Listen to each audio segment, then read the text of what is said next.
Aloha, welcome to Ho'okipa Beach Park, Day 4, Chapter 4 of the 2025 Aloha Classic, sponsored by Windsurf AI.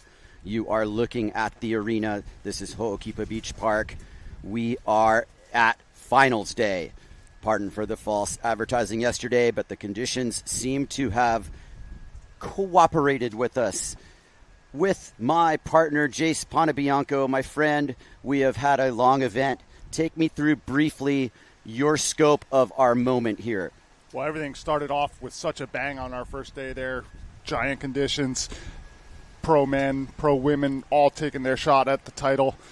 We got to see the Masters yesterday, got to see the juniors yesterday, ran through a lot of heats, got a lot of work done, a lot of good action on the water, some good competition for the $1,000 Never Slow Best Move prize. It's been a lot of action. I'm excited to see what happens today in Finals Day. Head Judge Pick had a very well-attended skippers meeting at 10 o'clock sharp. He intends to run the Masters division to near completion. We have 5 heats to sail. It's going to be the last redemption heat. We're going to go into the quarters of the Masters, which is the only division to sail other than the pro men and pro women. He also stated that 1:30 p.m. Hawaiian time is the latest he will start the pro finals, the semis and the finals. And that will be based on the conditions. And speaking of the conditions, Jace, do we have a little friend down there on the shore break? Anne-Marie down on the beach is going to check out the conditions and tell us what we've got in store. Good morning and welcome to the 4th day of the Aloha Classic. We have Finals Day today and a bit of a Christmas tree swell on tap, which meaning it's coming up soon and it's going to go down. Right now it hasn't quite filled in. We've seen a couple smaller sets trickle in. The wind is fairly light. We're going to start with the Masters. I'm first heat and with the redemption. And then after the Masters, we're rolling right into the pro men and women around 1:30 local time expected. Right. Back to you guys. All right, Anne-Marie, thank you so much. We've got a nice... All right, now go rip. Okay. How do you like the Christmas tree? That was a great answer. All right, we're just getting started here, just getting warmed up. Sorry for the mic check there. Anyhow, you know, we've got a good video look at the past 3 days. We're going to show you so much action. If you missed it, don't blink. Graham Ezzy had a good first day. So did Bujma Giol, jumping around. And there is Francisco Goya, Levi Cyber, household names of the sport. There is Mark Perret, world title on the line today. Shuban, Rodiger, of course. Gives you an idea about the huge level we have here. This is day 2 when our women got into the action. Lip contact there. Kai Lenny storming through several heats. Mark Perret keeping his world title hopes alive. Philip Koster with the forward off the lip. There's Ricardo. This is day 3 as our juniors got on the water. The sport of windsurfing is in good hands. Even Kai Cachadorian got a piece. Sky and air.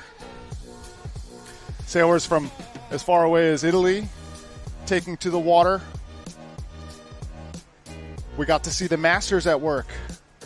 Josh Stone. Beautiful Ho'okipa Beach Park. Starting to see the beginning parts of the swell that we've been expecting. We're going to start straight with the Masters divisions. Yes, my presence here will be short. I am not in the redemption heat, but I'm in the second heat of the quarters. Let us discuss a little bit the world title scenarios. I've been in touch with headquarters of the PWA as the redemption heat 4 draw is Jane Seaman, Craig Yester, Anna Marie, Reichman Toda, Vic Marcelli, Rob Funk, and Julia Meyer. So there you have that. There's Lisa Wehrmeister, Guadalupe. Yes, and there you see on the bottom of the screen, there's Curtis Chonky rescuing someone already from the rocks. Just a little bit of a pull out of there. Man, he was doing the pinball wizard thing yesterday. Did you see what he did where he blocked the rig from going on the rocks with his sled? Pinballed it off the rocks. It was amazing. Just did the little bat out there. Slightly lighter wind in the lineup. An increasing north-northwest swell as well. Yesterday we certainly had moments of contestable conditions. It seems as if, as we watch Rodinger dropping in, as if there's a little bit more size to the waves and a little more consistency to it. And that's what I feel most of the pro sailors yesterday, when asked, would have preferred to wait until today. And that ultimately did help decide it. And there is the judging tower with head judge Peak 9 minutes away from the start of this Masters redemption heat. You're watching our beach announcer, Anna-Marie Reichman-Toda, going out there. She's done a great job. She's also a veteran competitor. As we watch Anna-Marie launching the shore break, no mean feat in itself. We have title scenarios to discuss. And this is the final word here from the PWA offices. Women's world title scenario. If Sol finishes first place, Sarah Kita Ofringa must finish second to win the world title. So there's a lot at play there. But Sol needs to finish ahead of Sarah. That's the bottom line. If Sol finishes second, Sarah must finish fourth or better to win the title. If Sarah finishes fifth or lower and Sol's in second, Sol de Grec at the young age of 16 is going to win the first women's world wave title by somebody not called Sarah Kita or Ibaya or Daida in the last 20 years, which is, it hasn't happened yet, right? But, I mean, it is a testimony to those three sailors' run of dominance in this sport. Now to the men's world title scenario. Pardon me here. It did come to my attention that Marc Perret has to finish third or better to win the world wave title, which is definitely a bit of a difference, but just making the final. But Brasilio needs to win outright here with a lot of help from the other factors. And that's basically where this boils down to. They are on opposite sides of the draw in the semis, and there is a lot to play out. And we will get into that a little bit more detail later. For this right now, Jace, give me your take on the conditions. Well, I think it's definitely light on the inside. We're seeing a lot more cloud cover, which affects the wind. It's definitely not going to be as windy as yesterday or the day before, but hopefully the waves kind of make up for that. You know, I did get a chance to hang out a little bit with Sarah Kita yesterday. It's interesting that even as such a veteran of competition, that the nerves are still a real factor. She was talking about how difficult it was to not know if she was going to run. You know, she was sitting there, she's watching the juniors, she's watching the masters. She's on hold, right? So all day got the anxiety of if she's going to be able to defend her world title. Correctamundo. Jace, were you given the time sequence for the length of the Masters heats? It's 18 on the clock and 15-minute heats? I think it's shorter than that. I thought it was 13 and 3. Right. I know that they took a minute out of what they were doing yesterday in order to make it so that they were going to be able to fit in the final of the Masters. Okay, so they took a minute out. That seems consistent with what I heard as well. And these things might change in terms of that, but head judge Pick, he's going to waste no time in getting this started in the next 6 minutes. And it's on clockwork after that.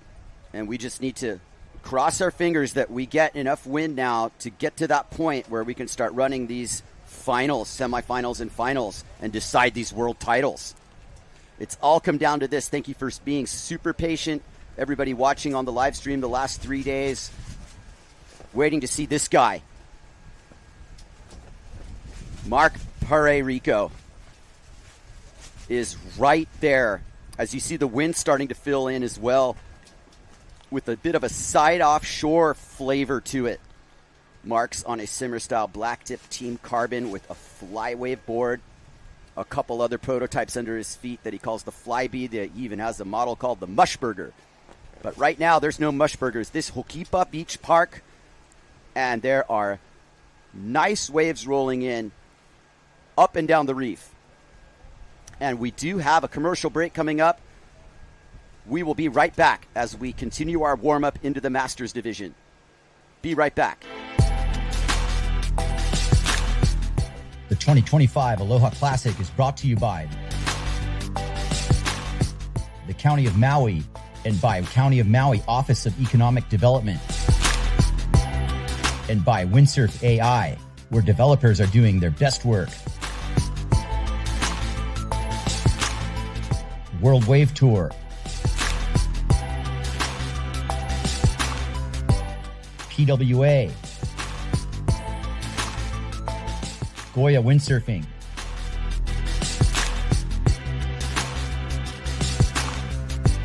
and these great supporters.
Allow us to help you grow your brand and expand your business by reaching Hawaii's giant outdoor sports and ocean enthusiast demographic. Zone Media specializes in social media content production and distribution, drone and video production, cutting-edge live productions, and more. With over 25 years leading Hawaii's action sports market, give us a call to find out how we can help you grow your business.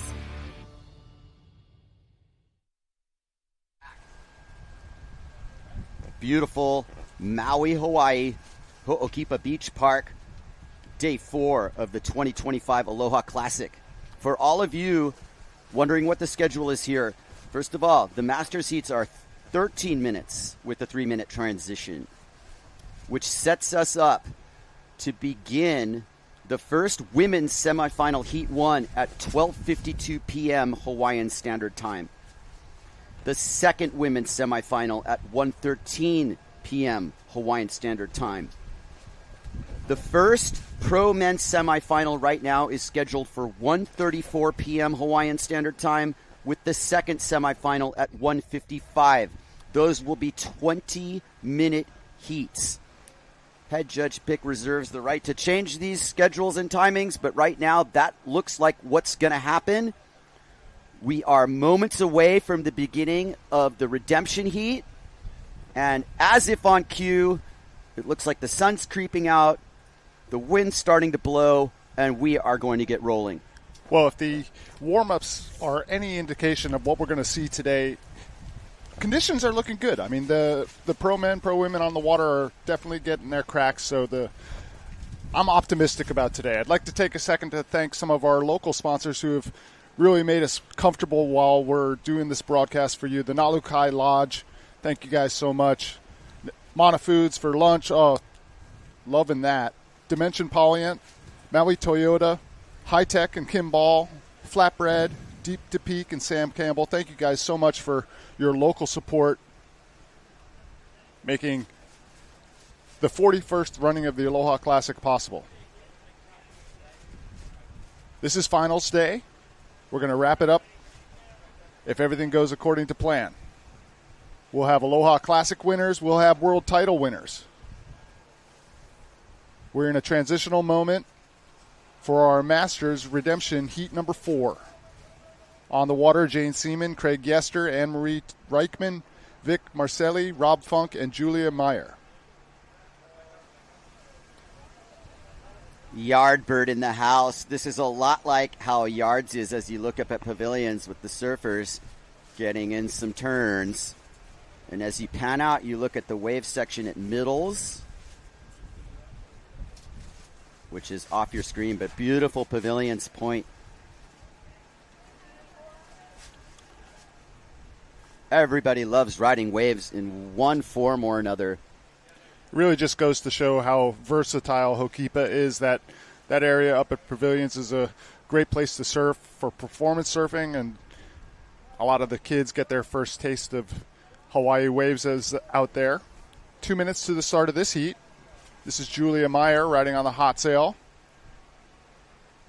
She's making good progress. She's getting more comfortable in the waves. Saw a lot of action out of Julia yesterday. Congratulations. Light wind out there, Kai. But when the waves come in, totally contestable. Definitely a float and ride situation here early in the day. It wasn't really time to send the pro semis out yet. Similar situation to yesterday where we're going to try to let the conditions marinate a little bit and get us up to speed wind-wise, which I have no doubt about. We are on the island of Maui with Haleakala Crater, 10,000 feet of wind-making goodness. As the drone follows Julia Meyer, age 69, on her way out. It's nice to mix the Masters women with the Masters men. It's a celebration of sorts, kind of a friendly competitive division, if you will. Kind of nerve-wracking for some of the guys, though. I was talking to a sailor who will remain nameless, but he was lamenting that he had lost to a girl in a other contest and got a little bit of a sting. Oh, I don't know. At that stage, Jace, I think everybody's happy to just be out there. If you're breathing air and you're healthy, that's a win in itself.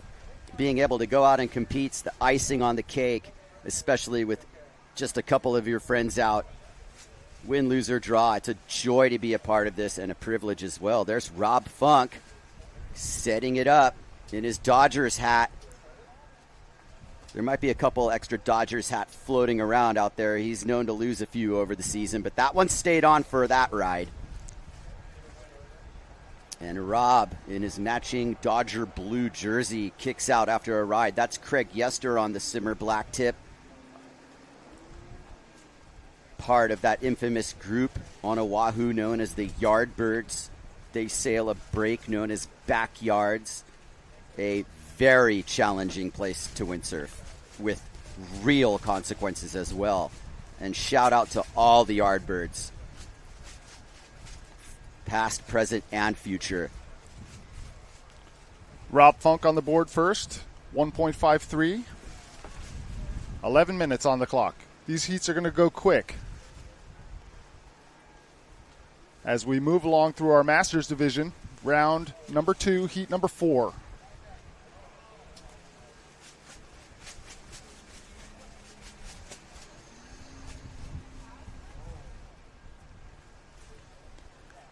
You kind of mentioned it earlier, Kai. The sun is creeping out from behind the clouds, and as that happens, we definitely get the thermal effect, and the wind increases as we watch Craig Yester try to pump up onto a plane to catch that swell, but rolls underneath him. But yeah, you can see the sun is coming out, and almost always after that, you get more wind. Yester powers it up. This is a lot like sailing backyards. The second the wave lifts you up, you're being moved by this invisible force called apparent wind. Yester takes it down the line. It'll be a bit of a grower here at the point. Gets his check turn, kicks out. Got a higher standard there at play, and you do see some lines to the outside. Well, and you don't want to go too far inside at this moment. The wind is even lighter as you get close to the beach. Jane Seaman riding on the Severn sail. Jane has been getting lip contact all contest long. Let's see what she can do. Nice rail work. Full head of steam. Looking for the lip. She's looking up at it. Over the bump. And good contact on the end bowl.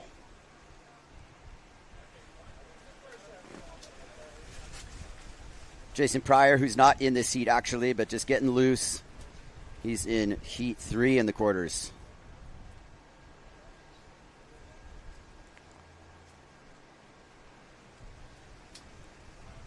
Great to have a legend like Pryor in the mix, and there's all kinds of people came out of the woodwork for this Masters division. 36 sailors strong in a mixed field, at least this year. Julia Meyer, coming from Holland. There you go, Julia. Anne-Marie Reichman on the left side of our split screen, riding on the hot sail. Nice snappy Anne-Marie top on turn. one of her bigger sails. She's in light wind mode. She knows how to play that game. And there's Yester. And a properly breaking wave.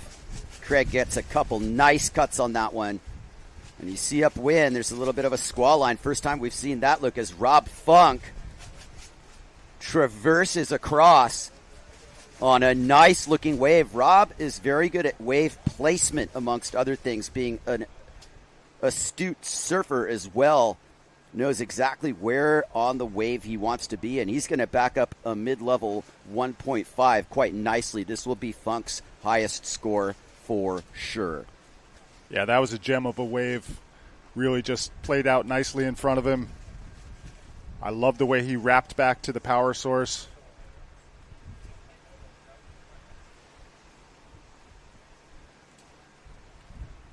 Just getting started here. Day 4 of the 2025 Aloha Classic, brought to you by Windsurf AI.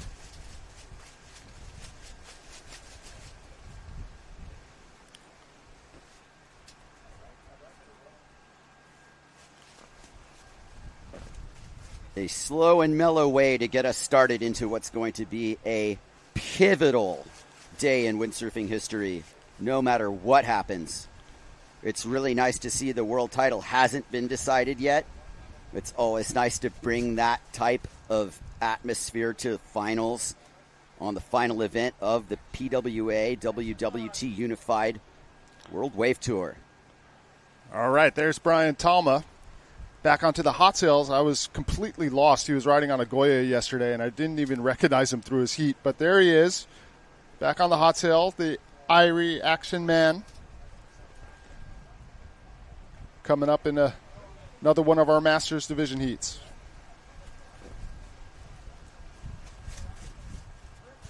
Julia Meyer on the board now. Jane Seaman with a 2.23 in third place. Yester takes the lead, 3.4 for that second ride. Maybe we've got a replay of it, maybe not. But this light wind float and ride condition very much favors Craig and his environment there on the North Shore of Oahu at Backyards. Yeah, so similar to the setup that you get at Backyards. Very similar situation here. And Craig is an efficient guy, long-time simmer rider, and unfortunately just gets bucked off there. The bucking Bronco bucked him off, and it wasn't really all that great of a wave anyway. Maybe it was better that he didn't ride it. Position is a big part of this sort of early round heat. You can see our competitors moving slowly, not going as far out. Having a good quick tack is important. You don't want to fall on your transition and not be able to catch something that you're aiming for. Jane Seaman at work. Jane on her Severn rig and board, mixing it up with the men. Her son, Jake Giretti, just won the junior world title yesterday. And he looked good doing it, too. He sure did. No doubt he's proudly cheering his mom on. Julia Meyer opts to go left, which gives us a good look at her and her equipment. Maybe a bit of a safety preservation move as much as a wave ride, really. Sometimes you get the wave closing out on you, you have to head upwind and go left into the bay. She's all the way on a 5.2. Jibing smoothly in her yoga pants.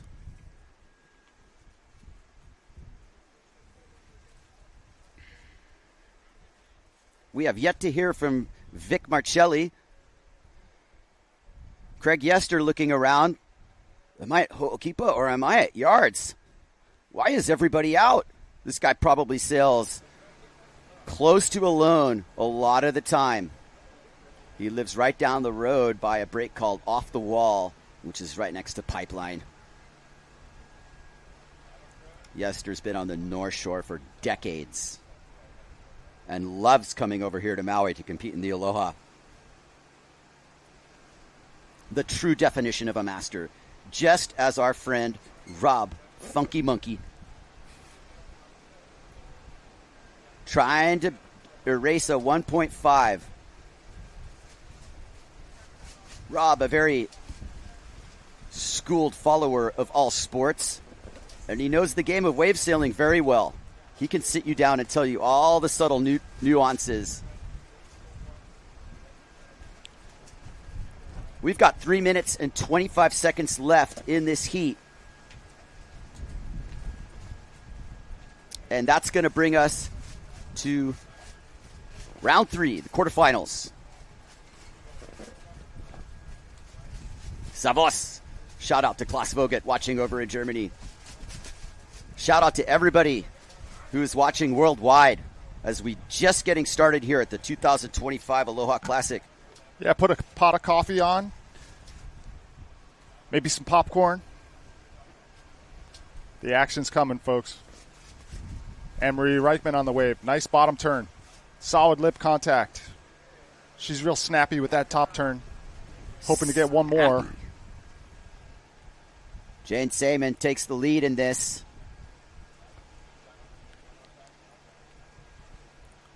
Narrowly over Yester, but she's got this ride also to boot, which is probably going to be an even higher score.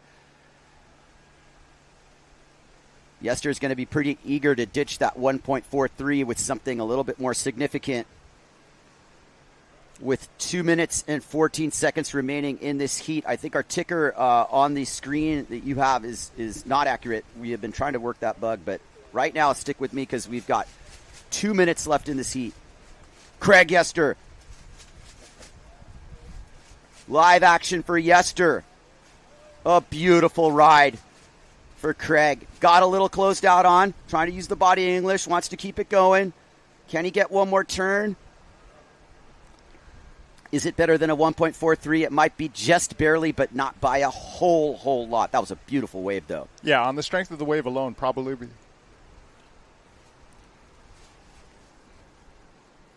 Jane Seaman increases her lead to a 5.6 two-wave total. Anne-Marie in second place. Craig Yester in third. Probably still waiting on a score for Craig. Big shakeup in the waning moments of our redemption round, heat number 4. This is Anne-Marie. Solid contact. Snaps it off the top. Yeah, Anna-Marie, nice hit. Two-hitter. Julia Meyer getting into the game. Yester back on top. Flip the script. Just like a yardbird does. Man. Setting the example. You know, like Craig Yester is such an encouraging sign of that. Guys like you and me have plenty of sailing left to do. Yeah, it's not over for us if Craig's out there doing it as well as he is. He's in the lead now with the 6.03, just barely getting ahead of Jane Seaman. Craig working closely with the Florence Marine X brand. More on that later. Here comes Anna-Marie Reichman holding her apparent win together, channeling Ho'okipa to her side, which she's doing quite nicely. Anna-Marie investing in some custom boards recently and looking very much better for it. Great ride for Anna-Marie. That's going to get rid of her 1.93 for sure. The heat is over. The judges are tabulating.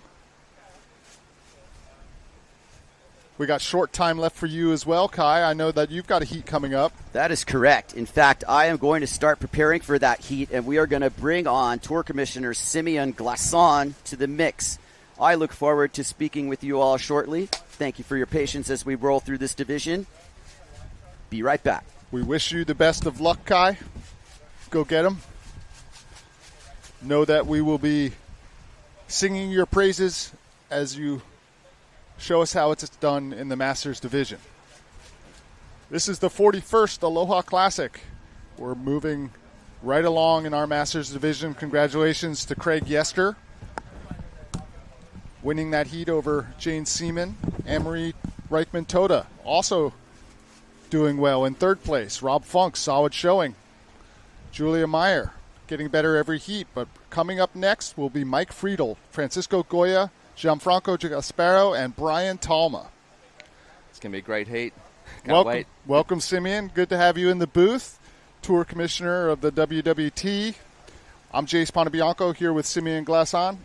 Hey, guys. How are you? Yeah. Well, what do you think about what you've seen over the last couple days? Oh, look, I've been really thrilled about what's going on. I think we've had an amazing team who's just getting better and better and better at running this event. I think we've got a broadcast team, a supportive media team. You guys have been amazing. Thank you. I think behind the scenes we've got a local organizer, Francisco Goya, who deserves a lot of credit. Big shout out to Francisco. Very well done. He and his team and friends and family have been doing a hell of a lot in the background, and they've got us a nice permit. They've got us some support from Maui County. The PWA, we'd like to thank them for providing the prize money, which is the industry, all the industry brands chipping in for that, so thank you, industry. And the athletes have just been amazing. So and you've got exciting news about a title sponsor for this event. I mean, bringing in Windsurf AI, that's a huge thing for the sport. Well, it is, and it's cool. I mean, the huge thing is that they decided to call their incredible product Windsurf, and that was just an amazing, good fortune, good thing. Their decision that they've got an amazing product which allows people who aren't coders to do coding and create all sorts of things. So you and I could do things that previously you'd have to be trained for years and years and years to do. So it's an empowering thing, and they decided to use the word windsurf to do it because it's a machine and a human working together to get the best outcome. So when they saw windsurfing, and they went, that's finally what we're looking for. That's the perfect thing. And partly based out of San Francisco, so they were actually watching windsurfers in Christie Field, and that's right. That's where they got the idea. That is where they got the idea. And then they looked it up online when they all got back. They're all excited, and they found all of our images, and they sort of looked through it all. And it's an amazing story, really, because I approached them, I sent them what I called this is a love letter from the windsurfing world, saying thanks, guys. Like this is really great for us. Oh, cool. You're a huge tech company, and you called yourself this. Thanks a lot. Anyway, they got really excited, got back in touch with us, and said we're so stoked to finally be in touch with you. And I was like, what are you talking about? What do you mean finally be in touch? Anyway, it turns out that they were about to relaunch their website, rebrand their website with all of our colors, like our blue, our words, it's like far out, amazing. Well, that's great. So they offered us a quick startup deal, which got us going, and there's good prospect for the future. Cool. And getting back onto the competition end of things, we're going to decide some world titles in the next couple hours. Yeah, there's a lot going down. We've got the men's and women's world titles, not to mention the Masters. But the men's and women's is a really big deal. We could have a generational change in the men's if Mark can hold on to that spot. That'd be a very big deal. We haven't had a generational change in 15 years, other than Thomas Traversa, who's the only person to crack into the big, powerful three of Victor Fernandez, Philip Costa, and Marcilio Brown. They've just controlled the sport, much like we saw in tennis over many years, with the same small number of people controlling it. So, big sports, big athletes, they hold on for a while when they're really good. But this is an exciting time when it gets, the mix starts getting exciting. And the conditions out there today are a little bit light, but we're seeing signs of wind, seeing little puffs roll through the competition area. We are in our Masters round number 2, heat number 4. This is the quarterfinals. Francisco Goya, Mike Friedel, Gianfranco Gasparo, and Brian Talma. 10 minutes on the clock. Got a single wave score from Francisco Goya, so a little bit slow action to start. We've taken a minute out of the overall competition time to allow us to complete today. So the heats are going by quickly. Yeah, they are. It's interesting to see all these people sailing in these conditions. I mean, they're all extremely experienced masters. I mean, Francisco Goya has been a world champion, been around a long time. The guy's pretty good. And he was on fire yesterday. He was really sailing really well. So it's exciting to see all these guys who are loving being part of this. The vibe down at the beach is just, they're all having high fives and laughing with each other. It's great fun. I mean, look, we've got Kai Katchadorian getting ready for his heat. So he's come out of the announcer's booth booth, put on the Florence gear, about ready to get wet. It's awesome. Yeah, it's awesome. Yeah, Double duty. And these guys are absolutely ripping. Like, it's exciting to see. Yeah, Kai had a great heat yesterday. Had a aerial that had such amplitude to it. And perfect control. Like, that photo captured it. That Sophie and Paul caught. The Fishbowl Diaries have just picked up these beautiful photos of these guys. The most radical photo, I think, was of Josh Stone. That's the one we chose for the cover shot, and it's man, the guy goes off. That's a wild move. Yeah, that's awesome. Yeah, it's exciting. So, still not too many scores in this heat. The waves are a little bit difficult to read this morning. They're coming from 3 different directions. It tends to be a single peak that you've got to try and eke out more than one turn on. So it's a challenge, and they're coming. There's an east, there's a northwest, and there's a proper northwest, all mixing together. So it's challenging to read today. Yeah, definitely challenging. We're definitely looking for that bump in the northwest part of our swell. That hits Maui really just perfect, so we could see some really good waves arriving in just a few minutes, really. Yeah, the buoy markers that are 12 hours away, it hit there at 2 a.m., the biggest swell, and it peaked at around 4 a.m., so it's 12-hour difference, so we should be expecting a good bump at 2 p.m. and maybe a peak at 4 p.m. if all goes well. Wow, wouldn't that be great for our precise finals timing to for what we want? Have it all come in sync like that? Yeah. On the outside, light winds. Sailors are trying to position themselves to be able to float and ride, have the wave pick them up from underneath and allow them to get onto a plane. Gianfranco Gasparo. He's been sailing well, hasn't he? Yes, he has. Riding on the S2 rig. Out the back, that's Friedel, our current Masters. He's the reigning world champion, and he's in the running again this year for the overall with Charlie Rivera. They've had an incredibly tight, fun battle throughout the year. Here he is trying to sort of link these ones together, pumping.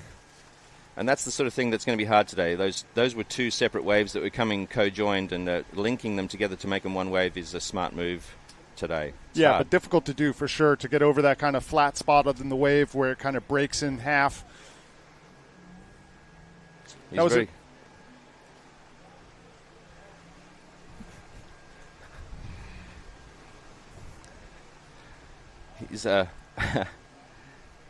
Mike has had a good run. He has, actually.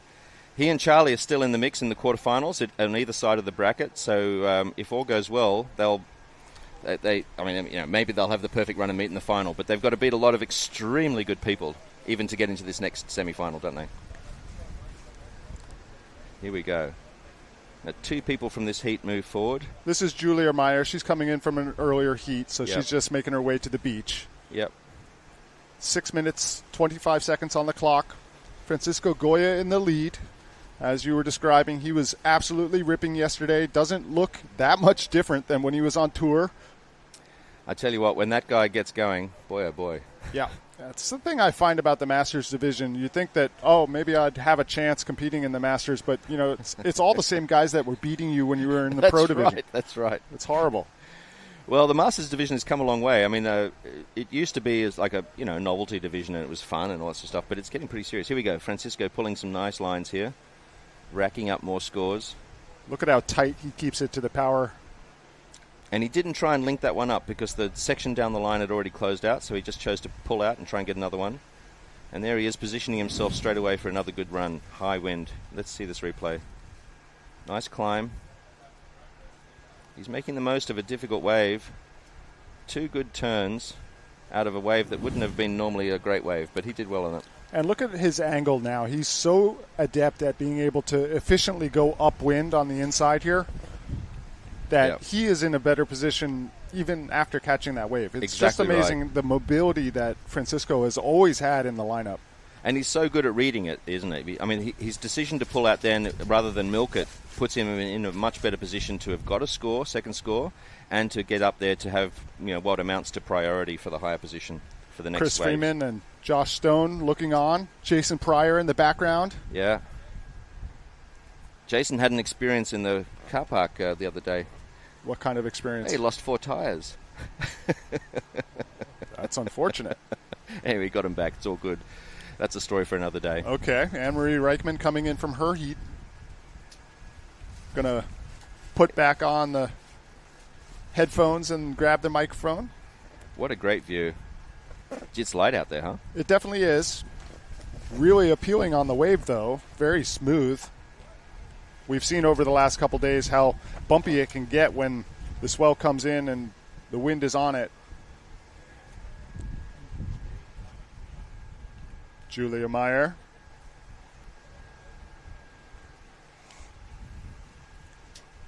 These heats are going quick. Short time now, 4 minutes on the clock. These are fast heats. You really got to rack up your scores as quick as you can. You've got to be efficient. Where's Brian?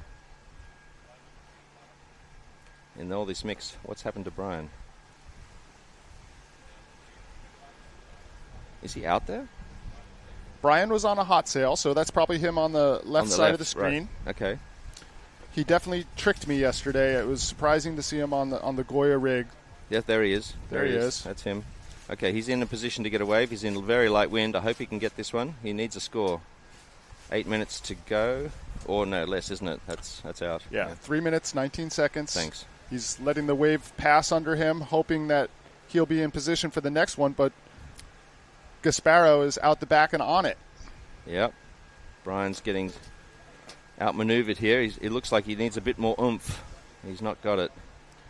Gasparo better get on the gas. He's got to get over that little rib in the wave. Here he is under the lip. It's a nice wave. Nicely ridden for Gasparo. 2 turns. Not radical, but he got the points in the bag, and at the moment that's got to count for more than just trying to push too hard. Well, yeah, if you're not on a wave, you're not scoring any points. That's it. Gasparo picking off a good one. Well, he's put himself into second position with that second score, and he's getting himself at least in a viable spot to compete against Francisco as we count down the minutes in this heat.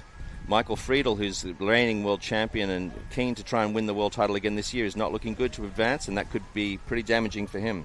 It could be. I'm hearing a horn now. We're going to have to wait for official word, but that could be...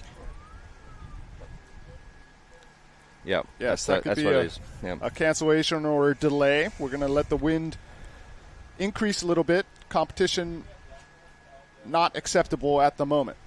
Yep, head judges called it. And this was always the risk with today, wasn't it? It was. With the clouds and the rain in the background, it can definitely get light on the inside at Ho'okipa.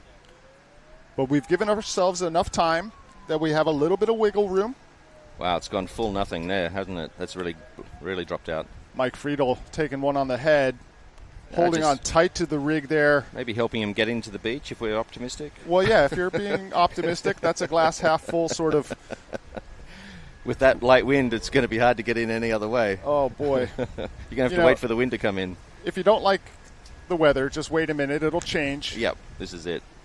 I would imagine we've got a bit of a squall somewhere upwind of us that's squeezing the wind a little bit. Well, I'm just having a quick squeeze. Yeah, it's looking dark up there. There's more coming for sure. I brought my rain jacket today. Me too, just in case. But, yeah, knock wood, we don't want that. So let's talk about that risk that we took today to run it in the conditions. We knew that we'd have overcast conditions. We knew that we'd have a little bit of rain, and we knew that generally that means it's squalling, which means on and off. And taking that risk was worth it, we all felt, in the end, because there's a good swell coming this afternoon, like a really good swell. Yeah. So, we're trying to thread the needle here. We'll see if we can get through these Masters heats in the morning with the squalls and with all these things that we have. We've got fairly short heats, and the Masters are okay with all that. So if we can get through that and we can get the timing right, even though we have a few of these delays, we can still squeeze it in. We have time for a bit of margin of error. Right, but wind is definitely the necessary component now. In order to run these short heats, we need a bit of wind so that the competitors can fill up their scorecards. Yeah, a little bit nervous. Yeah, well, a little nervous, but hey, you guys have got a good track record of choosing the best conditions, and knock wood that we'll get them. Knock wood, exactly right. Jace, thank you for being on the live broadcast. Oh, it's a pleasure. It's nice to have an excuse to watch the competition so closely. Right. A lot of times, life is busy for all of us these days. That, maybe you get a chance to watch a couple heats, but when you're doing the broadcast, you get to really focus in and watch our competitors, and it's given me a better perspective of a lot of the storylines that are so interesting in our sport. So. You were talking about it earlier with the dominant runs that we've had both in our men's and our women's divisions. 20 years basically on both sides, where you have just a select few. Three people, Yeah, basically, three on each people side. on each side that are the champions. It'll be really interesting to see if, like, Mark Perret can finally do it. He's a long-time tour veteran, been putting in the work for close to 10 years already. Yep. For him to get his chance at the world title now, that's really exciting. And similarly over in the women's side, I mean, we've had Sarah Keita has been dominant the last few years, and prior to that, of course, the Marino twins, Dida and Abaya, just absolutely incredible. So 3 women have dominated for all that time. 3 men have dominated for all that time, Philip Costa, Victor Fernandez, and Marcelio Brown. And that's been in a really extraordinary run on both sides. I mean, in terms of global sports, it happens, but that's a long time for it to be happening. Well, it's really a wonderful thing to have such talented riders out there for us to enjoy their sailing. We're going to take a quick commercial break, let the wind fill back in. Don't go anywhere. This is the 41st Aloha Classic.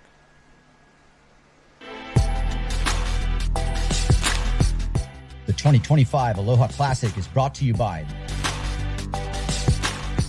the County of Maui and by County of Maui Office of Economic Development and by Windsurf AI, where developers are doing their best work. World Wave Tour, PWA, Goya Windsurfing,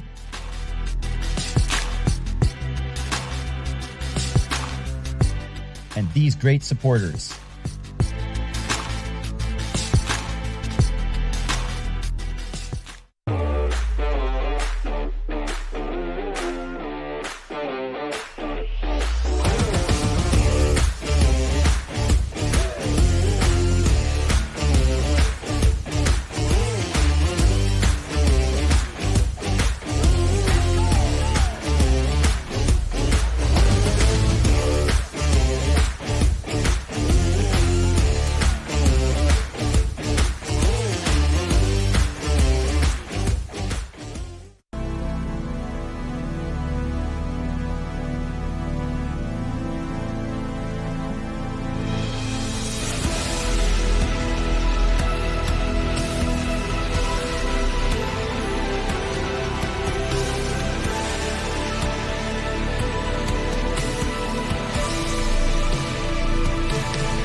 Allow us to help you grow your brand and expand your business by reaching Hawaii's giant outdoor sports and ocean enthusiast demographic. Zone Media specializes in social media content production and distribution, drone and video production, cutting-edge live productions, and more.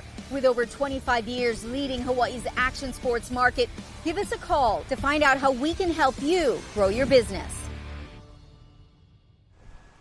And welcome back to Ho'okipa Beach Park. I'm Jace Panabianco with tour manager. What do we call you these days? Simeon Glasson. All right, we call you Simeon. Hanging out. We're in a little bit of a holding pattern now as the winds try to come back a little bit. We're just going to hang out with you, show you some action from previous days. We'll get a chance to talk in between some of these clips and these reviews, but it's exciting to see all the footage. That's what everyone's here for. Oh, sorry.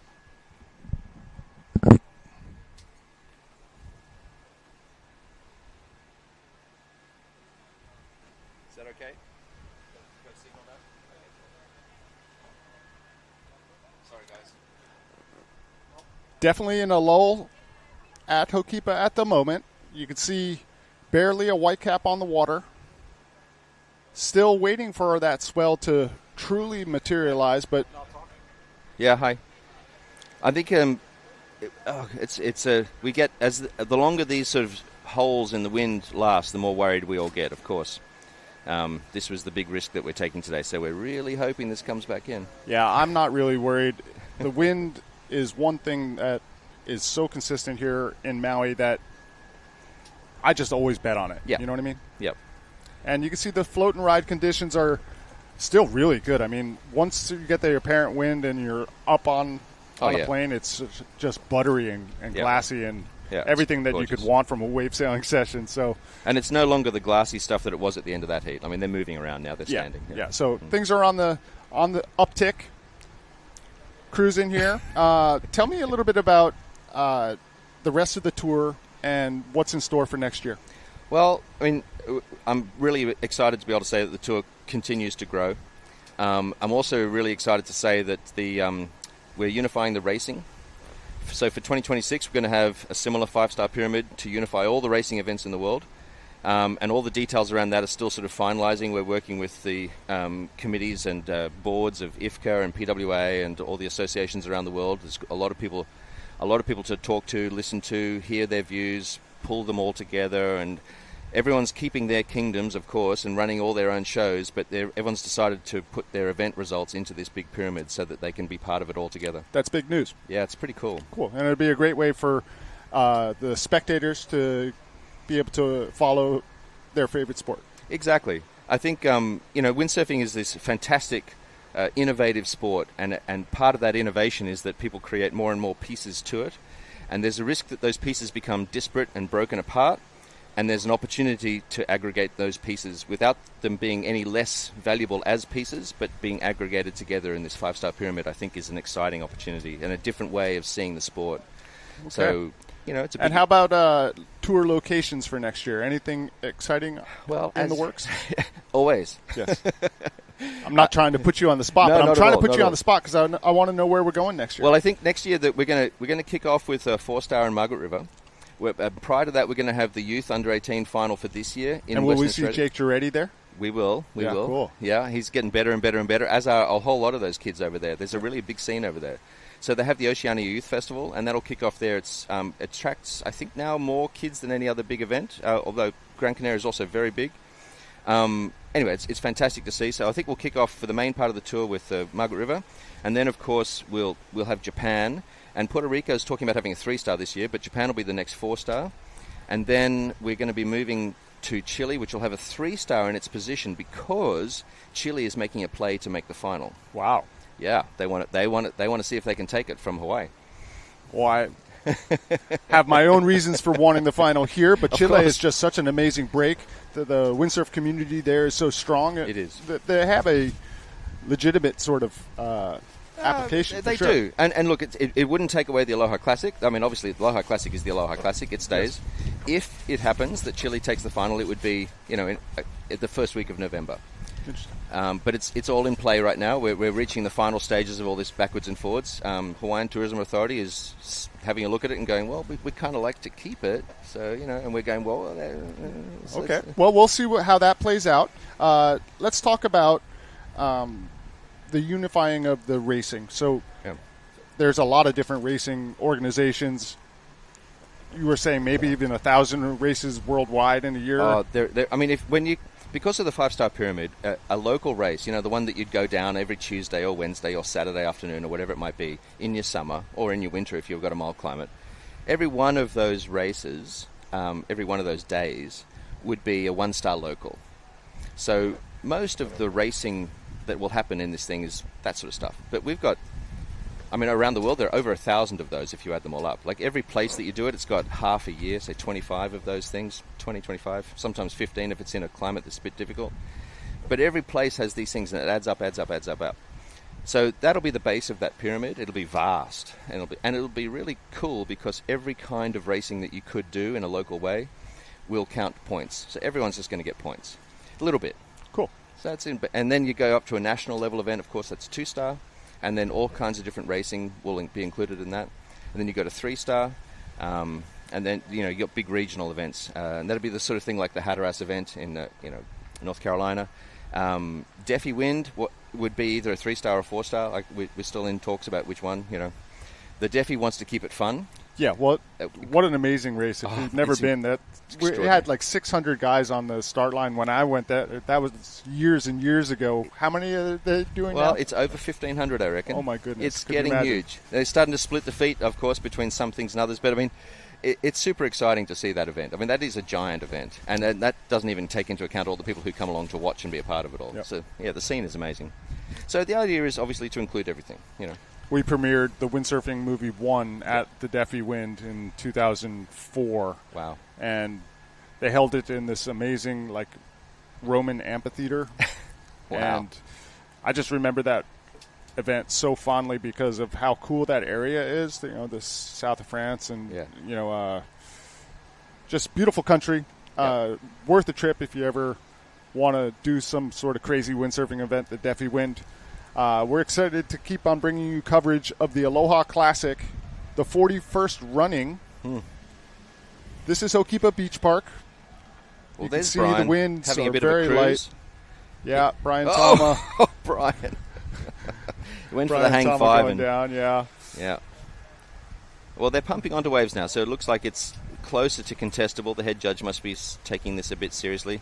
We'll see what happens with that, but it's fun to see them picking up these waves now. I don't know. What do you think? Is that starting to look contestable? It's just so close. It would just need just the tiniest little bit more. Chaz Glickenhaus had such an amazing heat yesterday. He scored the top 4 highest scores in the heat. Yeah, he's smoking. And I know he likes these conditions. So obviously everybody wants just a little bit more wind. But, hey, you know, float and ride, that's fine for Chaz Glickenhaus. Absolutely. Brian on the inside there, trying to get a water start in the difficult inside conditions where the wind tends to be lightest and you've got to deal with the most waves. So it's really challenging when you get caught in there. To get yourself out of there is the key. Here he is. Can he get... Yeah. It's going to be tough, but he'll be fine. So we're close. We're close to getting back on. So, yeah, you asked about the wave tour for next year, and I got carried away talking about the race tour. But one of the other places, of course, that we always want is Fiji. Yes. And Take me back. We want to go back to Fiji. Of course we do. I mean, you can see the promo that you guys did for Windsurf AI. The footage from Fiji was just some of the best stuff I've ever done, and I'm really proud of it. And in terms of, like, what I want to show somebody when I want to show them windsurfing, that's it. You know, it's that Fiji footage is just absolutely iconic. We're having a chat with the village chiefs who are super keen for us to come back. We want to empower them to have the running of the event with the small local businesses, all Fijian run, like with Ian Muller. And Ian Muller. He's an awesome. Yeah, good guy. He's pulling together Fiji Surf Company, right? Yeah, Fiji Surf Company. And we're talking with the Deputy PM, who's really supportive, and the Minister for Tourism, small business. They're mad keen. But to get the cash, and Fiji Airways is keen to support again, all that sort of stuff. They're really wonderful. And FBC Sports, Fiji Broadcast Corporation Sports Company, they're keen to do the live production stuff. Well, they did a good job last time. Good. Yeah. So what we're missing is some extra capital, some cash. All right, so if you got some. Yeah, we may well have some. We'll see what happens with next year, but we're hoping that could be a thing. We're also talking to the Australian government, interestingly, about some interests that they may have in supporting some of these things. So, someplace other than Margaret River? Well, they may be interested in some Pacific, diplomacy. Okay, great. So sports is a good soft diplomacy thing, all right. And they may have some interest in that. So we'll see how we go. Cool. Still in a holding pattern. The Swell is definitely a little later than maybe I was hoping for.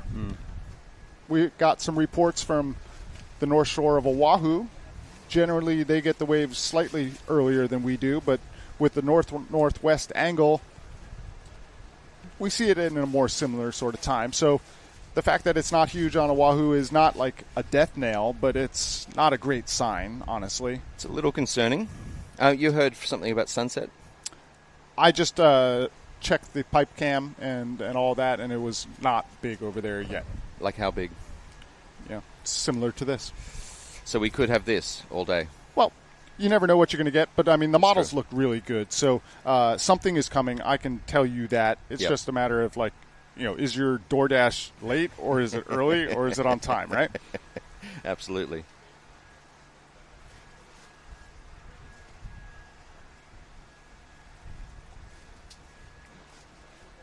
Sounds good. Look at this.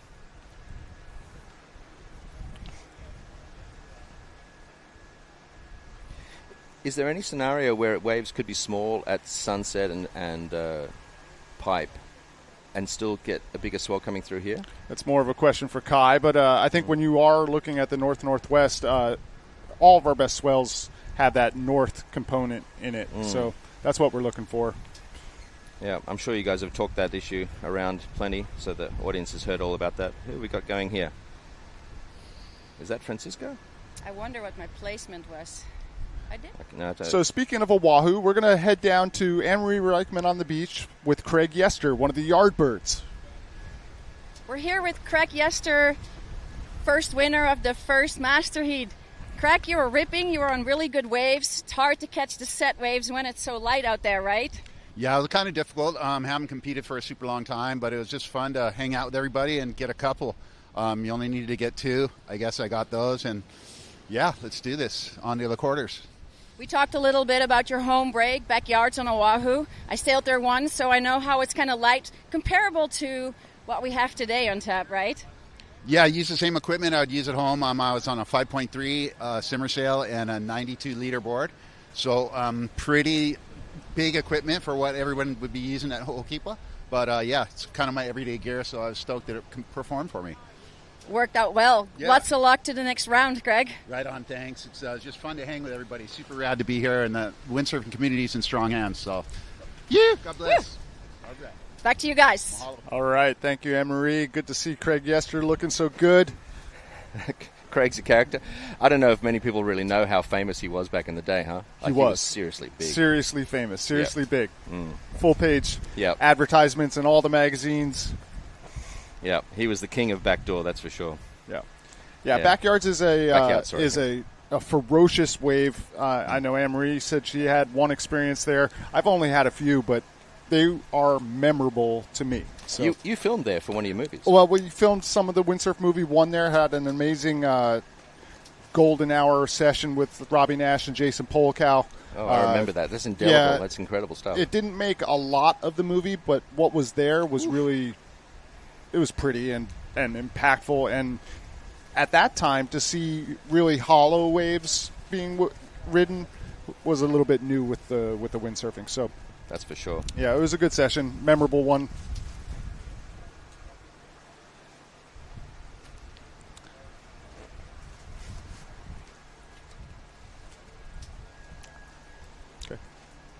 All right, hope you've been enjoying our coverage of the Aloha Classic. Jace Ponabianco, Simeon Glasson.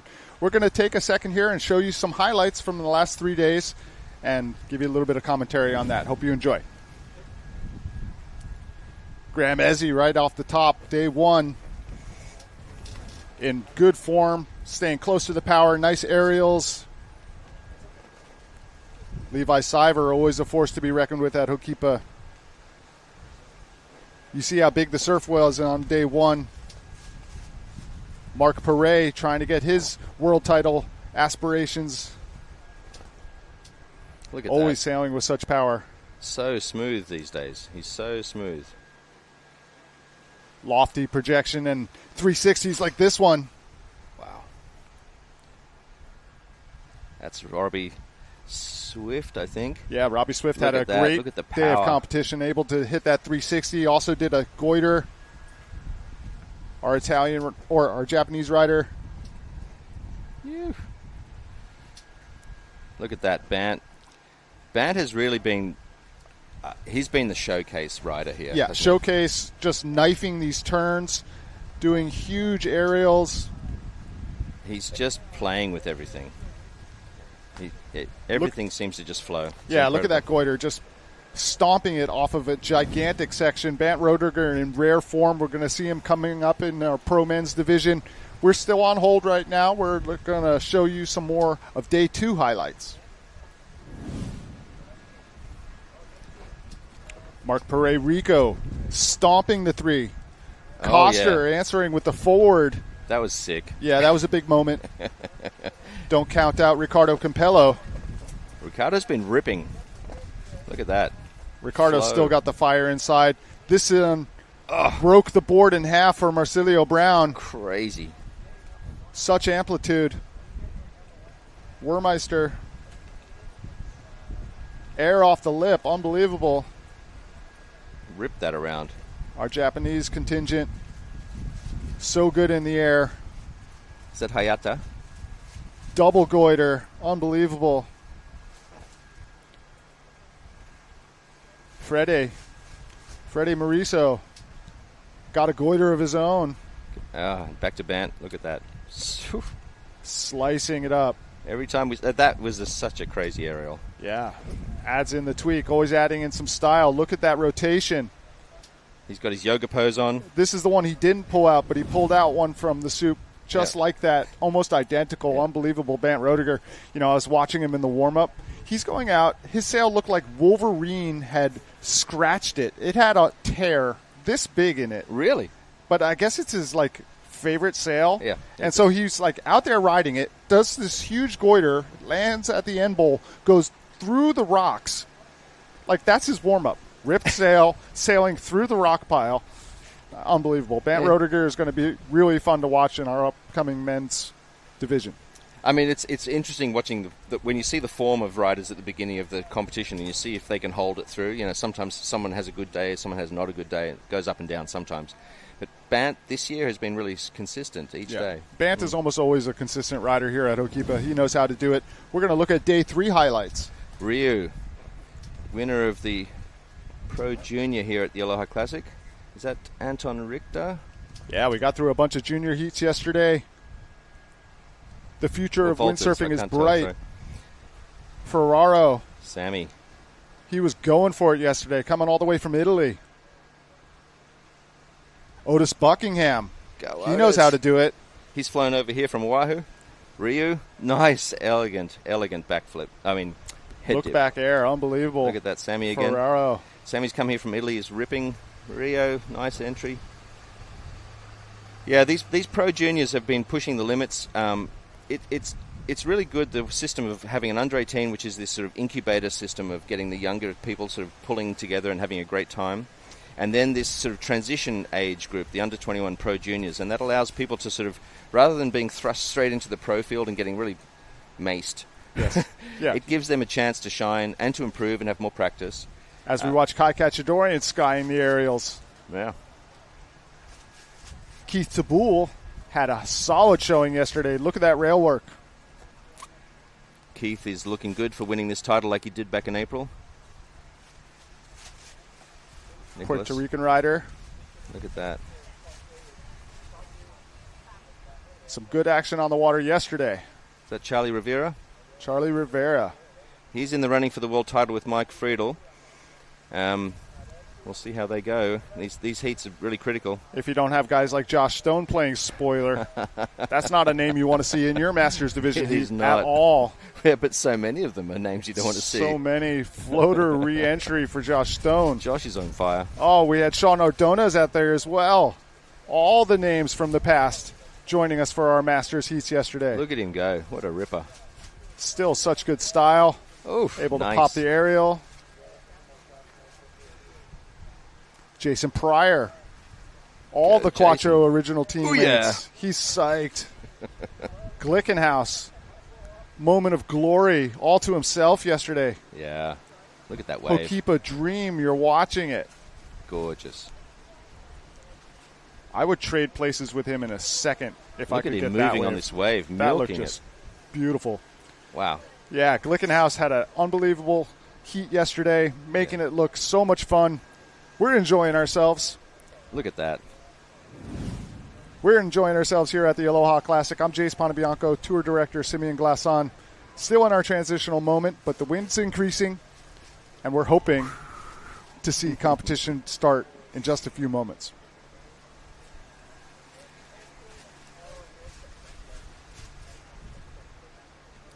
Yeah, this is a good time. We're going to pay some bills, and we'll be right back after this commercial break. Stick with us. The 2025 Aloha Classic is brought to you by the County of Maui and by County of Maui Office of Economic Development and by Windsurf AI, where developers are doing their best work. World Wave Tour.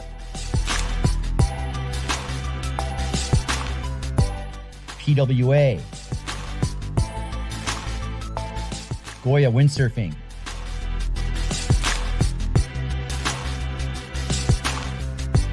and these great supporters.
Allow us to help you grow your brand and expand your business by reaching Hawaii's giant outdoor sports and ocean enthusiast demographic. Zone Media specializes in social media content production and distribution, drone and video production, cutting-edge live productions, and more. With over 25 years leading Hawaii's action sports market, give us a call to find out how we can help you grow your business. So, like, if you're pointing.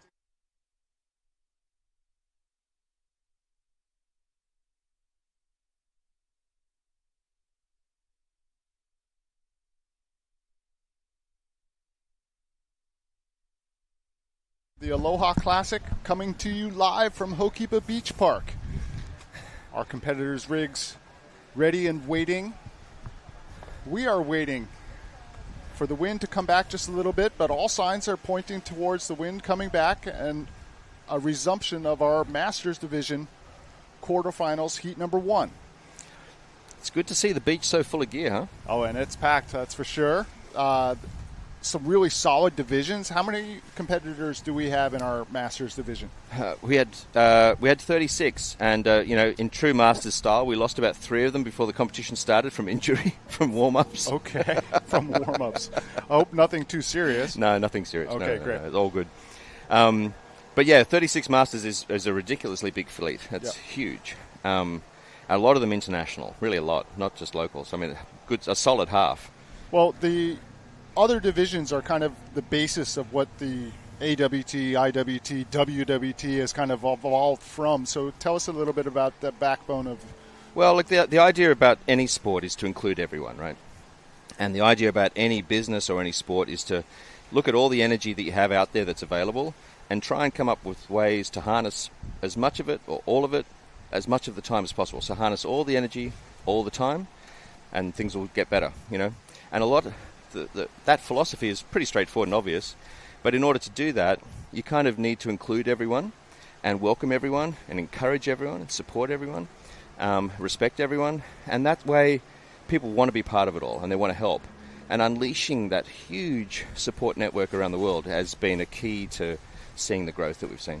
Definitely something that the WWT, PWA has been successful with over the last couple of years. Right. Yeah, and we're seeing it in the amount of competitors in our Masters Division and our juniors as well. Yeah, everything's growing. I mean, we've now got a wait list to get into even an event now with I think we had 54 men. There's a wait list to get into that. We had there's still more people wanting to get into the Masters. The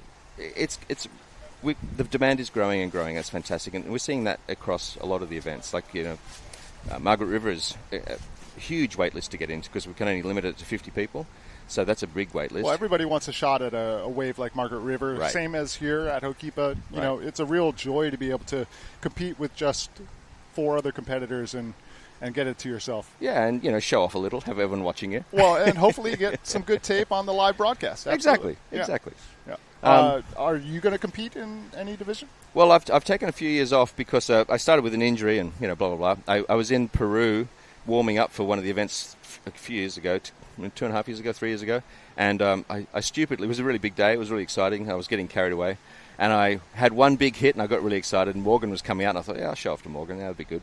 And I went for another one and it was like, that was a mistake. So then I decided to hold on to the rig.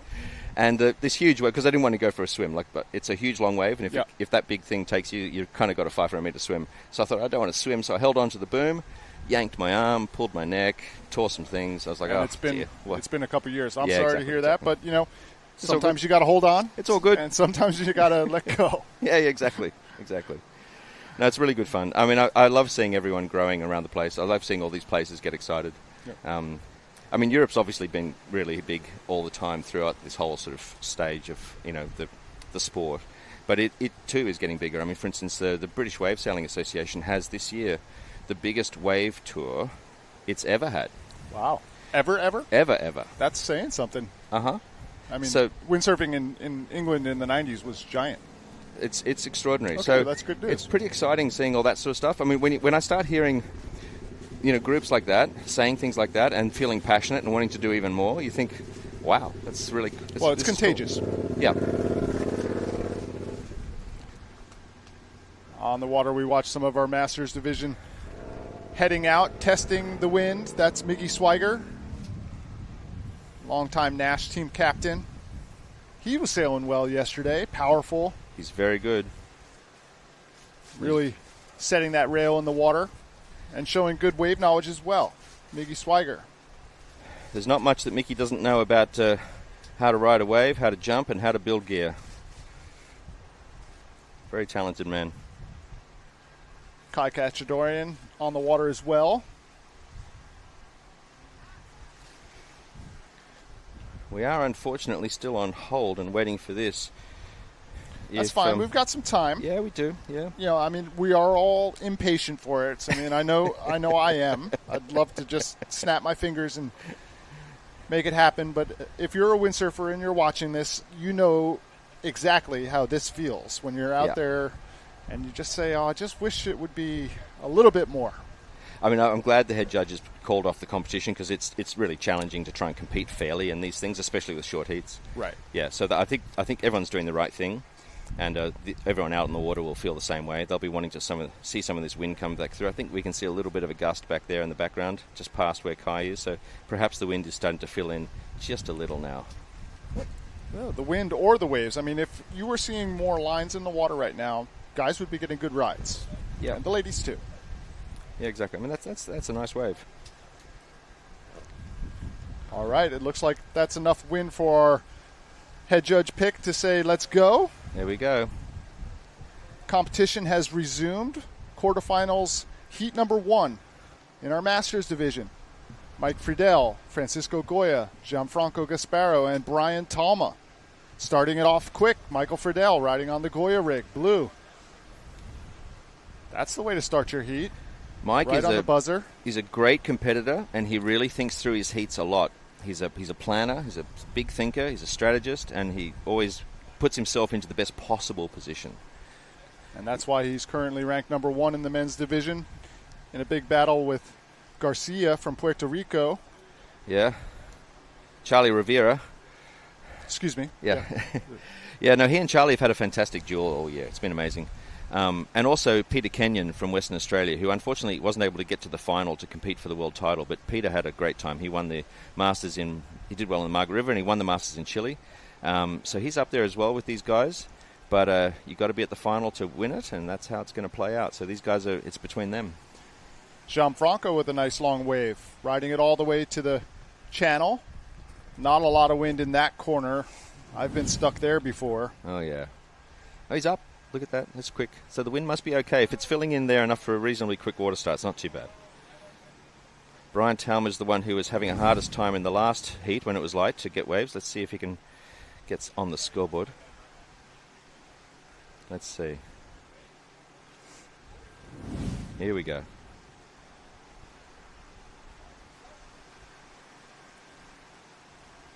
All right, having a little bit of a reset moment. We'll get that sorted for you. Live action on the water. Brian's on. Brian Tama riding on the hot sail. Okay, here he goes.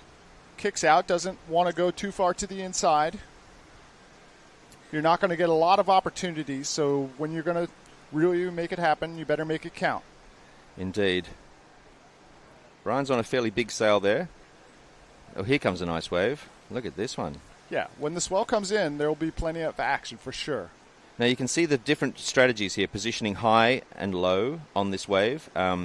As you saw there, Brian catching that wave before, he found himself a little too high, but that was a particular wave from a particular angle. What we want to see is, can he find the peak where he's taking off? And this one, I think he could. Just watching some of the scene there at the beach. Chris Freeman getting his gear sorted. Josh Stone looking on. Mike Friedel combing the inside. The inside seems to be the place to be to pick up waves, and Mike is determined to rack up these points. Sitting in second place right now, he needs a slightly better wave score. Gianfranco is in front. But early days and low scores still. This is a long way from over. Mike using the wave to get back upwind, positioning himself better for the next one. Shaka Cam. That's it. 8 minutes, 30 seconds on the clock. Gianfranco in the lead. Gianfranco on the strength of a really long ride. 4 or 5 turns. Gets a 2.53, one wave total. Mike Friedel in second. Still looking for more than a fractional score. Brian Tama does a quick jibe. Now the top 2 riders from this heat will advance to the semifinals, and the third rider will end up equal 9th, and the fourth rider will end up equal 13th. So you want to be in those top 2. Brian's obviously being strategic. He could have picked up a few points from that wave. He chose not to. As you say, determined to not get locked on the inside. Yeah, when you look at the score lines, it's probably only going to be 3-4 waves per rider, if that. Here's the highest score of the heat so far, Gianfranco Gasparo. Nice carvy turn down the line. Staying close to the power of the wave, what there is today, as we watch Francisco Goya come in from an earlier warm-up. Oh, here we go. This won't count. Oh, it will. It will, yeah. This is his first wave. Beautiful turn. Beautiful. Look at that. Oh, Francisco's got a nice wave here, and in true Francisco style, he's probably going to get a pretty decent score for that. That first turn was especially nice. Yeah, he draws a beautiful line. Here he goes, going for more. I want the rocks, he says. No, good. Okay, he's out. Just a sailor who's always in so much control. World champion and Aloha champion. I mean, look at how light the wind is on the inside. That Francisco is just eking his way out. You see that technique there of hanging off the boom, staying low, keeping your center of gravity low so you don't get knocked off and bumped. That's a... Save your arms a little bit as well. Uh-huh. Francisco Goya in the lead now. 4.53 for that last wave. Well deserved. That first turn was super nice. Yeah. Okay, here we go. All right. Nash Team Rider Zdenek on the beach looking on. Along with young Javi and Mike. Young Mike. Is that young Mike Friedel? I think so, yeah. Hidden Javi. There you go. There you go. We've got our Sam physio team over there getting people helping, deep to peak, keeping everyone tuned up. It's a big help on the beach, so thank you very much, Deep to Peak, and thank you, Sam. Very likely to get some bumps and bruises if you are here at Ho'okipa long enough. We saw some rock action over the last couple days, some glory moments of heroism trying to pull gear off of the rocks. Oh, Francisco's planing going out. My goodness. Francisco is so efficient. We were talking about this earlier, not only with the angle that he can point, but just like being on a plane in this much wind. Look at how his back foot is above the back strap there. Oh, he's going to do a duck tack. I love it. I love it. He must know the drone's following him. He's having fun with all He's this. just got such control. Incredible. I never could do the duck tack on that tack. I could only do it coming in. You're pretty good at freestyle. Well, I had don't it you? one way, but I never had it the other way. Look at this. Look at that ride from Francisco Goya. Tight to the pocket. Nice one. All right, well, Francisco's in the lead, and we need these other people will be wanting to get some more scores in. Brian Talma's got a 1.67. He needs more than that. He'll be frustrated with himself. But Francisco's in a position here to get what could be a nice wave. Is he going to get this one, or does he let it go? What's he going to do? I think he's going to take it. He's going to take it if he can get it. There he is. Watch the wave. The wave just Lifts up. rises up underneath his feet. Sets that bottom turn rail. Oh, vert nice. to the top. Well, he's making it very hard to beat him in this heat. This is going to be a good score. Oh, not able to hold it together for the ending. Brian's Out the back, Brian Talma trying to answer. Nice bottom turn. Stays close to the power. Second try. Up off the white water. Tries to kick the tail loose out the back. Nice little battle between Francisco and Brian Talma. Out the back. Friedel, big set. Mike Friedel pulling the big set, finding the spots.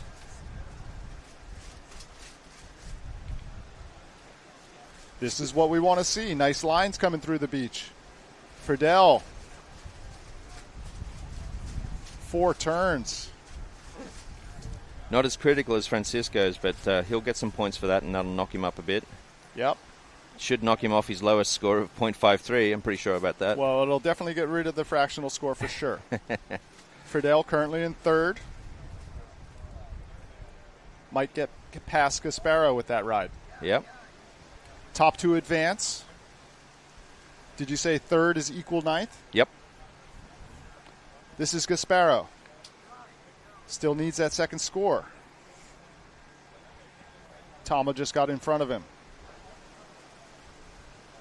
Shaking it up again. Friedel in second now. Nice little wave. Gasparo under the lip. Going early. Nice wrapping turn. Good wave selection. Oof. There's the break in the wave again. Hard to read that one, isn't it? Well, it just doesn't want you to connect it right there when it's that size. Right. The kind of green trees wave ends and the point wave begins. And it's a spot that ends up making an aerial opportunity, but only when the wave is big enough that it connects the two waves together. This is Friedel. He's down on the end bowl. Not a lot of opportunity down there at the moment. Won't be a high-scoring wave, but it'll be another one. And he's got to defend himself against Gianfranco and Brian Talma at this point. Got to hold them off. Yeah, 2, 3, 4, very tight. Francisco Goya well in the lead, nearly 10 points. Looking to add to it now. Right. He is in control Minute of this 32nd on the clock. Not much time left.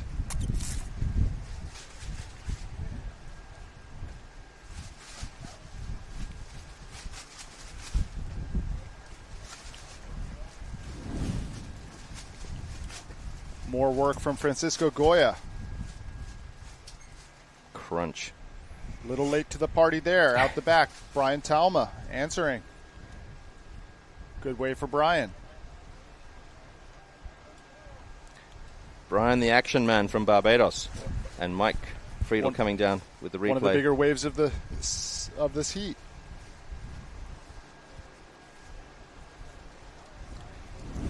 Didn't get critical there, so it's hard to give him a big score. But I mean, he's racking up the points on the number of waves, and that's stable and keeping him in second. Gianfranco now trying to break into that second position to get Michael Friedel out and him in, but that may not do it. Yeah, it's a solid heat for Gianfranco Gasparo. Mm-hmm. But hard to know if he's going to have the ceiling to be able to catch Friedel and Goya. Friedel trying to get over the hump between our two waves. Mike Here coming he is. down. He's on it now. He's behind it. Was it worth it, Mike? Did you get enough? Yeah, wave choice is very important. Next heat coming up. Kai Kachadorian, Paul Karolaitis, Mickey Schweiger, and Jazz Glickenhaus. It's going to be fun to watch. How are the names in this next upcoming heat? It's a linguist's challenge. Kachadorian, Karolaitis, Schweiger, and Glickenhaus. Love it. It's a global sport, man. It it's is cool. definitely a global sport. This will not be an easy heat. All of our sailors at Hokipa on the regular, so this is kind of a locals heat. I mean, not at all long ago, every one of these quarterfinal heats would have been a very tough final here. Not long ago at all. Yeah. So congratulations to Francisco Goya winning that last heat. Mike Friedel moving on as well. Gasparo putting in good effort in third, and Brian Talma in fourth. Mike keeps his world title hopes alive. Now he throws down the gauntlet to his competitor, Charlie Rivera, in the bottom half of the bracket. See if Charlie can make it through to the semis. That would be really cool if they were able to meet up further on in our Masters division. Be classic. Masters round 3 quarterfinals. Kai Kachadorian, Paul Karolaitis, Mickey Schweiger, and Jazz Glickenhaus. That is coming up next. Thank you for joining us for the 41st Aloha Classic. Brought to you live by Windsurf AI. I'd like to take this time to thank some of our local sponsors. The Nalukai Lodge. Thank you very much, Rick Markham, putting our broadcast crew up. Mana Foods. The lunches have been amazing. Dimension Polyant. Sales Cloths. Maui Toyota. High Tech. Kim Ball, thank you so much. Live action there. Huge aerial off the lip. That is Francisco Goya. Couldn't help himself. He's just coming in, is he? Oh, he wants to go for more. Couldn't help himself. Just had to do it. And just rounding out that list there. Thank you to High Tech and Kim Ball. Thank you to Flatbread. And thanks, Sam Campbell, Deep to Peak. Paul Karolaitis, first wave of this heat. Woohoo! Oh, nice. Slicey bottom turn. Good placement off the top. Second turn in the spot. And not much more on offer, but continues to the end section. One more off the crispy. Glickenhaus trying to answer. Glickenhaus pulling the nines here. Big hacking turns. Looking for a lip and looking for something critical to try and get that score up as much as he can. Mickey Schweiger coming in here on his Nash gear. Reading this wave well. He's coming in nicely for this lip. That's the sort of thing that you want to see. Connecting with that lip, finding the critical spot. That's where you're going to get the points. There you go. Is he going to pull that off? And nice aerial re-entry for Mickey Schweiger. He has pulled that off. He's going to be happy about that. That'll be good.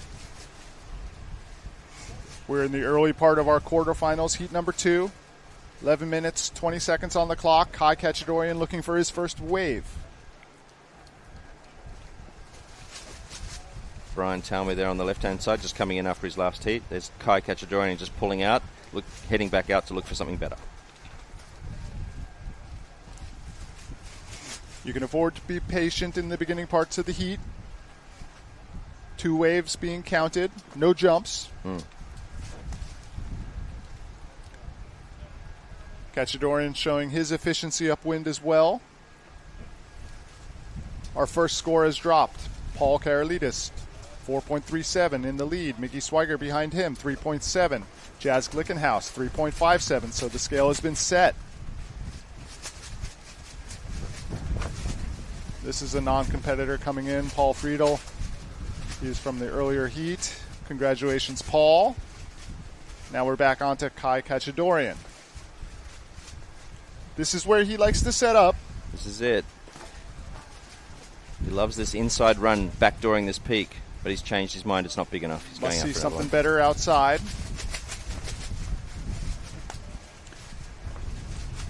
You don't want to wait too long at the beginning of the heat before getting your feet in the straps. Under 10 minutes now.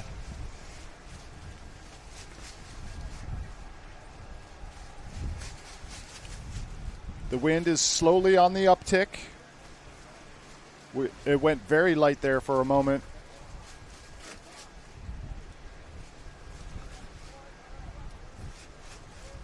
Nash Sail, Miggy Swiger. This wave looks like it's got some opportunity. Here he goes.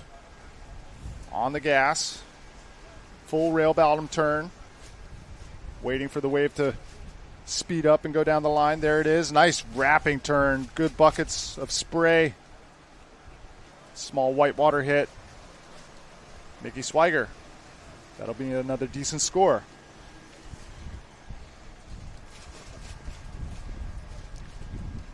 Kai's the only rider yet to score. He's taking his time. There's Mike. He's coming in. He's happy. There's his son. Yeah. Got through. Keeps his world title hopes alive. He's stoked. Mike's been traveling with his son all year. They're having a great time. Like, it's an amazing experience for a father and son, huh? Yeah, it's so good to see Yeah, the family together. He's got Makes two me sons. think of my dad. Sorry. Yeah, it just makes me think of being at a contest like this with my dad. That would be amazing. Paul Karolidis. Really carvy off the bottom. Glickenhaus able to pick off a good sized wave. Snappy turns. Schweiger with the power, though. This next turn is money.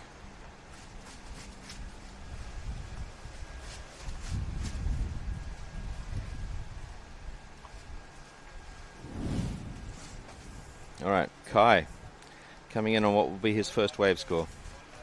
Not a big wave, but he's decided this is the timing he wants. Look at that aerial, classic. Oh, unlucky. He landed in the wrong part of that foam ball and it threw him off. He gave it a good effort there, though. Nice amplitude. Not able to get over the transition and stick the landing, but that was... He had some speed on the wave, so looking pretty good to start for Kai Kachadorian. Yep. Still in fourth position. Maybe slightly frustrated. He's got exquisite style on those aerials, doesn't he? Just perfect poise. Good timing. The timing makes everything look like in sync. Paul Karolidis, one half of Fishbowl Diaries, usually in the water taking amazing photographs. Right now in competing in the Masters, Paul is an obsessive sailor and works hard at Goya, building beautiful boards and helping them do things. And, of course, he also, Fishbowl Diaries, makes Sophie. Talented individual on the water and at the shop and behind a lens. And just such positive, good vibes, right? Oh, yeah. Look at this. Never a frown when you're around Paul. Look at that aerial. Look at the projection, but he kind of gets unlucky. Landed onto the foam ball, and it like bounced him back. He just had one of those really unlucky landings. That's also a wind thing, you know. If he had more wind there, he would have floated over that section easily. Karolidis staying busy. Well, Kai's picked up 2 points. It's not nothing, but he's still in last place. But he'll be, looking for a second wave and then seeing how competitive he can be. But he's needing to improve on that. That's not going to get him through. Still plenty of time. Yep. Nothing to worry about for Kachadorian yet. Not full power, but not slogging around completely. He's got a set coming through, or a wave. Maybe, I don't know if it's a set or a wave, but it looks like an east wave. Isn't one of the east swells? Is he going to pick it, or no? He's going to let it go. He's having a sniff. This is Glickenhaus upwind. Well, that's nice. Gets good lip contact. Able to stay near the power. Some squiggles. Jazz will score well on this one. That first one was critical. Oh, there we go. Nice wrap for Kachadorian. Stepping on the gas, looking for the aerial. There it is. He's in the right spot that time. Yeah, nice transitional landing. Good job. Puts the tail down on the foam and soft landing for Kachadorian. This is Miggy Swiger. Definitely getting windier now. A lot more motion. Sets coming through. Scores racking up. It's amazing how quickly things can change. Karolidis looking for an answer. Ooh, nice Good hit. contact. I like the snap on that top turn. Yeah. When Paul's having a really good day, he can pull a 360.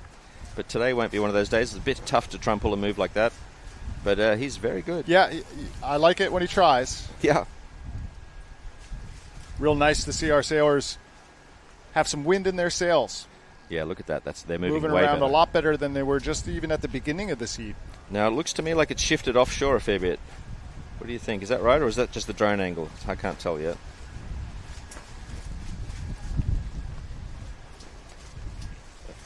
We'll have to get a few other views to be sure, but maybe not.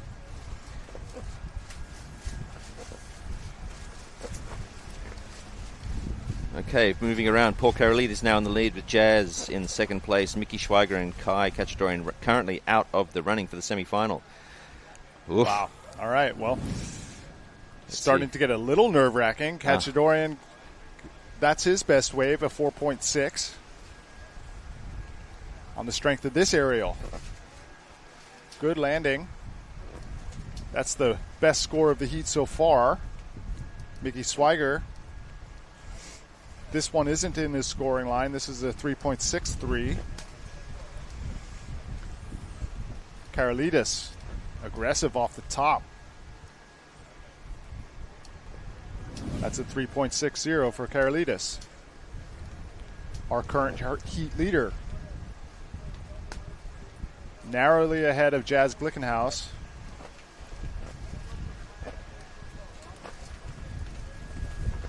Karolidis looking to get rid of that 3.60. Got a wall in front of him. Got speed on the board. Here he comes, driving through the bottom turn, under the lip. Good contact, there it is. Whack! Has to pump through the section.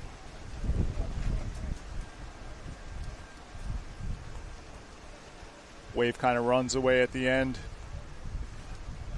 3 minutes on the clock. Mickey Schweiger on a set wave, riding upwind. This is what we were hoping for. Ooh, that's a nice looking wave. Miggy getting good opportunity here. Drives off the bottom, a little bit bumpier now again. Look at that big lump. He's got to ride over that. He's ridden over it beautifully. He just missed the critical moment there. Oh, it's very hard to time. Yeah, hard to time that. Hard to keep your speed. Look at that. What a radical change in that wave. Glickenhaus. He's in advancing position. He's in second. Out the back behind him, Kachadorian. We're getting a flurry of scores coming through towards the back end of this heat. This is going to be anything could happen here. Trying to keep the rail engaged. Here comes Glickenhaus off the bottom. Good wrap. Still looking for a aerial opportunity. Here it comes.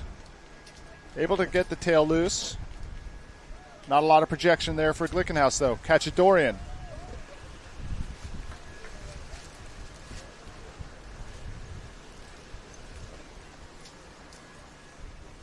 Solid wave for Kai.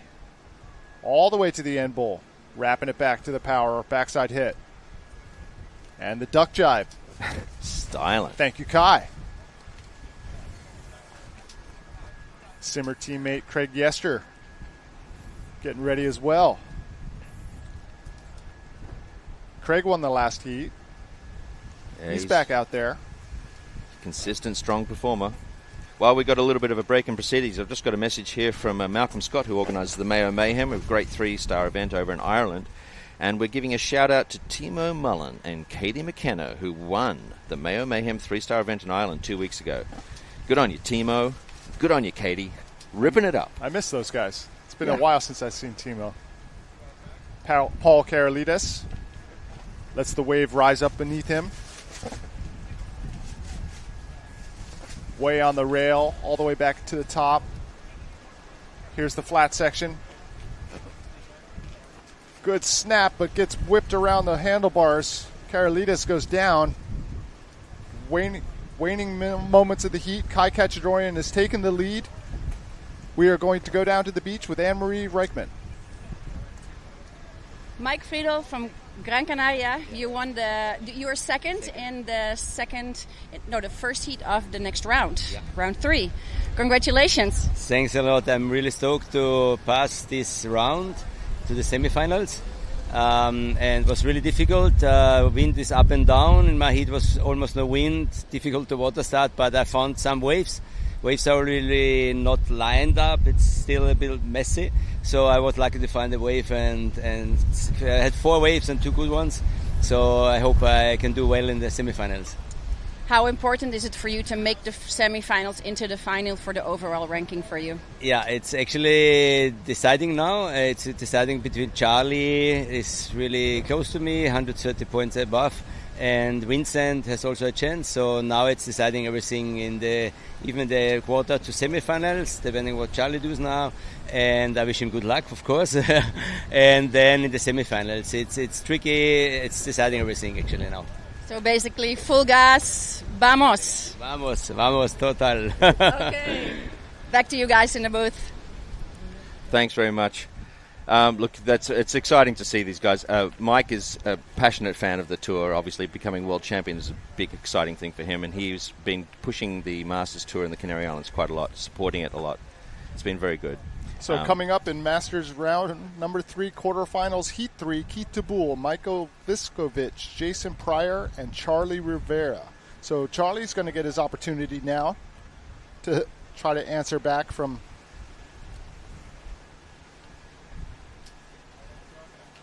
on the wave now, Viskovich. That's all the way at the end bowl, kind of streaky.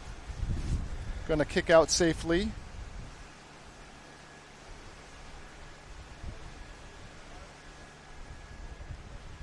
As we check out the competition area, wind has definitely increased. We're seeing signs of the swell that's expected.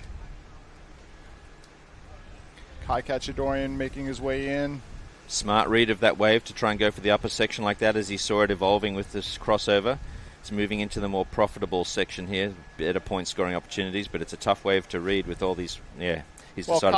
Well, Kai his heat is done, and he's headed in, and that wave has definitely helped him. Solid showing for Kai Kachadorian. He won that last heat on the strength of 2-wave total of 8.33. Last second was able to increase his scoreline and get into the lead. Also advancing with him is Paul Karolidis, narrowly beating Jazz Glickenhaus and Miggy Swiger. Tough heat there in our quarterfinals, heat number 2. Certainly is. On the water, Keith Tabul, Michael Viskovich, Jason Pryor, Charlie Rivera. This is the Masters division of the 41st Aloha Classic. There goes Vincent. He's one of the other Masters who's in the running for the world title if he gets very lucky. Well, if he does very well. He needs a little bit of luck. He needs the other guys to not do so well, and he needs to do well. But he's a very good sailor, as are so many of these Masters now. Vincent's been on tour for a fair bit of these places. Let's see. Here we go. This is Jason Pryor. Nice, Jason. Aggressive to the lip. He sails with this frenetic energy, looking for the mutant. I could only call that the mutant. So he was having a crack, wasn't he? Really was. Wow, that was the first time we've seen that since Mark Angulo was here. The mutant is as the name would describe, a mutant variation of a goiter and a 360 kind of had Chucky baby. That's what the mutant is, right? And we don't see it a lot. It's a very, very difficult maneuver to put back onto a wave. Well, when we finish calling this wave, you can tell us how you do a mutant.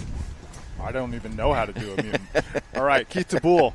Really. Carving with his turns, snapping off the top, blowing the tails loose. Wow.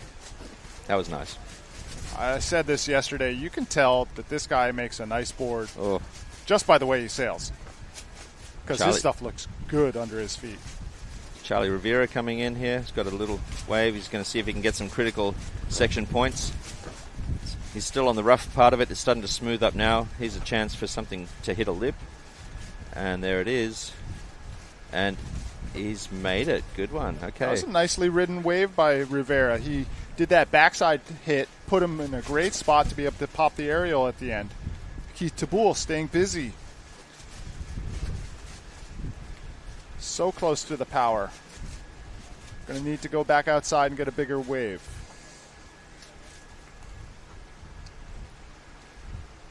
Ten minutes on the clock. Jason Pryor in the lead, waiting for scores to drop. This is Pryor. Woo. So late to the lip. Floater re-entry. Manages to hold it together. And here comes the mutant. Look at this. Under the lip. Upside down. Oh, man. Trying to spot the landing. Wow. We're going to go down to Anne-Marie Reichman on the beach with our event winner, heat winner. Kai Ketchadorian, a.k.a. Flycatcher, winner of the second quarter final. Whew, how was that for you? I was out to sea when that heat started, and doing my Buddhist chant, I was just Nam Myoho Renge Kyo, and I was in my own little world, and then I saw everybody on the inside starting this heat, and I'm like, okay, stop the Buddhist chant, get on a wave. First wave kind of got a couple snaps and splatted, and I'm like, this is not the Flycatcher way of doing things. I hit the lip, hit it hard, hit it late, and just went out and reset. And once again, just bring Ho'okipa to your side. It was a sequence of hit and miss. Those three guys are hustlers. Mickey, Paul, and Jazz deserve huge credit. Anybody would have made it through that heat. And then I got this little inside corner kernel one. Mark Angula was telling me yesterday on the phone to go look for the upper green tree little ones with an elbow. And that thing just slinged me in, and all of a sudden everything was taking care of itself. And I remember a big blast, Anna Marie, a big blast that landed in the flats with the little obligatory and then I was like, okay, I need another little backup one. I remember getting the backup one, and I think I needed another haymaker because I'm not really watching everybody else, but I know what they're capable of. So, I came in thinking maybe, hopefully, and then, the kiss of death, everybody's like, you got it. But then when you showed me the scores, on to the semis, baby. And also, it seems to be slow, but time goes fast. 13, 14 minutes goes by like a flash, right? So, well done. Yeah, thank you. I want you to take that energy and a couple more chances to the semis, and hope to talk to you again. Mahalo. Back to you guys. Thank you so much, Anne-Marie. That was wonderful. Kai Ketchadorian, just a pleasure to hear your thoughts about riding Ho'okipa.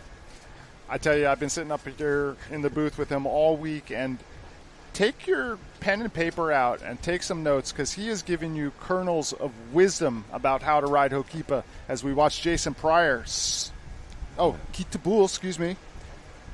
Same gear. Beautifully timed turn on that lip. Yeah, nicely connected off the top. Keith Tabul kicks out.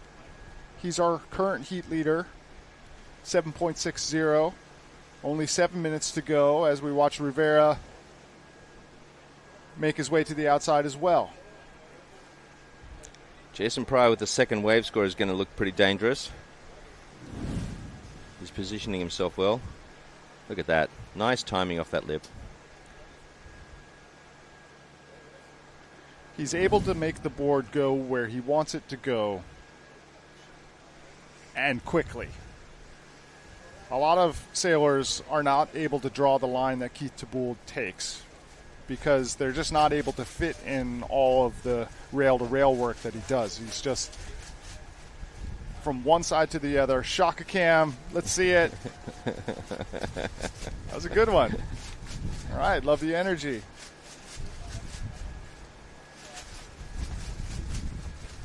On the bottom corner of your screen is Viskovic. Tell us a little bit about his story there, Simeon. Well, he's from Denmark. He's part of the crew that helps organize all the Danish events. He's a passionate sailor, obviously. He and the local scene there, especially with Mads, who's really the main force behind organizing stuff in Denmark. They pulled off the Klipmoller events, the junior things, the adult things, and the general tour. They're just a fantastic community, and they do really good things over there. And he's a part of that. And he's traveling around the world now that the Masters Tour is a thing, and he's having a ball.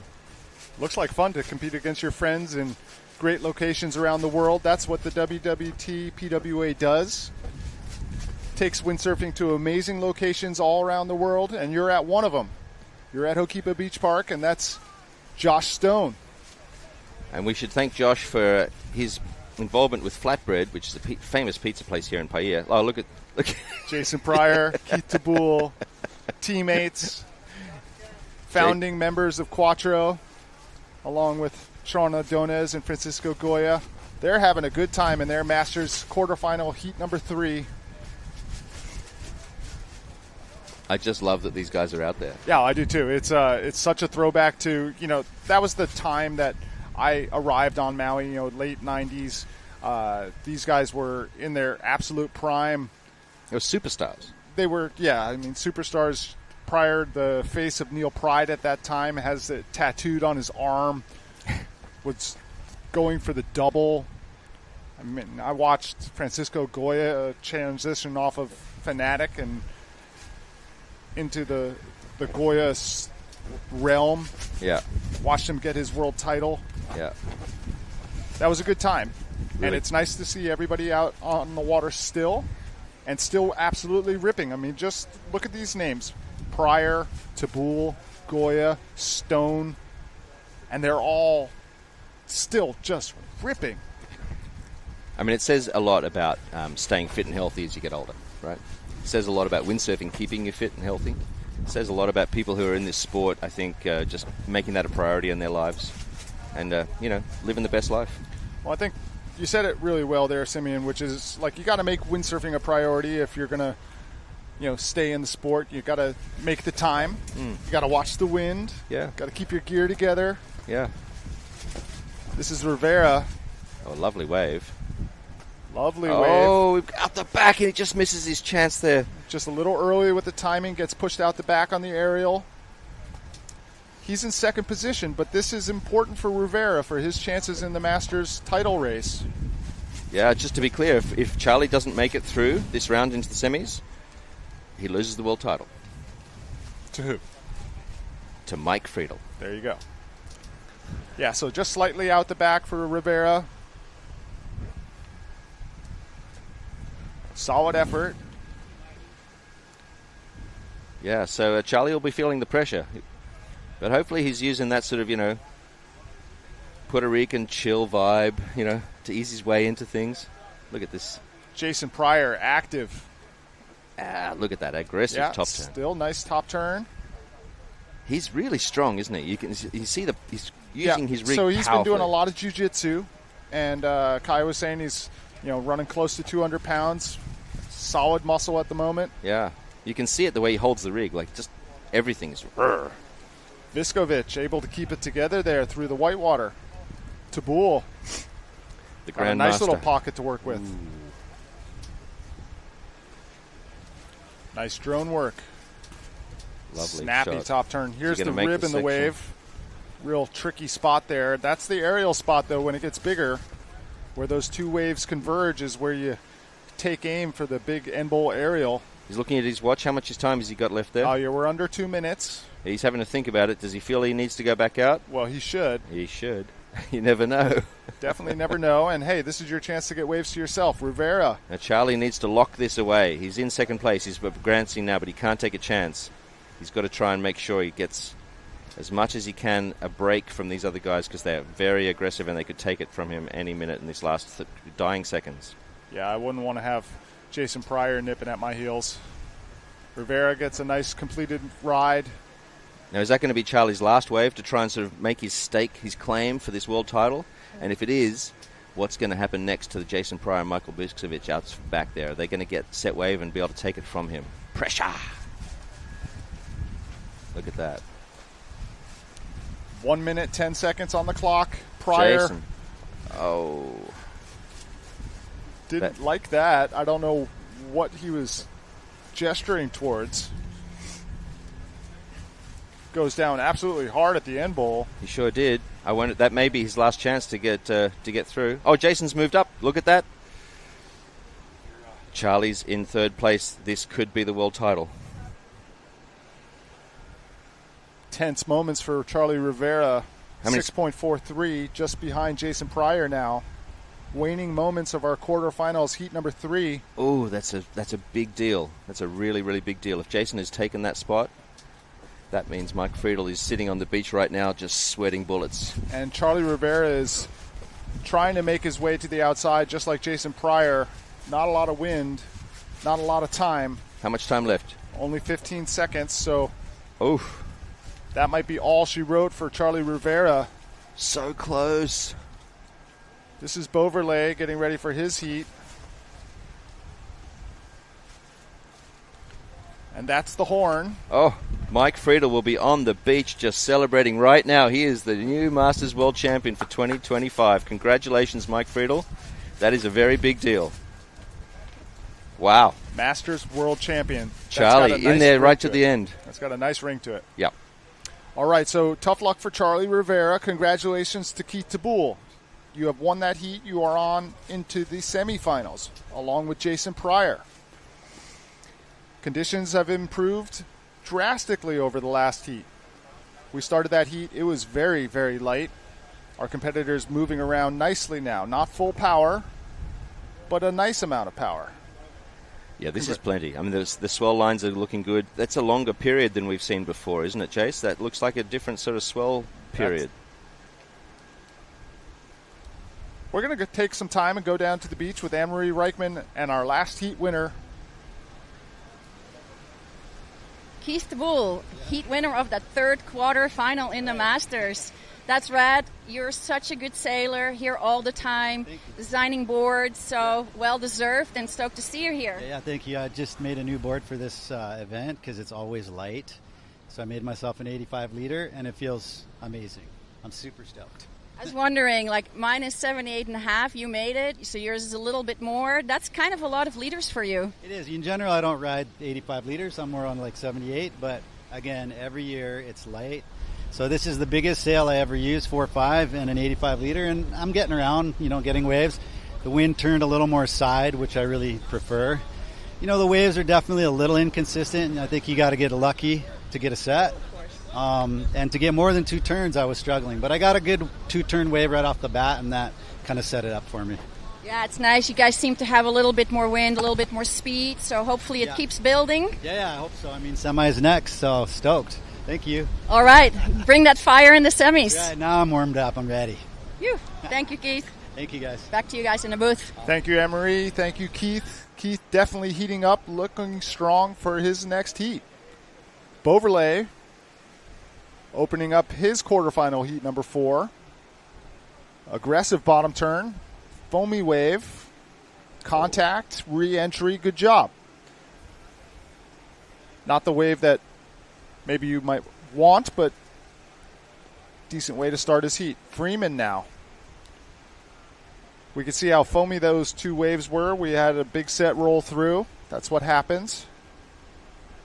Josh Stone, Vincent Beauverlet, Chris Freeman, and Craig Yester in this Masters quarterfinal heat number 4. Beauverlet on the board first, 4.5. You can see some clouds stacking in the distance as Kai Kachadorian finishes up his gear prep. Jason Pryor also advanced from that last heat. He's making his way in now.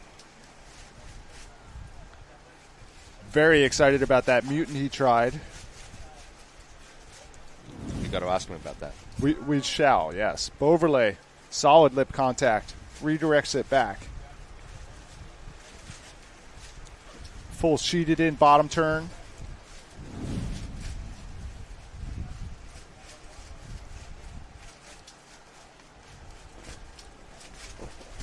Okay, well, an exciting opening, a few seconds of the heat, and now we've got a bit of a pause waiting for the next run of sets. With the world title now decided, it's just down to who wins the Aloha Classic, which has got to be the most prestigious individual Masters title on the tour, I would think. I would agree with that, Simeon. Yeah. And it would feel really good to have a world title, and it would feel especially good to win a title here at Ho'okipa, which has meant so much for windsurfing through our history. You could call it equivalent to winning at your favorite mountain or favorite stadium. Yeah, I mean, in tennis, this is like the US Open or the French Open or something like that. Like, it's one of the really big ones. In golf, it's like the Masters. Yeah. This is our really prestigious big deal. So if you win the Aloha Classic, like that thing goes, everyone knows your name. So not the longest running contest in windsurfing history. That title goes to Zilt, if I'm not mistaken. But in 41 years, the Aloha Classic has got a lot of history. Yeah, look, I mean, that argument, discussion around the longest running events. Well, here we go. Let's just go back to the Craig Yester here. Is that? No? Who's that? Sorry? Nice it is, turns for Craig Yester. Look at that. Staying real active here from rail to rail. He's looking confident as he hunts for the lips. This is the way you want to start off your heat if you're Craig Yester. It's a nice turn. Well, Craig will be glad to have some runs on the board there, so that'll be good. But yeah, back to your discussion about the longest running heat. I mean, look, a lot of the events around the world have got a record of running a long time. A lot of them have started there, and they've been incredible legacy events. And it's amazing to see. And the Aloha is one of them. As you say, perhaps not the longest, but it's for a whole lot of reasons, which we could go into if we get enough of a break in the weather. But this event has really captured the imagination of people. I think it's got a lot to do with the mythology of Hawaii. Yes. Yeah, being in Hawaii, not the birthplace of windsurfing, but definitely where windsurfing kind of expanded and grew in the early 80s, going from California to Oahu, seeing that development. Hawaii's got a special place in windsurfing's history. Yeah, I mean, it's a strong argument to say that when Mike Waltz came across the hill here and saw it for the first time, that's where the birth of wave sailing proper was. And this is wave sailing proper. This is Chris Freeman on a nice wall, full speed down the line, under the lip, trying to get around the section. A little bit of traffic with Craig Yester. Well, he got one good turn out of that wave, and I mean, he played it cautious. He could have gone nuts and tried to push that early section, but it's a gamble. Josh Stone. Josh, nice aerial. lip blast. Is he going to make another section here? He thinks he is. He's pumping hard for it. No. Still, that was a good hit. Josh Stone still sails with just such energy that it looks like he looked like when he was on the Neil Pride gear back in the day, where he was just this jumping bean going. Well, he's not a kid now, but a lot of my friends who are on the tour describe him as being, the kid who came on tour. Yeah. And he was amazing, full of energy. Vincent Beauverlet gets a nice bottom turn into the next section of that wave and makes an interesting transition there to get a hit. My understanding is he's from the Caribbean and runs an airline. That is correct. He runs a twin and single prop airline company that takes people around the Caribbean on relatively short flights, and he's got a really fun clientele of interesting people that he flies around. He's always an innovator, always an entrepreneur, Vincent. He's always got an eye for something really cool. It's not surprising that he's both a pilot, runs a little airline company, and he's running around the world trying to win the Masters World title. I mean, that's who he is. Sounds like a good guy to have a beer with. Oh, yeah. I'm sure he's got some stories. Absolutely. Freeman, full rail contact, has to redirect not to run into Craig Yester. Out the back, Josh Stone blows the tail out. That's a nice turn. Here we go. This end hit is really interesting here. Up, kind of like over the back of the wave to be able to hit that lip that's coming at him. It's a tricky spot for a turn. Here comes the Yester. The Yardbird. Pulling his... I like the backside work. Over the rib. Oh, he's a bit late on the backdooring of that section. Can he get around it? You can see the power in his sail, able to negotiate that section. It kind of looks like he's got a low boom, but also he's a very tall guy. Yeah, he is a tall fella. Stone. Looking for it. Another good hit. Josh has just come back from a tour of Italy, which sounds great to say, doesn't it? Does sound great. Take me with you next time, Josh. We'll go eat some pasta. Yeah. I can show you my 10 words in Italian. Yeah, gelato, spaghetti. Beauverlet, our heat leader. 2-wave total, 7.57. Full speed. Looking for the lip. Pushing that. Nice re-entry. He's down. Gets caught up by the white water. So needed a little bit more projection, but good timing on the top turn. He's got a 4.5 and a 3, which is currently enough to put him in the lead, but everyone's still vulnerable. Someone picks out a nice wave and has a really good run at things and gets a couple of airs, and they're in it. Still wide open. Josh Stone on a good wave. Solid wrap. Looking for the lip. There it is. Nice foam climb. Still in such control. He's doing very well. Francisco Goya getting ready. Getting ready for his semi coming up next, or in 2 heats maybe. There's there we our go. world champion, Mike Friedel. Congratulations, Mike.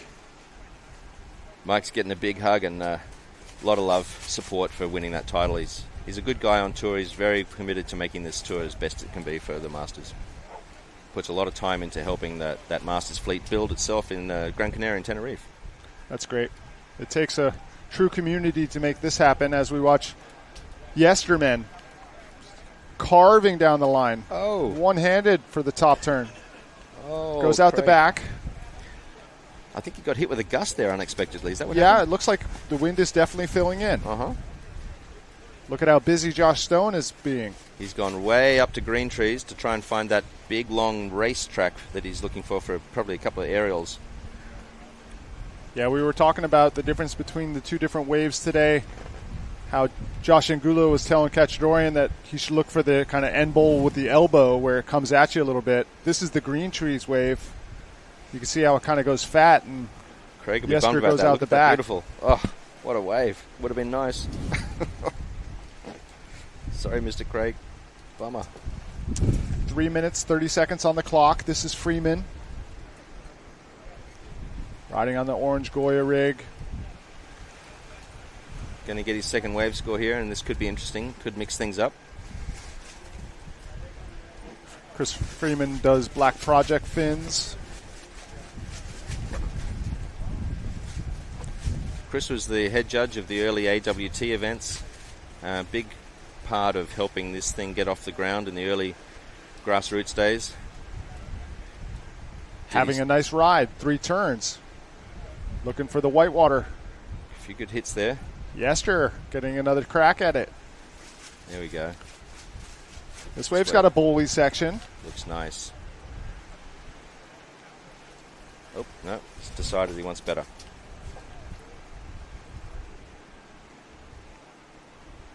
First place in this heat, Vincent Beauverlet, 7.57. Josh Stone in second, 6.77. Yester tight to him, 6.0. Chris Freeman, 3.40. Looking for a second score. If you had to go on form, would you say this would be the form that you'd expect to see, more or less? Vincent and Josh going through, and Craig and Chris just missing out, perhaps? I don't know. Yeah, They're all it's really good.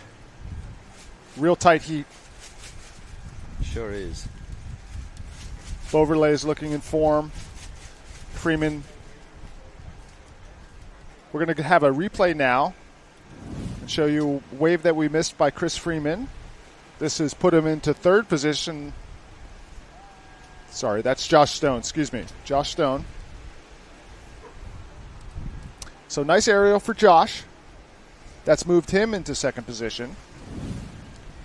Freeman's in third. Yester in fourth. They are close scores. 7.57, Vincent in the lead. 7.4, Josh Stone second. And Chris Freeman 7.03 in third, with Craig on 6. And this is still wide open. Yeah, only a minute left to go in this Masters heat, but still plenty of time to get the one score that you need to break that really tight deadlock. One big hit, one big aerial. That would do it. Hope you're enjoying the show. This is the 41st Aloha Classic. Tour Director Simeon Glasson. I'm Jace Ponabianco. We're watching great action out there. Kai Cachadorian has been doing heats. It's been great. We've seen Anne-Marie Reichman on the water as well. Hope you're enjoying the show. We're still waiting on that swell to fully fill in for our pro men and pro women's divisions. We are going to crown a world champion. We are going to crown Aloha Classic champions. Lots to come here at the Aloha Classics live broadcast, brought to you by Windsurf AI. Picking up a wave. This is Beauverlet.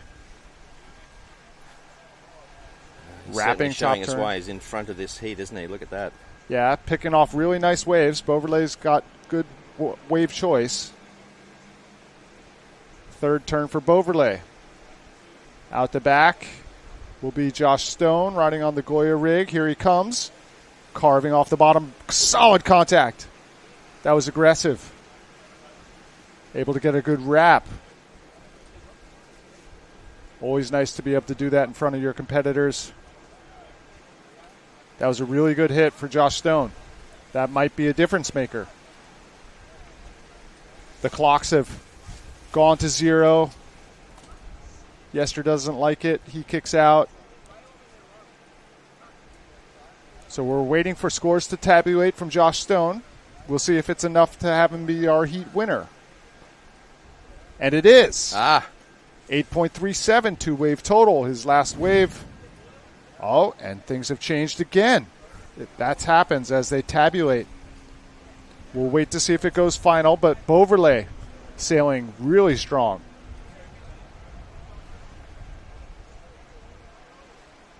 Good rail work for Beauverlay. And it does look like Beauverlay is going to win that heat over Josh Stone, but both men will advance. Super tight heat, separated by .06. So congratulations to Josh Stone and Vincent Beauverlay advancing into the semifinals of our Masters division.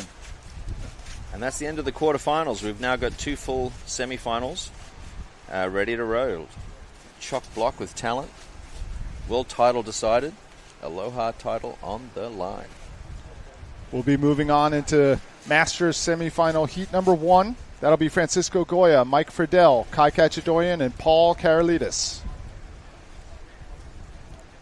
Now, do you think Mike's going to be all relaxed here and consumed with the idea that he's got the title, or is he going to be ripping? Oh, gosh, that's an interesting question about like the kind of emotions dump that you get when you've reached the goal that you've wanted for so long. Exactly. And, I mean, it's a very rarefied air. How many people are we talking about that have ever said that they are a world champion?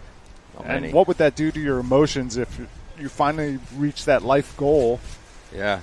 And I think it's even probably more so in the Masters division because, like, we're Masters, right? We'll talk about delayed gratification. Super delayed. I mean, 40 years delayed. Right? Wow. I do wonder how that would feel. I mean, the first world title, the official one, was Arnaud Frenet. And we've had tour titles for Masters, of course, before, and we've had some very good sailors win those. But it wasn't the same as the world title. This official status first started 2 years ago. Arnaud Frenet from Chile, originally from Belgium, won it with wonderful form, blistering sailing, great style. And then last year it was Mike Friedel, and Mike has won it for a second time in a row. So far it's only 2 people who've won this world title. Wow. Charlie was really hoping he'd be the third name on that wall. A lot to play for out at Hokipa as we watch Kai Kachadoyan get set for his first ride. Right off the buzzer. This is the way he likes to play it. Horn sounds, Kai on a set wave. Second turn. Smooth riding all the way down the line. Nothing too radical. Wave not really offering it, but good size, good selection, and especially good timing for Kai Kachadoyan. The consummate competitor. Gathered, focused, strategic. Doesn't get rattled. Nope. Plans ahead.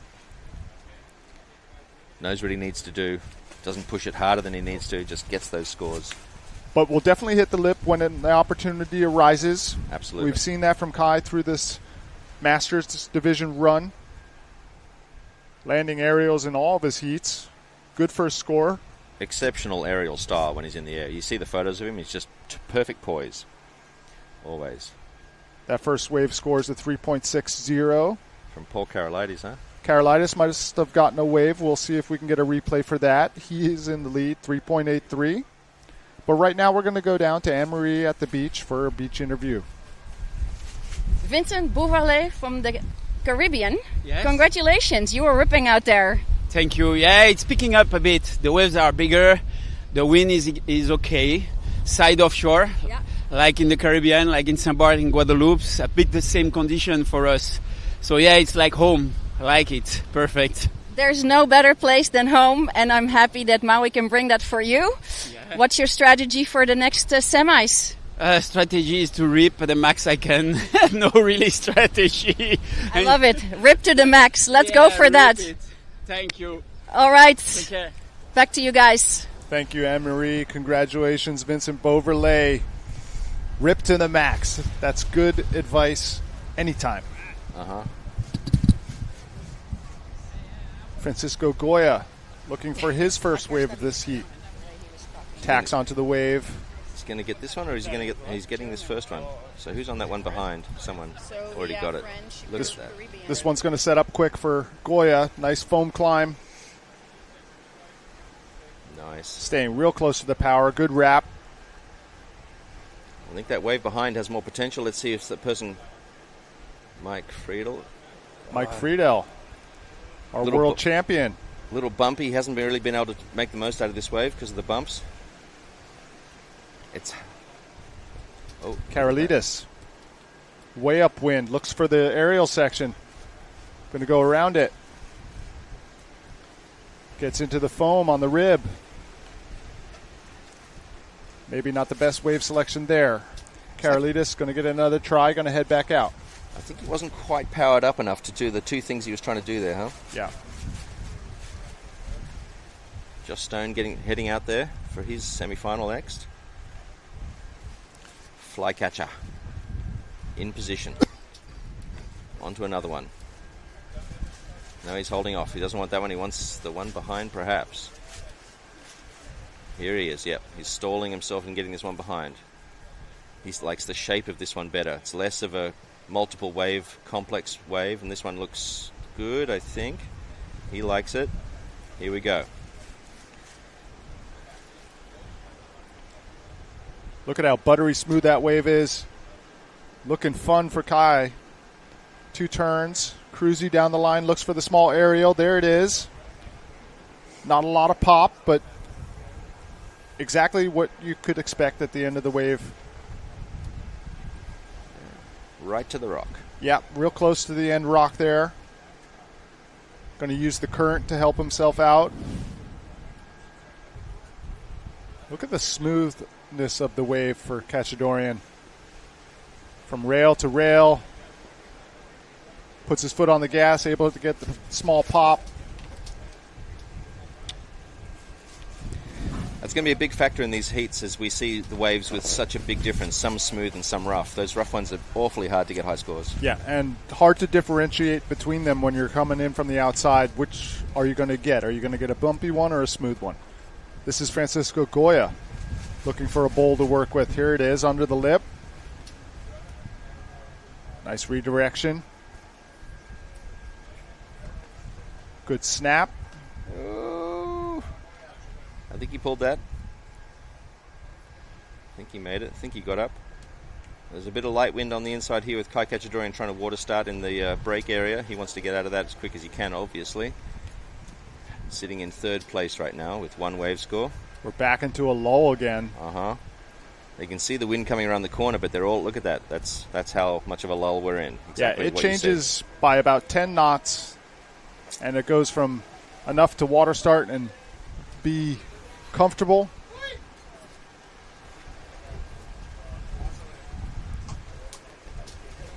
We've just had pizzas delivered, everyone, so we'd just like to say thank you very much, Flatbread and Josh Stone, for delivering pizzas to the crew. Media if we go noticeably silent, you'll know why. Yeah, check out the flatbread. You guys want to see it? Jay's Heart looks delicious, hot, fresh beach delivery pizza. Does it get better than that? Thanks, Flatbread. Thank you very much. And thank you, Vic Marcelli, for bringing it to us.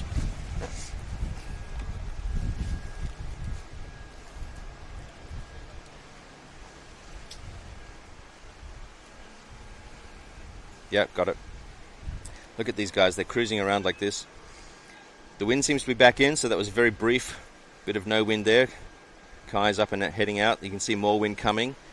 The way it comes in like this with this, it's like a squall pattern, although we're not getting the rain with the squalls, but it's this on and off pattern, and that's what happens here in Maui on the North Shore at Hukipa when you get cloud cover. It's low cloud cover like this coming in from the east with the trade winds, and it does tend to make the wind turn on and off in pulses. So you need to get used to that when you're here. Not panic too much when the wind drops. Just bide your time. Make sure you don't get in trouble. Here we go. Down the line. Look at that beautiful bottom turn from Paul Karolidis on his really brightly coloured board. He loves those graphics. Sprays them up himself. Makes them himself. Key part of the Goya team. Nice turns. This has been a good scoring wave for him. All right, out the back there. We're chasing down Mike Friedel. Look, Mike's got a good run here.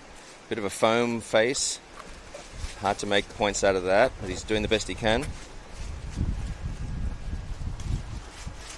All right. Probably didn't get a lot out of that one.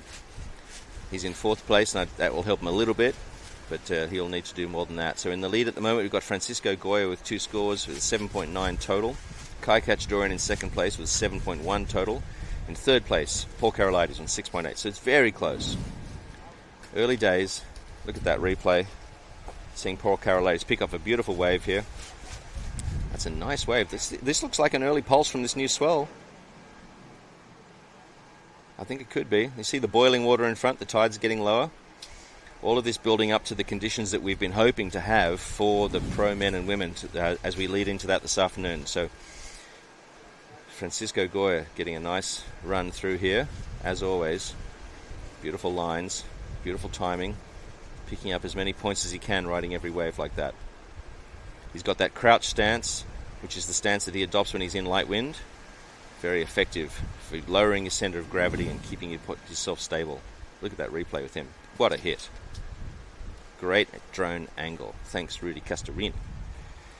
Flying our drone for the commentary booth here to see exactly what's going on. It's super helpful to have that.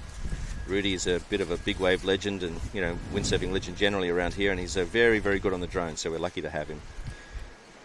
And speaking of drones, and big shout out to Paul Van Bellen, who isn't here this year, but we all appreciate his drone work. He's working over in Western Australia right now, getting ready for his events that he's running later in the year, the Wave Rally. There, the people on the beach just look at that slew of equipment. It's just everywhere. Hey, Shaka Cam. Team Spain giving it all. And on the left-hand side there, Jane Seaman having a chat to her son, Jake Goretti, who's the recent Pro Junior World Title champion. There's a lot of talent flying around on this beach and on this water.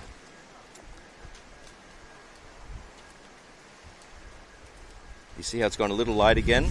A little bit of a soft pulse, but you can see the darker water further up around the point. It'll come back and get in again. You can see that rider up on the top left-hand screen behind the scorecard at that moment in the good wind, and they're moving up into that breeze, and they're going to take this wind into a good wave, perhaps. No, they're changing their mind. But it's when it gets like this, a lot of the locals are very good at knowing how to play that wind game. You can put yourself high upwind and get into that breeze first. Here we go. Oh, he's just using it to go upwind. Oh, crash down.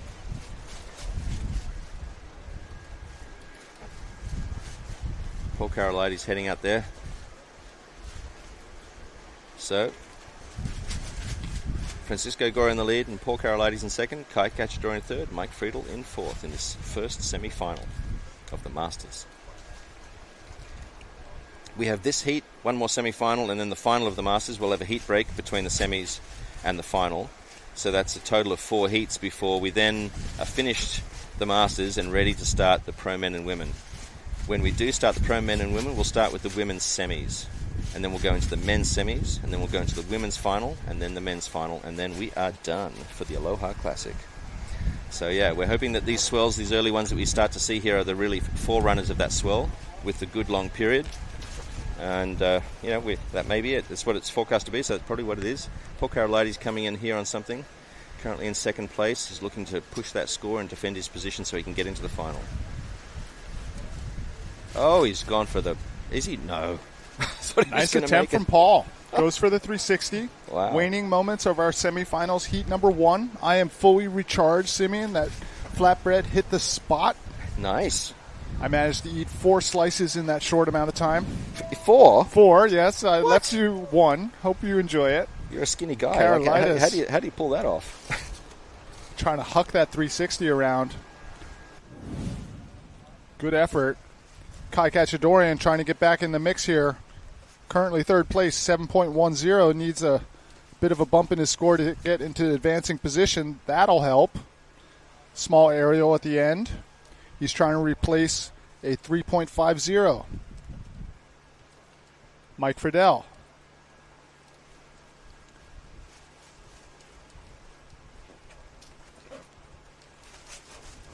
Nice ride for Mike. Under 30 seconds to go. This is live action. Francisco Goya doing figure eights.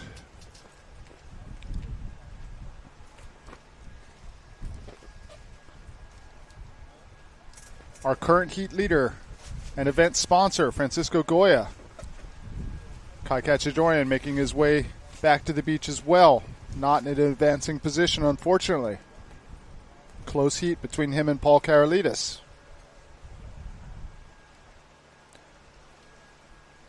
That's Okipa Beach Park. That's our judges' tower, our production room, and beautiful Mount Haleakala. You can see all the clouds. Definitely playing some tricks with our wind as we watch Kai Kachadorian's last wave. Able to get the aerial off the final hit.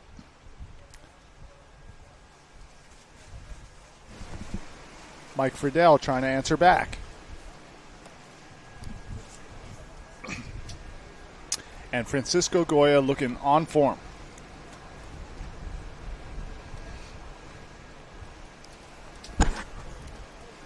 We are in our transitional moment. Head judge is just putting out some messages confirming that we're going to continue with 2 waves and no jumps. When we transition into the pro men and women, the heats get longer. 20-minute heats with a 3-minute transition for all the women's semis, women's final, and men's final.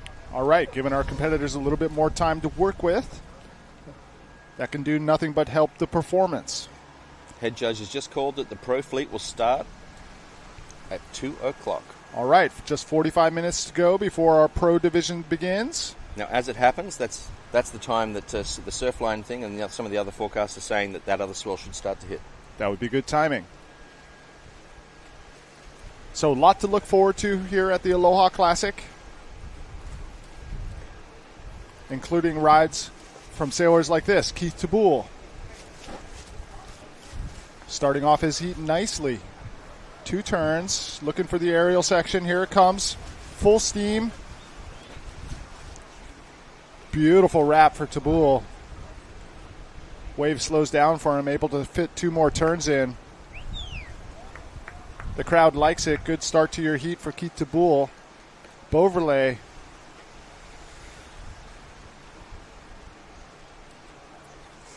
Trying to get over the white water. Josh Stone now.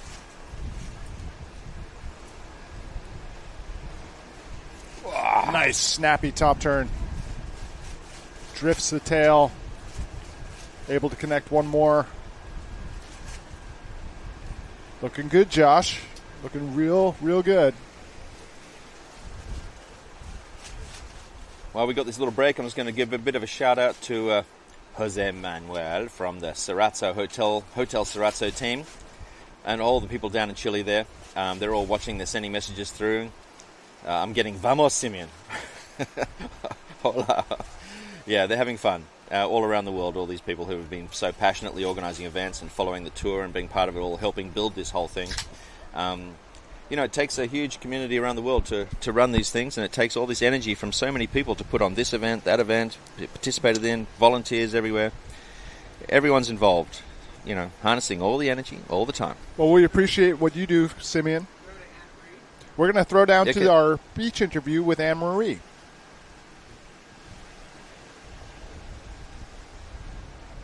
Congratulations. So stoked.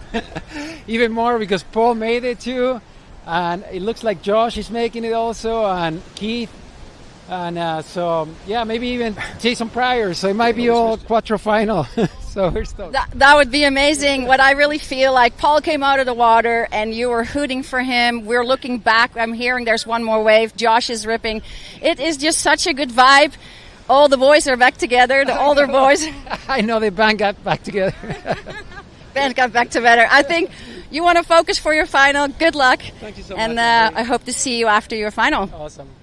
Back to you guys. Thank you, Anne-Marie. Thank you, Francisco. The Quattro original band members back together again. Is it like the Beatles or is it like Zeppelin? I don't know. Pick your favorite. Francisco Goya, Keith Tabul, Jason Pryor, Josh Stone. What a Masters division we have here in store for us today.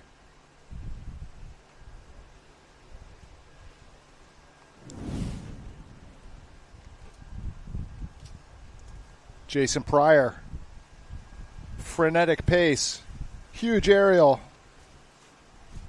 solid on the landing, able to hold it together. Jason Pryor looking good. He's currently in third position with a 4.63 as we watch Keith DeBoule snap off the top, right in front of his teammate. Kicks out. 9 minutes, 20 seconds on the clock. Vincent Beauverlet in first position with a 7.53. Keith DeBoule following him, 6.47. Pryor, 4.63. Closely followed by Josh Stone with a 4.57. So tight heat to start our Masters semifinals. Now, for all the people around the world who might be staying up late watching, it's now 1:20 in the afternoon here, and we're going to start the pro women and the full-on part of this day in 40 minutes at 2 p.m. What time is it in Europe right now as a general? It's 1:20 a.m. in Europe, exactly 12. Wow. So get your coffee together. Look at how happy Paul Karolidis and Mike Friedel are standing with our event organizer, Francisco Goya. Good times on the beach at Hokipa. You could join us. We'd love to have you. Jason Pryor. Looking solid. Here comes the little tweak aerial. Man, look at that. He made it. He's got some punch. He does. He still sails like he did when he was younger. And it's interesting how, as we get older, I know I've adjusted my sailing to things that like my body doesn't like, right? Uh-huh. But this is a lot like the way he used to sail with the pace and the aggression and the timing. Looking good, Jason Pryor. Looking good, indeed. I mean, the fitness of all these people is incredible, isn't it? Gone are the days where, hitting 50 or 45 or 55 even, or even 60, it mean anything. Yeah. No, it's definitely into the new 30 as we watch Beauverlet try to spin the 360. Keith DeBoule under the lip. Nice tag. His positioning is just perfect, always. Making the most of the white water at the end bowl. And Keith is making his mark on this heat with 10 points, well ahead of Jason Pryor, Vincent Beauverlet, and Josh Stone. It's a strong performance yet again. Keith's not mucking around. Nope. As we watch Sol de Greek get ready for her women's pro heat. That's Sol's mum there, Siggy. And she's an ex-pro sailor from the PWA years in the late 90s. She was an excellent sailor. She still is. But she's decided to dedicate her time to supporting Sol and being her coach and being her mom. That's great. And Sol's definitely got a big opportunity in front of her. A battle between her and Sarakito Ofringa for the chance at the world title. Also the chance at the Aloha Classic title. Indeed. Well, she'd have to pick up the Aloha Classic title to be in the running. This is a tough call, but she could do it. Jason Pryor, Oof. one-handed What? off the lip, crashing into the sail. So good. Jason! Trying to do everything at once. That one might have stung a little bit. Look at this. I think his face landed on that sail. Full rail into the wave. Hits the lip. Front hand off. Keeping it off. Dedication to keeping it off. Face plant to the rig. Well, Ow. at least his face didn't hit the boom, so hopefully he's all right. Far out, man. Go, Jason. So Jason's been doing a ton of jiu-jitsu. So, if that is your, strength and conditioning work, a little bit of a crash in windsurfing is probably not going to bother you too much. Exactly. And he's like all these guys, he's in incredible physical shape. I mean, everyone is really strong and really fit. From 45 up to 60, we've got people who are just cranking. And the oldest competitor in this Masters division at the moment is 68-year-old Rob Funk. 68. I was wondering how many years Rob had. 68. He's 68. Congratulations, Rob. Still out there ripping. Yep. Amazing. He's been here since the really early days on the island when wave sailing just started as a thing, as a nascent concept. Rob, always good for a story. If you're down here at Hokipa, he'll sit and talk to you on the guardrail.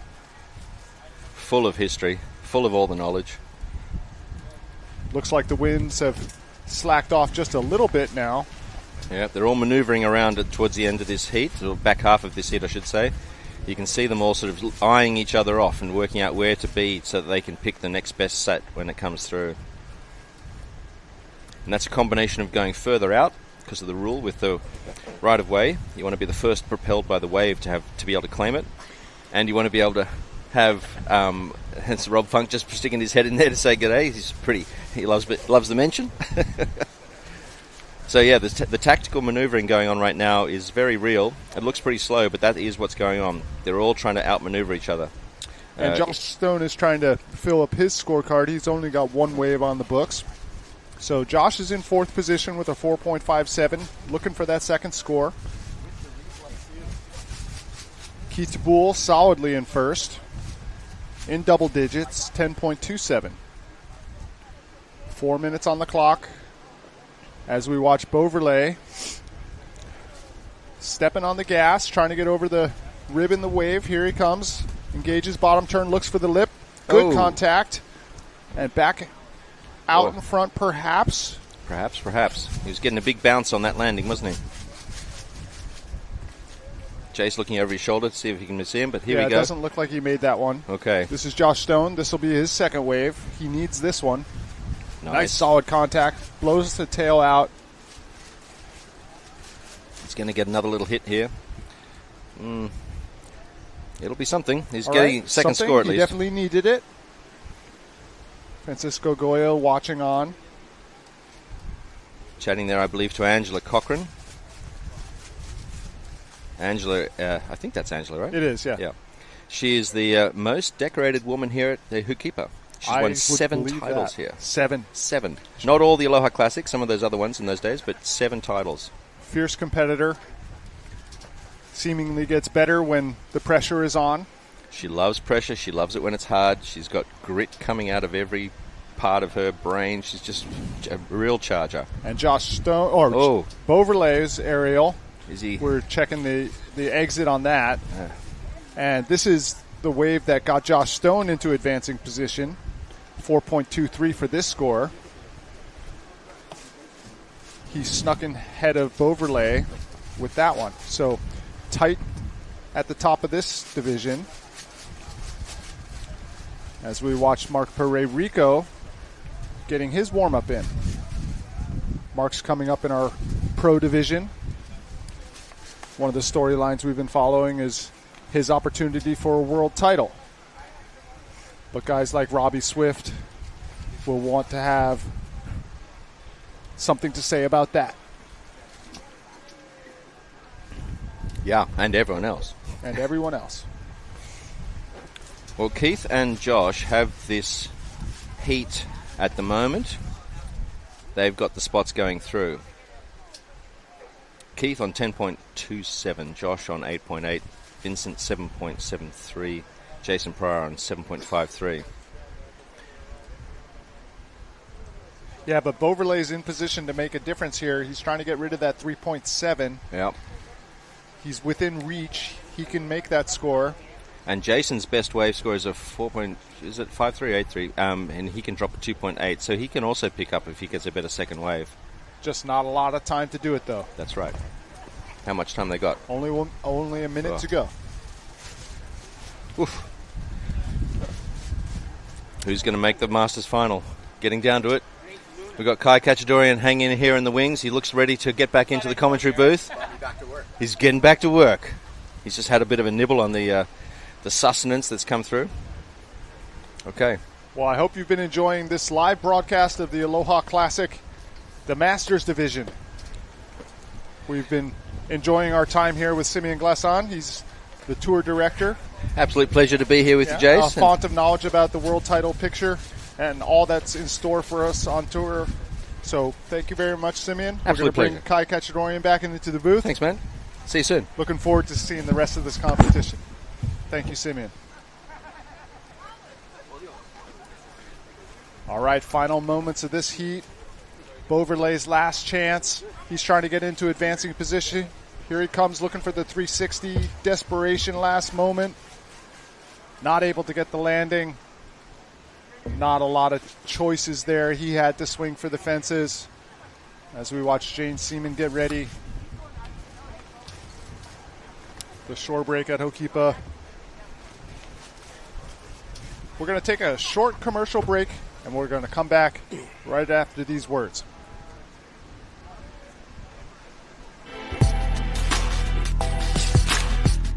The 2025 Aloha Classic is brought to you by the County of Maui and by County of Maui Office of Economic Development and by Windsurf AI, where developers are doing their best work. World Wave Tour, PWA, Goya Windsurfing,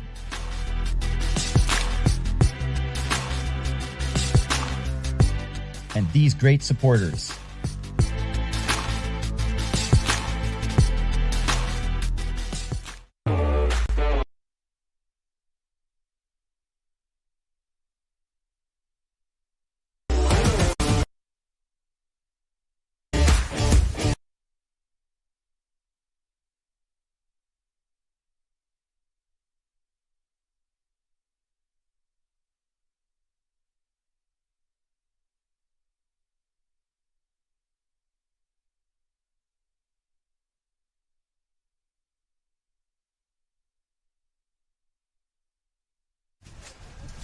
And welcome back to the Aloha Classic, the 41st running of the Aloha Classic. I'm joined here with Kai Cacciadorian. I'm Jace Ponabianco. Hope you're enjoying the show. We sure are. I sure did. I had a nice view of it out from the water there. It could have been nice to have me on mic in the middle of my heat, but you would have just been hearing a bunch of panting. It's got to be a cardiovascular challenge. And it's also a mental challenge to hold your serve in a lineup that's just shifting around. There's a code of conduct, in terms of like whose wave it is and stuff. We're never going to, get too deeply into wave rights, but Ho'okipa decides a great deal of this and how far outside you want to sit versus sitting under. I mean, it seemed like Francisco for a second there was boxed in on the inside, and I was like, he's doing it. He's leaving the door open. And then all of a sudden, he turns an average wave into a high score. It's coming. Which he can do. So you were out there. What are your thoughts on the condition? The thing that I was thinking about more than anything is let's run the pros. Let's do it. Let's get this to the point where we haven't overcooked the Masters division and everything else. I'm very, very eager to get the pros out there, and I understand that we are on schedule for that. Yeah, for 2 o'clock, as I understand, so just about a half hour more. Yeah. So we've had our fun. I think there's a Masters final that will be thrown into the mix here. So pro men and pro women. The women are going to start first? I believe so, but we could check that here. Okay. 1 second. And, here it is. This is the moment we've all been waiting for, well over a day and a half. The showdown between Marc Perret and Brazinho.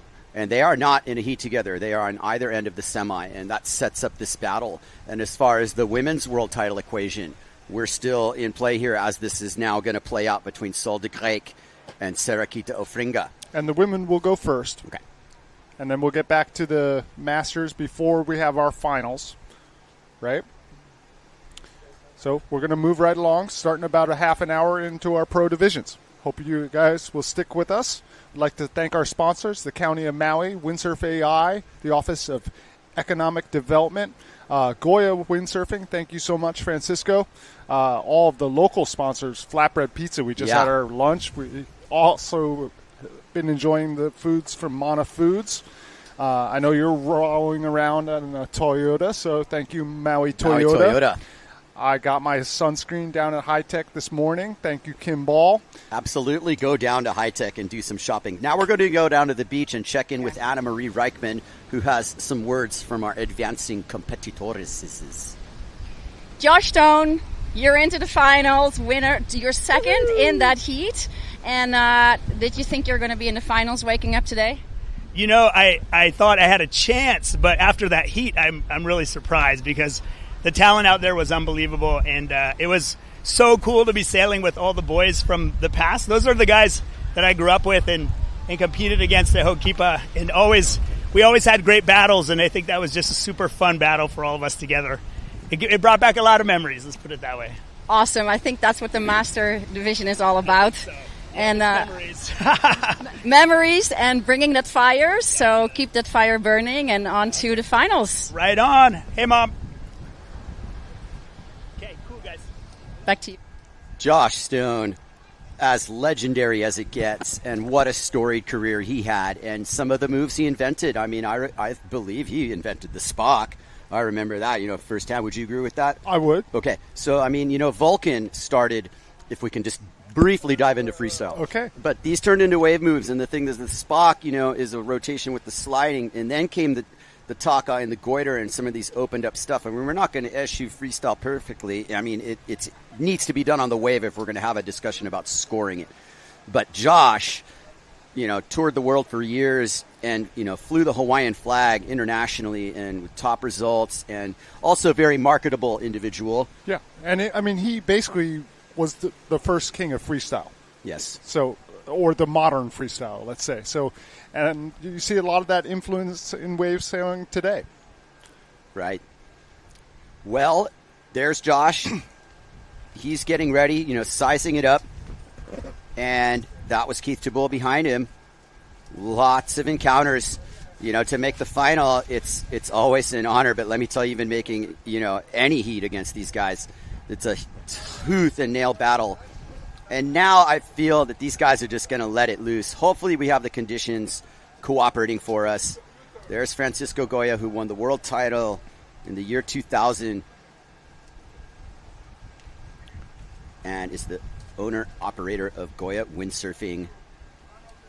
Come have a look at their shop at the Puella Cannery and wherever those products are sold. This is going to be a really fun upcoming Masters final because it's like the entire Goya team competing against each other. You got Francisco Goya, Keith Tabul, Paul Karolitis, and Josh Stone.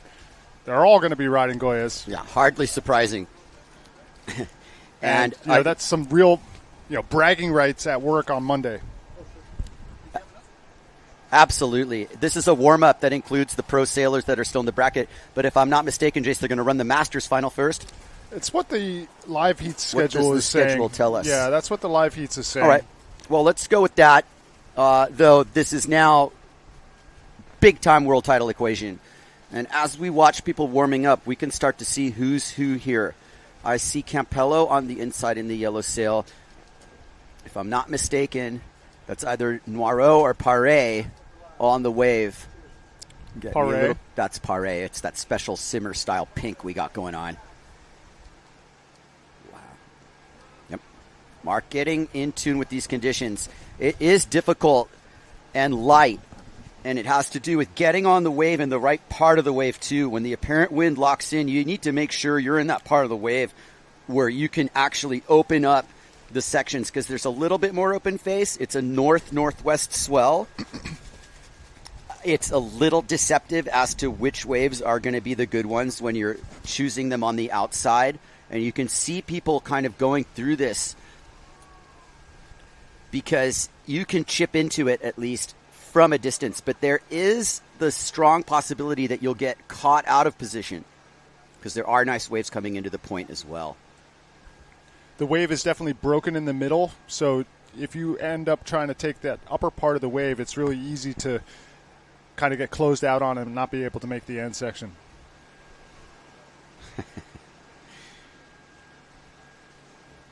Yeah, the women and the men are out. That's Antoine Martin, and that has to be Wehrmeister barking off the fellow Guadalupe. And how was that for wave rights, or was it She Shauna? didn't back down at all. That's Shauna. No. I don't see the F for her. Because I say Shauna then. Yeah, Lisa this is Wehrmeister. Shauna's break. She's not giving it up. No. Might even hurt a little bit of some vocalization there. There's Angela Cochran. Looking for the aerial on the inside, Angela. Don't empty it all in the warm-up. Just make sure that your gear is the right size and that you feel like you have your entire repertoire at your disposal. That's the important thing. And Unfortunately, Jace, there are situations where you're in close heats, but never leave it up to the judges. No, not if you can avoid it. No, not if you can avoid it. And that's the important part. And we like to see definitive, results. And that's the important part right now is as Barrett Rodinger heads out. These are the conditions we wanted. This justifies not going yesterday as well. So our Masters final is going to be Francisco Goya, Keith Tabul, Paul Karalides, and Josh Stone. Bragging rights for the Goya team. There's got to be a parking spot at stake here. Yeah, like put your name on it. Don't have to walk through the rain when it's raining in the winter in Haiku. Or maybe Monday's off. Or late. So we're going to take a break as well. We're going to pay some bills and go to commercial. And when we come back, it'll be the Masters final. Don't go anywhere.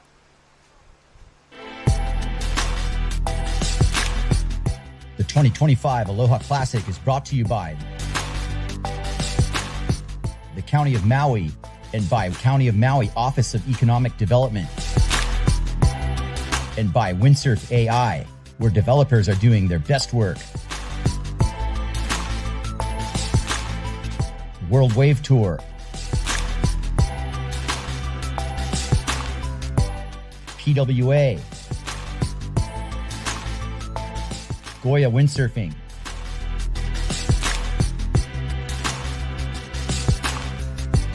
and these great supporters.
Allow us to help you grow your brand and expand your business by reaching Hawaii's giant outdoor sports and ocean enthusiast demographic. Zone Media specializes in social media content production and distribution, drone and video production, cutting-edge live productions, and more.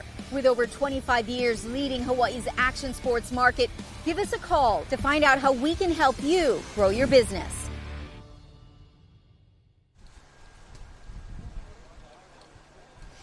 And we are back. Warm-up period before the Masters final. And to preface the Masters final, we will name our finalists. In this corner, we have Francisco Goya, the 2000 reigning world champion. Keith Tabul, the head of KT, shaper for Quattro. Josh Stone, seasoned competitor, age-old legend. And Paul Karalides, who now plays the role of challenger in a Masters final. He is definitely the challenger here, and in many ways, in a rooting interest, your dark horse contender. Well, you got to like Paul's story here, but I mean, he is going against his two bosses with Francisco Goya and Keith Tabul. What's that going to be like at work on Monday when, imagine if he plays spoiler here. Listen, Paul might, think he owns the company if he wins Fishbowl Diaries, the legendary media team of Sophie and Paul, and helpful. And so Paul is the story of this final, if you ask me. Well, he's sailing really well. He's got that 360 in the bag. We saw him try to break it out earlier, so he can make the fireworks happen. Okay, what are the Vegas odds on Paul Carlitos first place here? Okay, well, yeah, he's an underdog. Not going to say he's not. I'd say like minus 200. Okay, minus 200.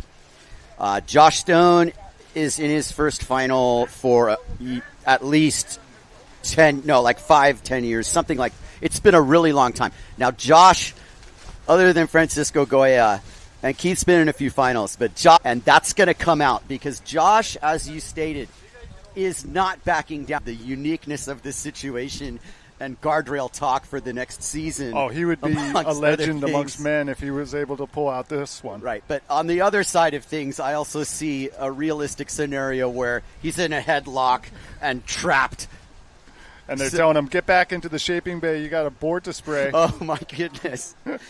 It'll be endless. This is a classic moment in Masters competition history. And listen, I congratulated him out on the water in that semi. Mike Friedel, Masters World Champion. If it hasn't been acknowledged already, I just wanted to personally, on this broadcast, acknowledge him for back-to-back Masters titles. Great job, Mike. If you're cracking a cold one there by the showers, cheers, buddy, and see you next year. Keith Tabul. Not sure if the heat has started. Do I see the flag? But it's got to be getting close. No, there's just people out there. This is kind of the celebration of who made the final warm-up. Francisco Goya. And, Jace, I don't know if you were there this morning, but right by here on the guardrail, as this heat is on, they do seem to be having a bit of a competitive side to them. So we are on. Timer's on. But anyway, guardrail talk was awesome. Me, Pryor, Jason Diffin, Tabul. Great to catch up with those guys, always. Paul Carlitos understands the standard, and he's not going to try anything on a knee-high wave. It's time to go outside and get the best wave you can find, just like that thing at H. Poco Point he caught in that semi. That was a muddy wave. And unfortunately, just a one-wave set. And that might be a scenario that repeats itself. It could absolutely happen. So, the beginning of a heat is so important. You showed it really well with yours. You're on a wave, at the buzzer, making full use of all the time allowed. Looks like Keith Tabul was a little bit early to the party there. Had a good wave, but before the horn had sounded. So we're looking at our first scores on the board now. Francisco Goya with a 4.13 and Paul Carlitos with a 2.17, both getting their first scores of this Masters final.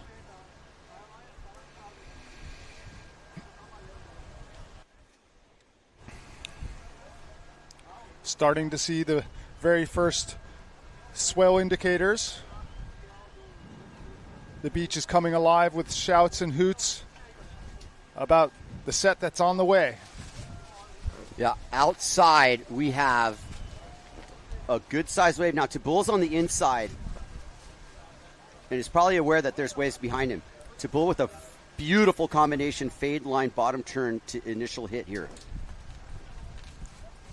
He is going to be on the board using his skatey, surfy style. Kicks out. Josh Stone.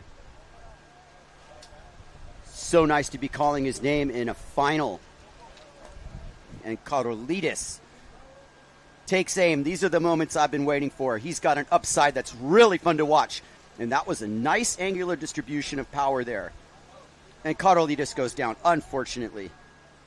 Real nice first turn. He had a good score going there. there. That was a real nice first turn for Paul. You can see that with all the riders riding on the custom Quattros or Goyas, the boards are working well. Everybody in this heat has got that nice surfy style.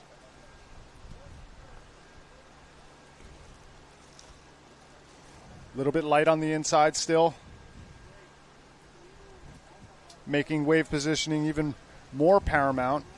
Josh Stone on the outside in position. That wave was vintage Josh Stone. 2 aerials, back-to-back. There's a chance he's in the lead. I think a good chance when that score drops. Keith Tabul gets a 617 for the high snaps. Josh Stone's score yet to drop.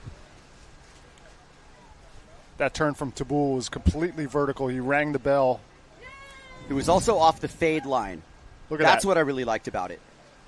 Wow. Yeah. Actually. Yeah, he just rang that bell. Ding, ding. Yes. Okay. 6.1. You blink, you missed it. Josh Stone gets the distance error. Cracks the top of a frothy one. A real tight beginning to our heat. Keith Tabula ahead by 0.10 over Josh Stone. 6.33 versus 6.23. This is Karolitis. Goes down hard after a good first hit.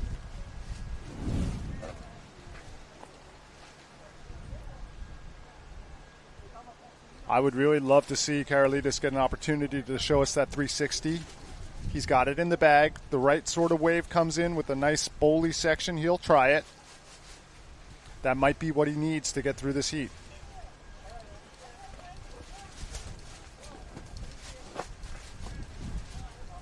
Good place to check out the action down on the rocks.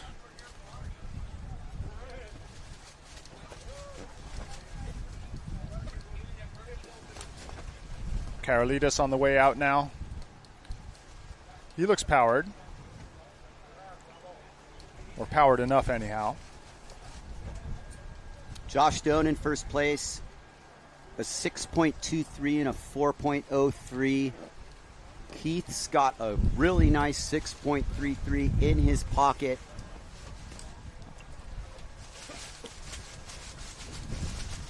Just holding the edge on high score. Which is something to consider. This could be one of those heats where you only ride two waves. It could be an Ishii situation. And Tabul understands that he has a good score. Very in touch with the judges, for sure. 7 minutes, 30 seconds on the clock. This is the Masters final of the 41st Aloha Classic. We're bringing it to you live from the cliff top at Hokipa. Thank you to Ocean Paddler TV and Zone Media for the live broadcast. Thank you to for Windsurf AI, the County of Maui, the Office of Economic Development. Our local sponsors, thank you to the Nalukai Lodge, Mana Foods, Dimension Polyant, Maui Toyota, High Tech, Flatbread, and Deep to Peak. Thank you for all the support that you give the Aloha Classic. And please support those local sponsors in return. I know I sure do. will. I know I do. Yes, sir. 7 minutes, roughly 6.5 minutes left in this final. We apologize for the ticker. And that's not a lot of time in this float and ride, pick and choose situation. And while Francisco Goya probably understands that his little skatey board isn't going to pace the lineup, no one else is really either. This is a float and ride battle now at almost 2 in the afternoon. Goya tacks. Tabul knows this heat's counting no matter what.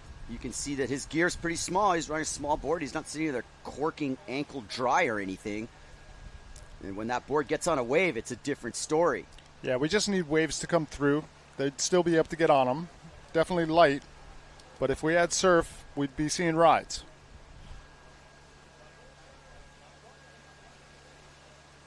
These guys look like they've been here. I recognize these faces from every day who have occupied this same spot on the guardrail. Great Shaka to see Cam. them. Actually, this looks like it's a little further down. This is in front of the lifeguard tower, actually. Hey, everybody. How's it? Aloha. That's right. 5 minutes, 30 seconds left in this Masters final. That's Keith Tabul on the inside.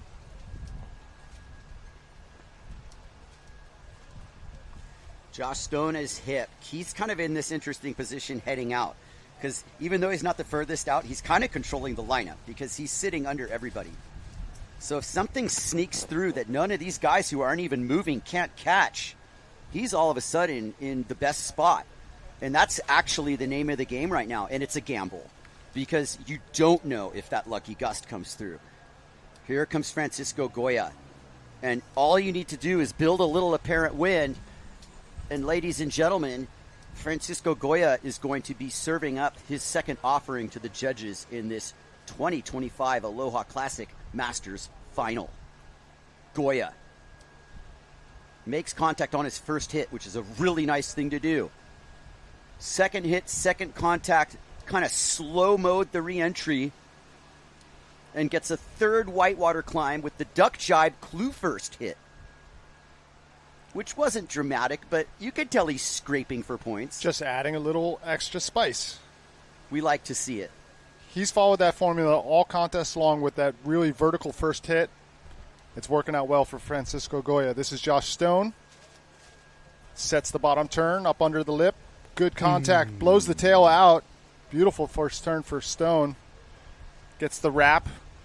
I'm remembering some of these old Josh Stone style moves, and when he did the lip drift there with the elbow, yep. That's his own thing. That's his own thing. Now, Josh, in his, prime state of, professionalism, was the Aloha man. Yes. With this wavy hair and, his Oakley sunglasses and all his, supportive sponsors that he had.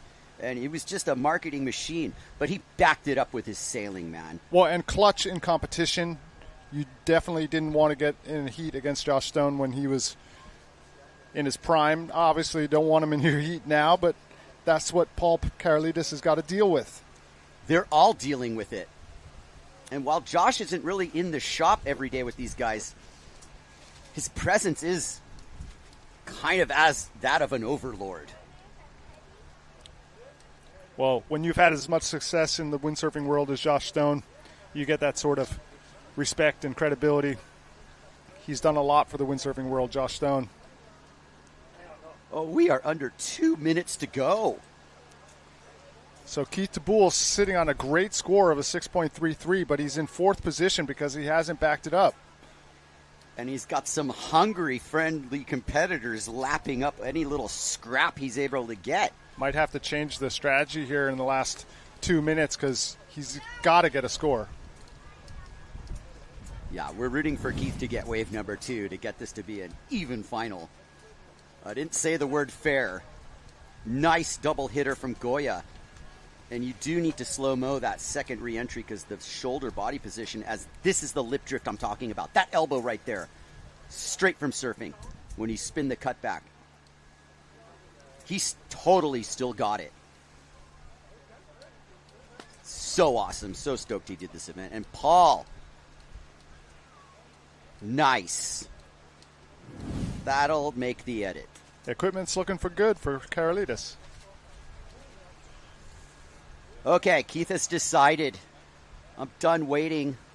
My watch tells me 1:30. I can turn this wave into something, but he's going to uphold a higher standard, and I think he has his head on a swivel because there's a little bit of a bigger one coming in. And his friend Francisco Goya is going to maybe give it to him. In fact, there's a 4-wave set coming in, and Tupul's got a decision to make because below him, Stone's pumping into it, and so Keith drives. You're going to see Josh Stone coming into your picture. That's him, and he's on the outside. Keith's on the inside, so Josh is setting up outside of Keith. Josh Stone, as Keith kind of gets a 2-hitter. There it is. That's the second hit, just coming down from it. This is the third hit for Tupul as Josh sets up. The moment of the final right here. And Josh Stone looks like he's going to run away with this, Jace. He hits the lip with only less than a minute left. Looks into the beach for any sign of success from his friends. Karolidis knows this is his last roll. Keith's going to get a second score. I don't think it's going to be a 6.33. Karolidis, his campaign is done. Did he better his score line? Maybe not. 10 seconds until the end of the Masters final. I'm biting my nails, but I kind of think that Josh Stone has done it. And Tupul with a 4.53 for a do-or-die effort on the end wave. Didn't quite catch Josh Stone. He could have. If it had been a better situation, that would have been a buzzer beater for Tupul. But it lofts him into second on the podium. And there you have your 3 finishers. Josh Stone wins the Aloha Classic 2025 Masters Division. Great job and congratulations. Congratulations, Josh. Got to really be proud of Keith, though, able to get out of fourth position and make things tight right at the end. Keith DeBoule in second with a 10.86. Yeah, take a page from Keith DeBoule's strategy there, because it was quality over quantity, and he had a really good chance. Ho'okipa just didn't come to his side that time. Here we go with the first women's semi, and this is world title implications, and Sol and Sarah are in the same heat, with Kotz and Wehrmeister in the middle of this pivotal battle for world supremacy. The showdown is happening next.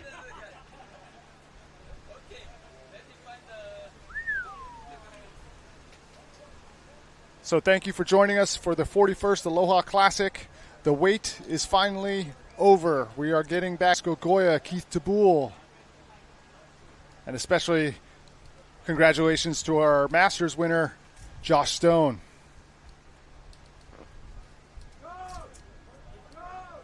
We're in a transitional moment now. We're going to increase the heat duration. We're going to 20-minute heats, I believe. 2 o'clock in the afternoon. And you look outside and it's this float and ride situation. Boy, I tell you,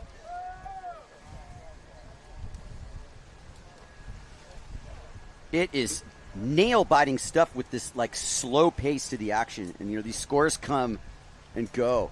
It's a really tense affair. I like having the Masters final in the midst of the pro semis. There's a lot of, old and new faces mixed in. Future Masters competitors mixed in. There's our winner. And Josh has this board right here. It's funny. It's got Josh only written on it because he rents out his house and he says, you could use all my equipment, but not just don't use that board ever. And now you know why. Josh only. There's DeBoule, who has won the last 2 Masters competitions here, by the way. Last year's Aloha Classic and the Maui Pro-Am. That's what I'm talking about. Great final for the Goya squad. Congratulations to the 4 of you. And see you out on the water. That's what I'm talking about. We have a lot to be proud of. Here comes Anna Marie, who will definitely have a very colorful interview. And there you have it. Oh, he's going to get Let's the chair hoist him up up the and beach. throw him in the water, will you? Just make him fall, for crying out loud. Josh Stone, our Masters event winner. Congratulating Keith DeBoule, second place. Keith played an ice-cold game right there. I mean, I wish he had gotten on, a real set. Not that he would have won or lost, but just, a little bit more of a chance. He waited so long for it. I give him so much credit for sticking to his guns right there. Well, and he managed to get an opportunity right at the end as we watch Josh Stone coming into Anne-Marie Reichman. We're going to hear from them in a second. On the water, the heat has started. Here goes Sol de Grec, setting up her first ride. Gets through the ripple. Really getting comfortable at Ho'okipa on the inside. And with the conclusion of that ride, we will join Josh Stone and Anna Marie Reichman. Josh Stone, winner of the Masters. You killed it. Woo! Having so much fun out there. And that was again, another dream heat with the best guys from the past, and everybody was just going for it. Conditions were beautiful. Really, really beautiful waves. And I think what it boiled down to was whoever got the set. That was the key to the whole heat, and I got very lucky. It was a great view. I turned, I looked, and there was this one wave, and I thought it was Francisco. Big punt, and then another punt, but it was you. So that racked up a lot of points. Well, it was, it was so fun because it was light, so every time you're coming out, you're watching all your friends coming down the line, just ripping, and every single turn just turned you on to do something harder, So it was a lot of fun, and I really enjoyed myself a lot. And I was so happy for all of the Masters that got to do this, and I hope they enjoyed it as much as I did. Awesome. We'll go celebrate. Say hi to your wife and family. They're here supporting. So awesome. Thank you. All right. Back to you guys in the booth. Congratulations, Josh Stone, my friend and sailing partner. All right. That was Wehrmeister on the right side of your screen getting through that ride. And she's definitely in the mix as well. Sol de Grec started off on the insider there. And looks like Wehrmeister channeled in a nice set wave. Sarakita Ofringa I saw on a wave but a kick out. It's a closeout kind of thing. It was a bigger wave, but she wasn't quite in the right spot, so she had to kick out and head to the outside. We're going to wait for Wehrmeister's score to drop in. Just as the score flashed, it looked like she is going to be in first place. Here is the replay of Wehrmeister's arc. A beautiful arc it is, and such good aim she has, Jace. Yep, and she gets rewarded. This is a 5.03 single wave score. Look nice at that rail work. Rail work, absolutely. I think Wehrmeister is just getting started, to be honest. She has another gear. Doesn't she have this confident look, Jace? Yeah, she'll hit any section that's coming. As our Shaka Cam spectators having a good time. Pauline Kotz with a study of light wind water starting in what's the equivalent of a washing machine, really. That's out in front of the rocks. Not a lot of wind in that area. Sol de Grec on the wave, but kicks out. Sol mistimed her bottom turn there, and the apparent wind just squirted her out. And here comes Sarakita Ofringa, who is by all certainty going to ride this wave. Sarakita and Sol are tangling for the world title. Sarakita is determined to get on a wave where she can actually, open up a couple turns. It was probably a pretty smart move on her behalf not to ride that one in front. And it's interesting how some of these smaller waves are also shutting down occasionally. But we have a little more open wall with this north-northwest swell. Sarakita's had to wait a long time for her opportunity. She was talking to me about the nerves of not knowing when you're going to go. Had to wait through yesterday, through the Masters and the Juniors. She was on call with the rest of the Pro Women's division. Didn't get a chance yesterday. Had to wait around this morning as well. Here we are, 2 o'clock in the afternoon. We have started our Pro Women's semifinal. Currently in the lead, Lisa Wehrmeister, followed by Sol de Grec. Sarakita in third, Pauline Katz in fourth. This is Sol, just 16 years old. Currently world ranking number 3. And still in contention for the overall title. Sol de Grec has shown some fearless sailing and improvement at Hokipa as every heat goes on. Staying busy. Smaller offering, but manages to get a number of turns and an easy kick out.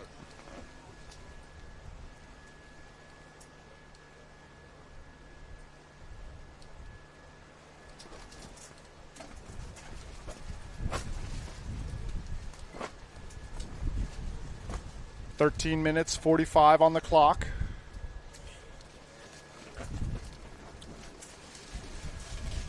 Sol de Grec on the outside. Come on, conditions. Manages to get planing for a second. On-off power. It's really important for these conditions to hold. As long as we have what we have, we're in good shape. This is Wehrmeister.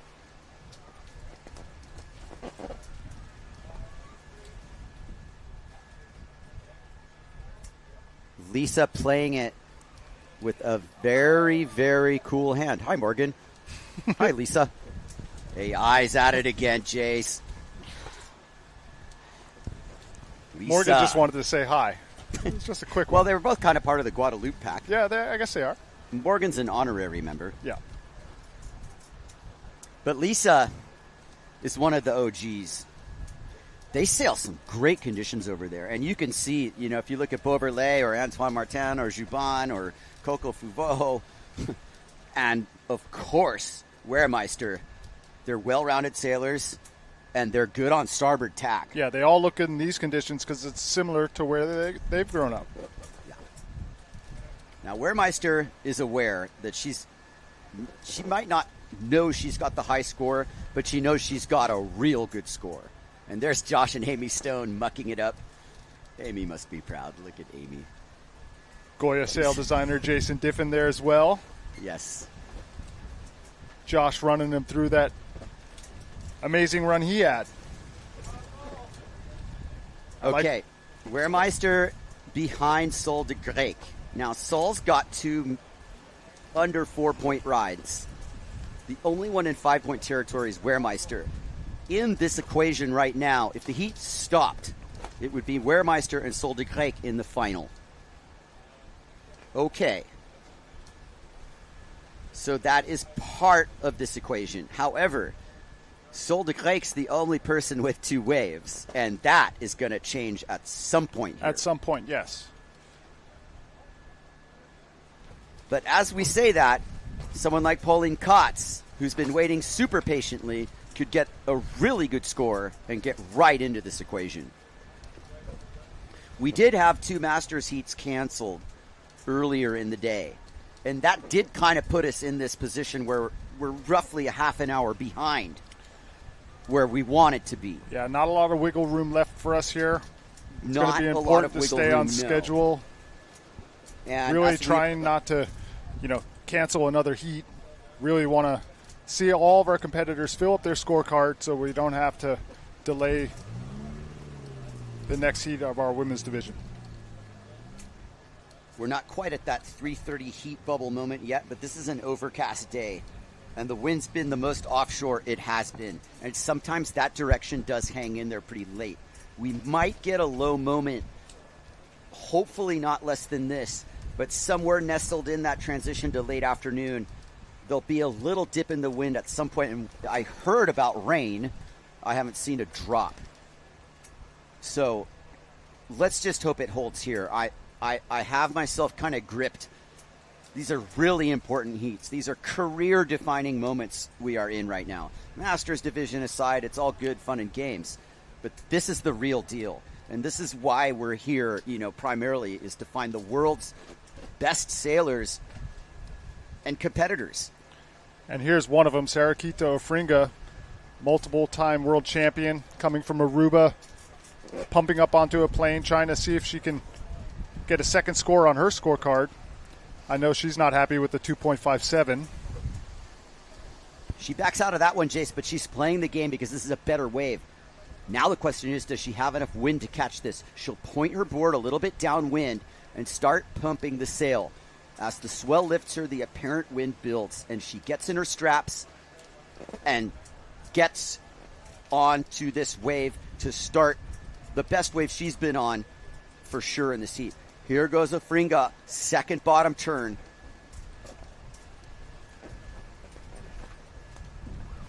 Third turn, the judges are going to have to reward her. I mean, it's a nicely ridden wave. It's better than her first score, and it is her second score. And you judging by these moments, just getting 2 waves is an accomplishment. Yeah, not a lot of opportunity. Definitely difficult to get onto the wave. Definitely difficult to stay into position, to get into position. But with 8 minutes and 30 seconds on the clock, still plenty of time. Sarakita moves to second place, 6.34 two-wave total, just behind Sol de Grec. Sol heading up towards Green Tree Rights. Another world title defining moment in this semifinal. Fades in behind the peak. This is what she's learned to do. Gets kind of an extended bottom turn, but a snappy cutback. Another snappy cutback. Is she going to hit that little white water? Why not?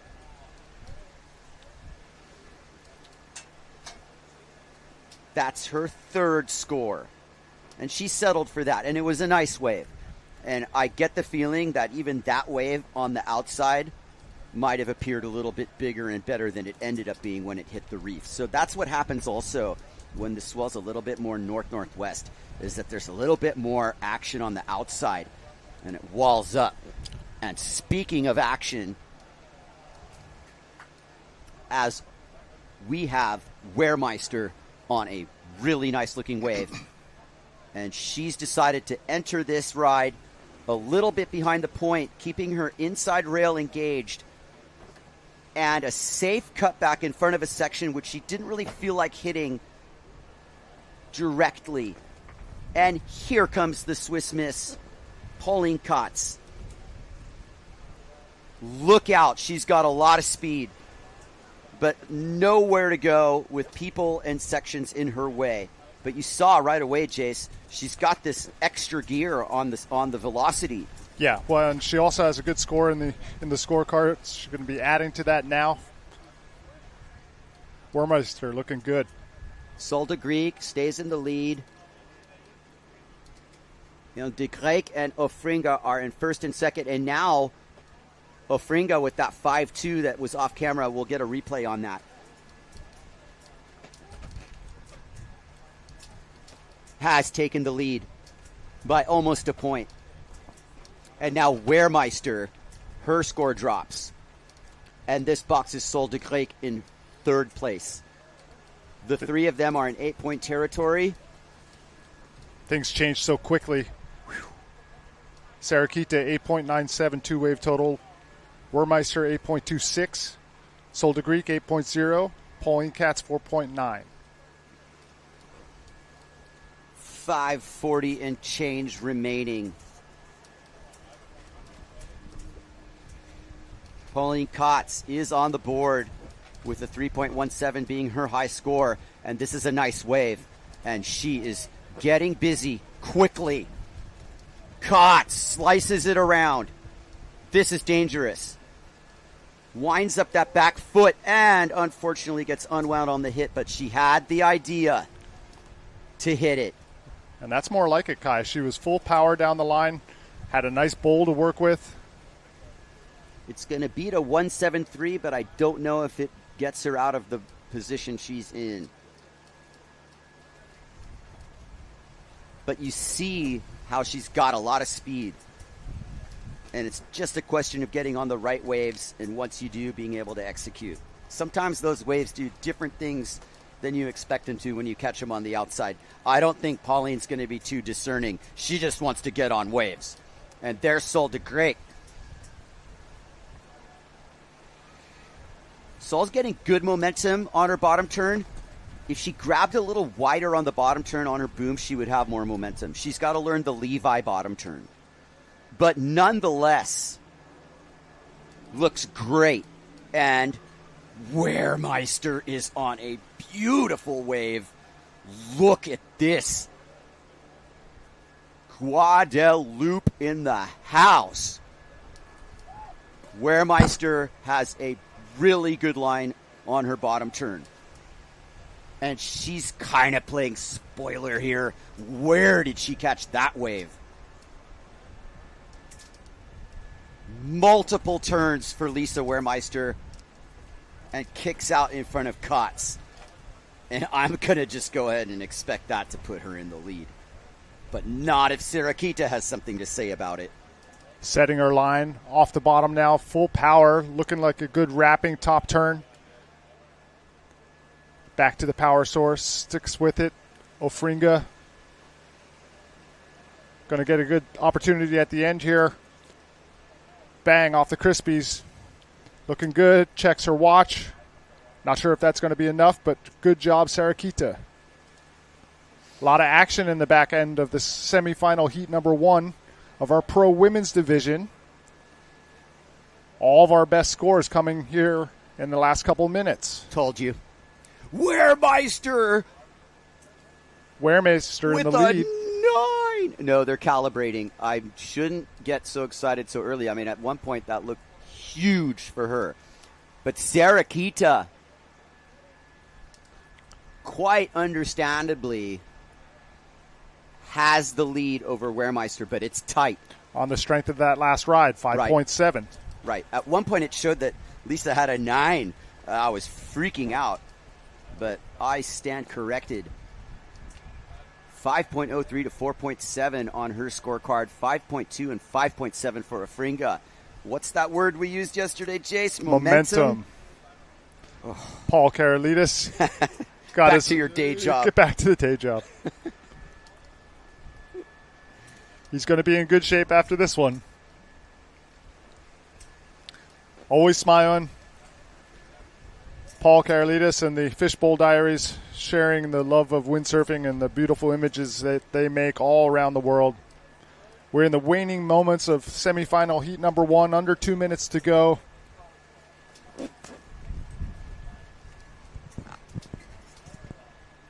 Sol de Greek now, got to be getting nervous. Her hopes and dreams of becoming a world champion on the line. She's got to be ahead of Sarakito Afringa for that to happen. This is her opportunity now. Nice looking wave. Big wall in front of her. Sets the bottom turn. Wraps off the top. Allez, Pauline. Pauline Katz.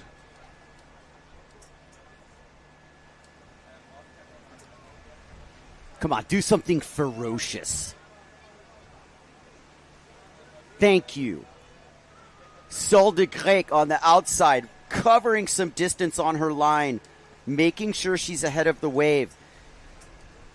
She's got the target acquired. She's not taking too many chances. I feel like she just wants to get in the mix, doesn't necessarily have to win this final, just make the final. She's, gonna advance if she can get in the top 2 of this semi here. Got to bring your A game against Wehrmeister. Wehrmeister has something to say about it, though, and that's the story of this. Wehrmeister's blocking Sol, and somewhere in there, Pauline has a haymaker in her.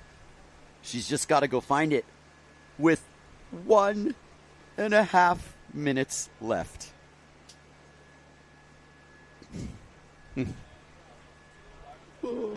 And as if on cue, Ho'okipa says, okay, that's enough. I don't care about your watch. You all had your chance. And they gave it a good one. They did. Last seconds of this heat. The buzzer should be sounding any moment now. Doesn't look like anybody's catching a wave, so our results probably will stay the same. Advancing on into the final will be Sarakito Afringa and Lisa Wehrmeister. Congratulations, you mighty women.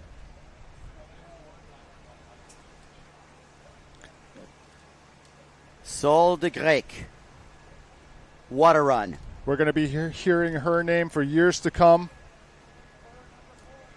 Look forward to her becoming a regular out here at Ho'okipa, because if her intention is to be a world champion and everything follows the course, she'll need to. Her time will come.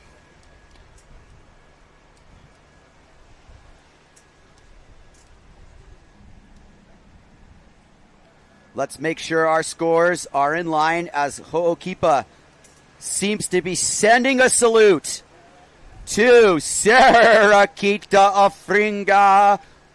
I'll say it, world champion in Slalom X, Freestyle, and Waves. And the highest order of congratulations to you, Sarah. Man. She has now won the World Championship. You're looking at your 2025 Woo! World Champion in our women's division, Sarakito Afringa from Aruba. Congratulations, you've done it again. This one's really going to... I feel like this is one of her finest moments as a pro. Well, and look at the competition she was against. Wehrmeister brought it to her. So it's got to feel good when you know you've sailed a good heat and beaten a solid competitor. Oh, yeah. Beautiful work from Afringa. Put that on the highlight reel. Yes. Rebounding. I don't think this was... yeah, okay, that was... I remember that one. Yeah, we saw that was the 5.6. We saw it earlier, but really nice to get another look at it as Wehrmeister and Sarakita come up onto the beach to big hugs from their friends and family and the other sailors. This is a great moment. There's Sol's mother bearing the news. A little bit of a, Sol wanted it. She knew. But she knows, too, that her time will come. Svenja Judobo gives her a hug as she looks for Sarah Kita. And we will definitely have a nice, colorful interview with Sarah Kita, who can rap a mile a minute. Well, she's Maybe just we'll a even get her lovely up here. person, just the kindest person you'll ever meet. So always happy to see her and her successes representing the island of Aruba. Sarah Kita and I were actually on the same flight to Maui when I got here. We were collecting our bags together, and like, hi, it's good luck. And, if I think about that moment and this moment, that was the plan. She came here to win this contest. Well, Sarah Kita always comes to win. She's been just such a dominant competitor over the years. We're looking at our next semifinal: Shauna Kropa, Angela Cochran, Jane Seaman, and Maureen Hunter. That'll be coming up next. And that heat is on as we look up towards pavilions and we see Maureen Hunter right away trying to get busy. Two of these women's competitors, they're going to join Lisa Wehrmeister and Sarah Kita Ofringa in the final of the Aloha Classic. And Maureen Hunter is going to have the first word about this.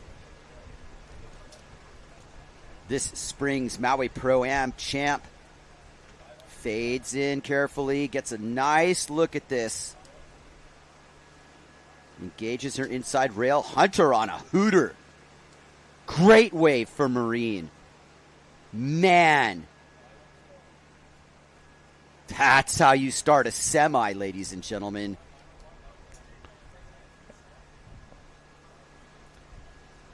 Angela Cochran trying to get her first wave on the books. The most decorated female sailor of all time here at Hokipa.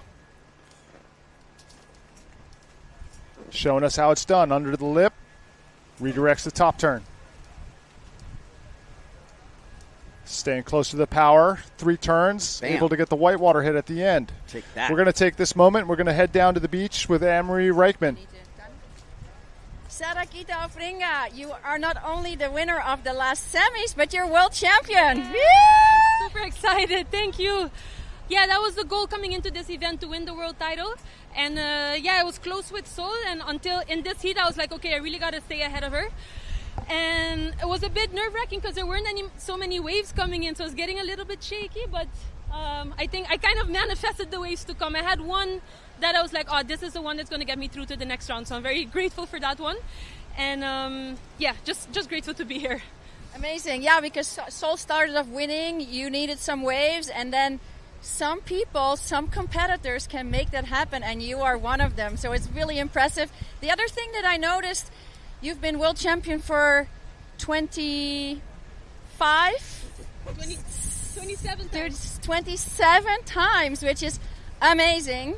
I have so much respect, but the nerves never go away. You said I have weak abs, I'm nervous. How is that? Yeah, the tension, I really felt the tension at this event, especially with being on hold all the time. I think that's the hardest thing of this sport, is that you're always monitoring the conditions. Welcome back and to live. You've got to be ready, but relax at the same time, because if not, you're going to get too tired.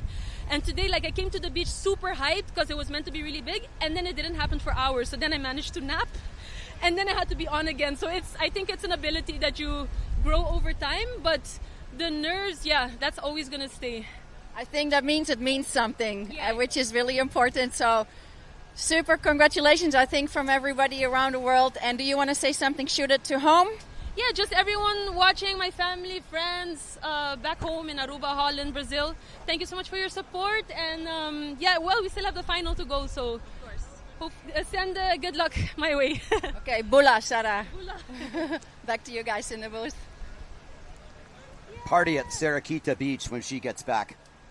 Congratulations again, Sarah Kita. And one more to go, huh? Maureen Hunter in the lead in this second women's semi. On the strength of 2 waves, Shauna Kropa, not unsurprisingly, has a very competitive score in her pocket. And she is savvy enough to now just simply hold serve. Shauna Kropa has always been in the mix here. Angela Cochran in second place in this heat. 3.97 for that aggressively ridden wave. So you understand that Angela understands points. You build your case turn by turn. Well, you don't win as many contests as she has if you don't know what you're doing. Angela Cochran, fierce competitor. Here we watch as she tries to pump her way onto the wave. It kind of goes underneath her. The winds are definitely light. Position battle is real. 15 minutes on the clock. Maureen Hunter's the only one with 2 wave scores. She's trying to pick up a wave now. She's really far down on the point, though. And this would be a shoulder ride. But she's going to go for it just to back up the scoring total, and it'll also put her in a better position to get out. But she doesn't want to lose too much ground. And unfortunately, she doesn't buy the Kool-Aid there. There's just nothing. There was nothing there.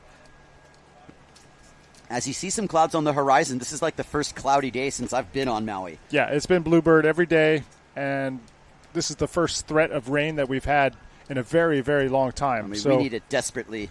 We do, but I hope that it will hold off till the afternoon, evening hours. As long as we have wind and waves. On the outside, and thankful that she did not ride that other insider, is Angela Cochran, who is going to pump ferociously. And does she have a shot at this? She will now chip into this wave. Angela rebounding off the inside section there. Unfortunately for Cochran, gets unglued. She was going straight up to the lip. The intention was there. She's riding a tri-fin. Just you see more of late. that. Yep. Slightly late on that hit. Tri-fin is definitely a surfy sort of feel if you've never tried one. Maureen Hunter in the straps and connected to this ride. Great fade line. The second she joined the Quattro team, her riding skyrocketed. And that's going to be more like it for a backup score. And all the women in this semi are getting those kind of rides. What's going to be the difference maker ride? Well, it's all so close, just like you said. I mean, 3.83, 3.97, 3.83, 3.63, all separated by fractional points. So hard to find a level of differentiation between our sailors. As long as it doesn't revert to women's tennis, I'm okay with it. I love women's tennis. I like women's tennis. I do too, man. I think it's one of the most competitive sports around. Especially when they're like, Well, yeah, that too. But I like the rallies that the women get almost more so than the men. It's one of the few sports where I'm going to choose women's tennis over men's tennis. Tennis, anyone? Angela's playing tennis. And what would that be in tennis terms? A fault. A fault. I guess. Well stated. I just appreciate that Angela is going for the lip. We're seeing that a lot out of our women's division. Maureen Hunter is like target acquired to the lip. She's going for it. You know, Shauna Kropa will as well. Jane Siemens shown us multiple aerials in this contest. 11 minutes, 45 on the clock. This is semifinals, heat number 2. We are in our pro women's division. The pro men will get their chance next. Thank you for joining us for this live broadcast. Produced by Ocean Paddler TV and Zone Media. And supported by Windsurf AI. Out the back on the colorful Goya rig, that's Maureen Hunter, our current heat leader. 3.83 and a 4.0 in her scorecard.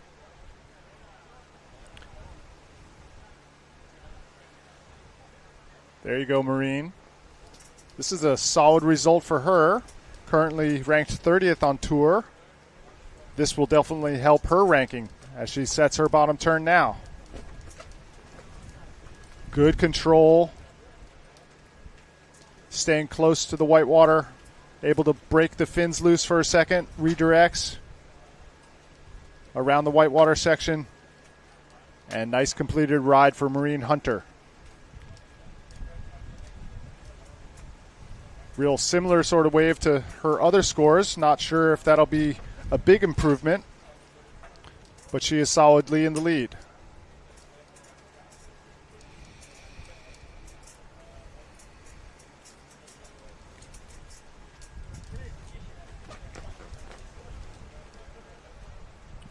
Jane Seaman looking for her opportunity. 10 minutes on the clock.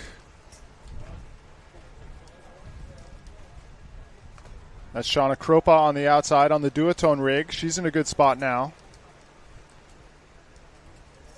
And this is Angela Cochran in the middle, giving way to priority for Shona.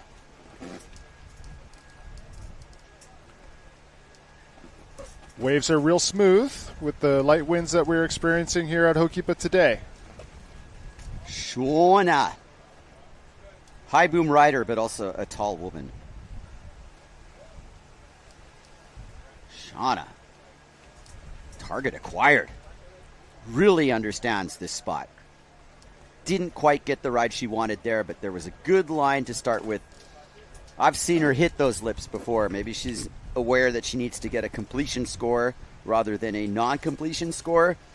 Yeah, she's a solid competitor. She sails with tactics, but she sails with aggression too. So I think in that situation when she the wave completed was, it. Yeah, but the wave was tricky, right? Yeah. That wasn't an easy read. No. I mean, that put her in second, Jason. Yeah, very good.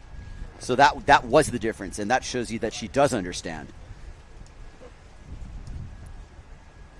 That's a great shot of Shana, because that's exactly it. She's like, you want some? I'll just give me a wave right now. I will shred it to pieces. She will. Replay of Hunter. And you're starting to see the standardization of that fade line with how we like to ride Ho'okipa. And that's actually derived from Sunset Beach, Oahu, where you notice that they make the drop on the fade line and get in front of the wave and bottom turn under it. Here's Angela. H. Poco Point. Local sailor. At her home break. Jane, we haven't seen you in a while. Let's go, Jane. Let's end this year on a high note, since it started on a high note, winning at Topo Calma in Chile. Jane's an all-time shredder, and she sails starboard really well, but she favors port tack. She's from WA. That's a great shot of Jane, too. And the mother of Jake Giretti. So, mother and son competing together at the Aloha Classic. We've seen that in other divisions as well. Had a bit of a shakeup in the rankings now. Maureen Hunter still in first. Angela Cochran moves to second. Jane Seaman just 0.17 behind her. As you see in the crowd there, Diffin, Tabul. There's Brazinho in the jersey, and in the glasses is Jason Polikow. KA1111. Surveying the action. One of my all-time favorite sailors. Really revolutionized wave sailing in a lot of respects with the way that he approached things with the development of boards. Exactly. The thing about Polikow is at that time we were all riding asymmetricals, and Polikow showed up with the Strapper Pintail, which was kind of a reverse V low entry rocker type of board, and it transformed everything just as much as when Quattro started making their boards, Sean's construction and that revolutionary moment. But this was earlier. Strapper and that whole thing was happening right around 90, 91 was when it changed. And, we were still riding can openers into the early mid-90s. But once Quattro, brought the pintail with the strap back, taking a lot of inspiration from that. Jason needs no introduction. His world titles and his Ho'okipa titles, but also what he's done later in his career at places like Cloudbreak, where I feel like maybe the best windsurf session of all time back in 2011. Jason sailed 20 to 25 foot Cloudbreak on, the third reef bombs. It's one of the most spectacular moments in wave sailing history. And, that's more his tune nowadays, of course, Piahi and elsewhere. But, huge to have him here. He called the final last year, and I'm sure he's just enjoying soaking it up, Jace. Yeah, well, the women get their turn now. This is women's semifinal heat number 2.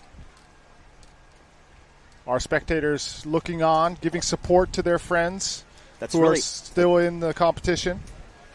A good look here at Cochran. I was going to say, Jace, that these conditions are, the drone makes it look better. Angela in second. So now all our competitors in this semifinal have 2 scores. It's razor thin line between second and first and fourth and third. And this battle is for the top 2 spots to make the final. Only 4 minutes, 20 seconds to go. You can see our lineup is moving slowly. Not a lot of planing going on, but still enough movement in the competition to be able to pick off waves. Seeing a slight improvement, and I would say that ever so slightly in improvement in the waves.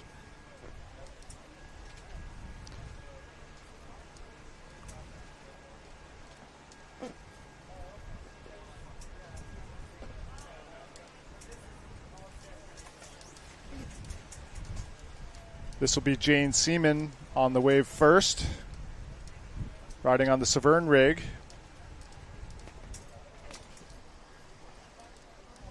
This is kind of a end bowl wave, going to be pretty inside when it starts to wall up, but maybe a scoring opportunity for Seaman. Here she goes on the bottom turn and kicks it out the back. That's Cochran. Now over the bumpy section, still looking for the lip. Cochran manages to hold it together. That was a difficult wave to re-enter. Maureen Hunter now. This wave is racing down the line. Full speed off the bottom. Looking for the aerial. Good projection. Can she put it back in front? That is one of the more aggressive and big hits we've seen in this division. I don't think she's going to get full counting points there because she was out the back, but a really good connection to the lip there for Maureen Hunter, our current heat leader. Shauna Kropa eyes this section as Hunter clearly has that moment in the heat. Shauna with the wave she was waiting for, though, and finishes it with the hit. That was nice. She's pleased with that one, as she should be. She's hoping not to go on the rocks, though. Sometimes that whitewater just keeps on going and you get a little too close for comfort. With the whitewater bearing down, she'll try to dip the rig. Maureen Hunter putting it together nicely. Heat leader, 7.83, ahead of Angela Cochran. Maureen Hunter just crushed it. Yeah, well, we're still waiting on that score for that aerial as well. Looks like Cochran has made it into the lead ahead of her. Maureen Hunter gets a 3.57 for that gigantic aerial that she tried, but going out the back doesn't get the big score. Yeah. Sometimes it's the moment more than the Hey, I'm excited to see it. I love it when the girls take aim to the lip. Really doesn't matter if it puts her in the final. She don't care. And you see her popping up onto a plane there. Shauna, there's not much even Curtis can do, but, you know, you see the washing machine here. Just as long as you're holding onto your rig and you don't give up, you don't go on the rocks. Here's Hunter's hit. Boom. Yeah, kind of a slow-mo out the back, but still, everybody really appreciated seeing that both on the feed and on the beach. And speaking about on the beach, Jace, it's packed down here. Everybody's down here just in the mix. People are enjoying the show. Hope you guys are as well. I will say about Maureen Hunter, you know, it's amazing to see her hit the lip, but she has really paid close attention to her rail work through this competition as well. So not just avoiding the turns and taking aim for the lip. She is the whole package. The stage is set. That was semifinal heat number 2, Jace. And we've got some more time in it, not much. Jane Seaman, does she have the ultimate buzzer beater in her pocket?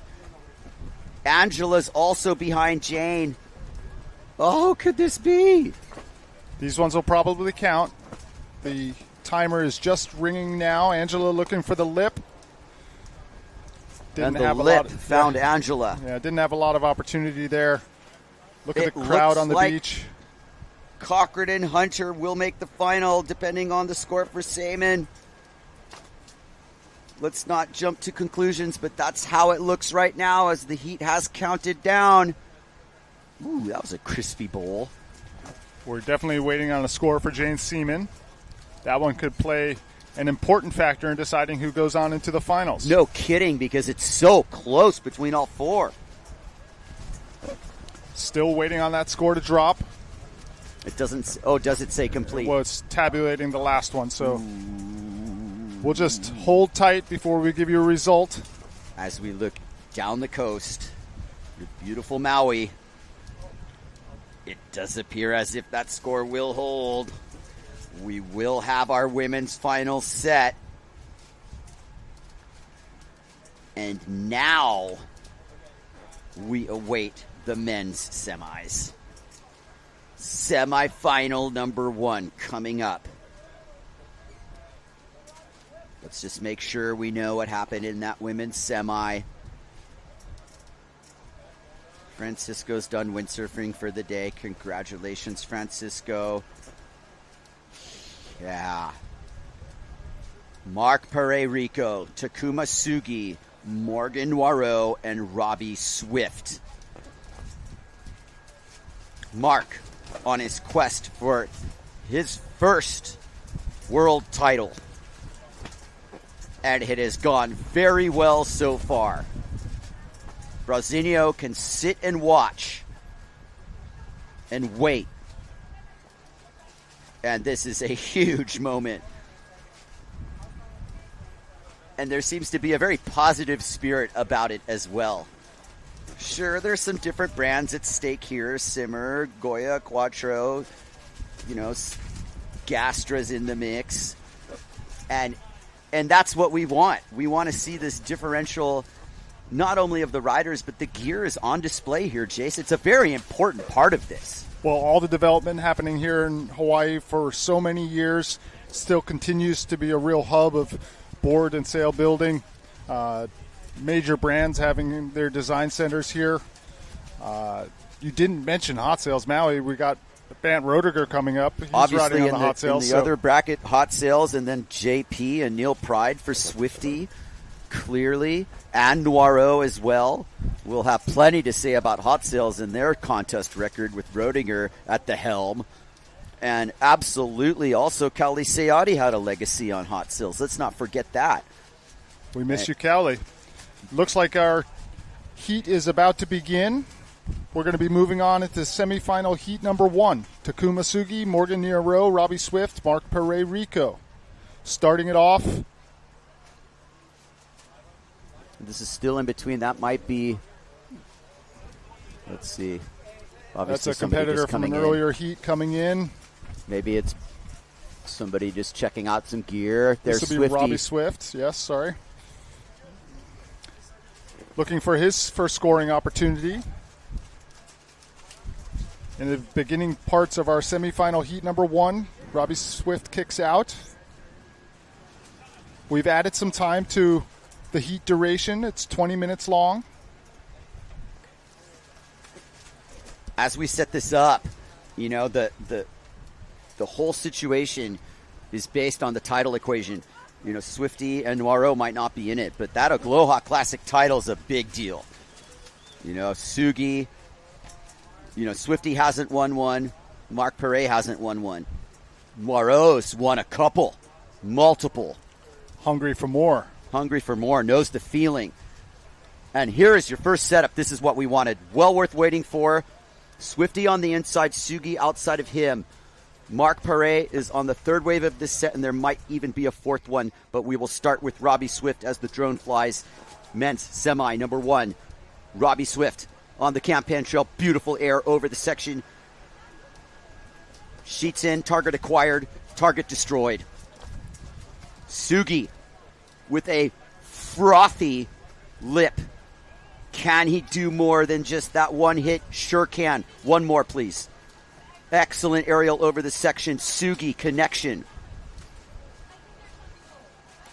Mark Perret starts it. A nice aerial for Perret. Full control, full make.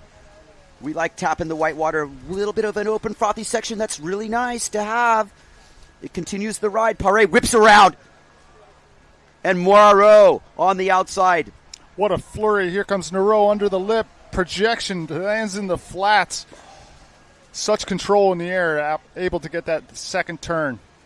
And Noiro just over that thick section, and when his board landed, he had to hold his line, and that's what he does so well. He's in a critical spot, but it doesn't faze him. He doesn't overreact, and just planted it. Anna Marie is on the beach with our semifinal winner. Angela Cochran, winner of this semifinal. You're into the finals. That's super exciting. Local sailor for many years. Yeah, I'm pretty happy. I didn't think I was doing very well, to be honest. It was really, really hard, super light, but I had one really fun wave, so I'm super happy. And I was watching everybody thinking they were sailing really well, so I don't know, but that was fun. Well, semifinals, you need to sail well. You did after the final. You have anything you want to take away from this heat into the finals?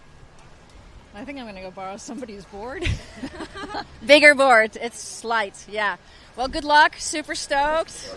And back to you guys in the booth. Thank you, Anne-Marie. Thank you, Angela. Congratulations. Moving on into the finals, Angela Cochran. This is live semifinals heat number 1 of our men's division. Here's Mark Perret Rico.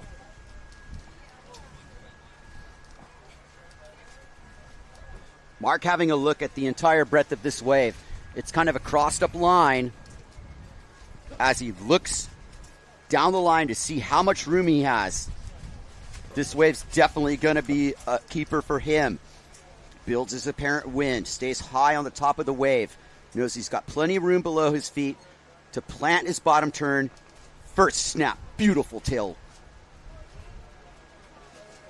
Brings it right down the section and just connects a beautiful goiter with plenty of amplitude.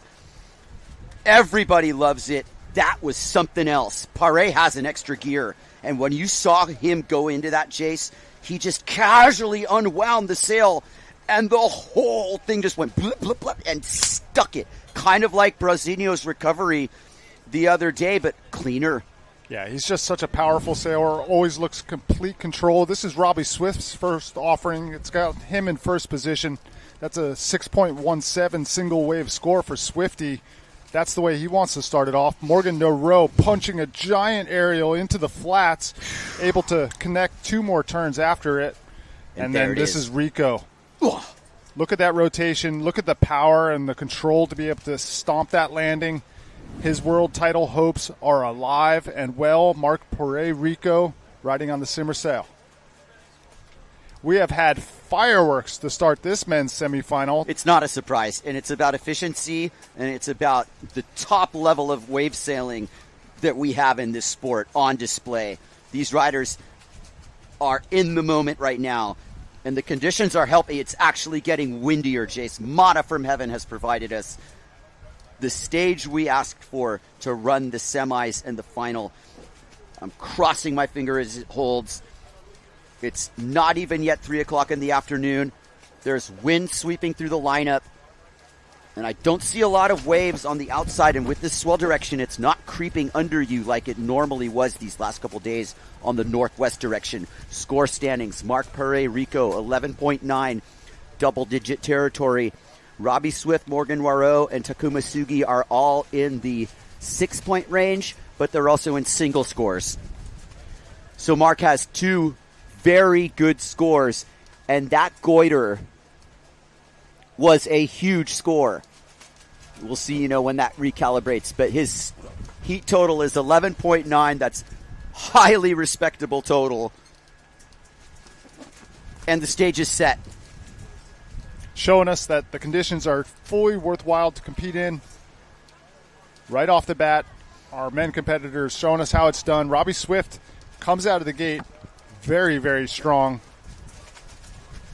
He is looking more and more comfortable as the competition moves along here. Had a real highlight moment 2 days ago where he managed to do a goiter and a taka in the same heat. This is Mark Pereira's just blistering attack. Yeah, watch the way he uncoils and then spots the landing and is able to fight through this moment. That is a hard landing to do. This is Robbie Swift's turn. This is Full live speed. action.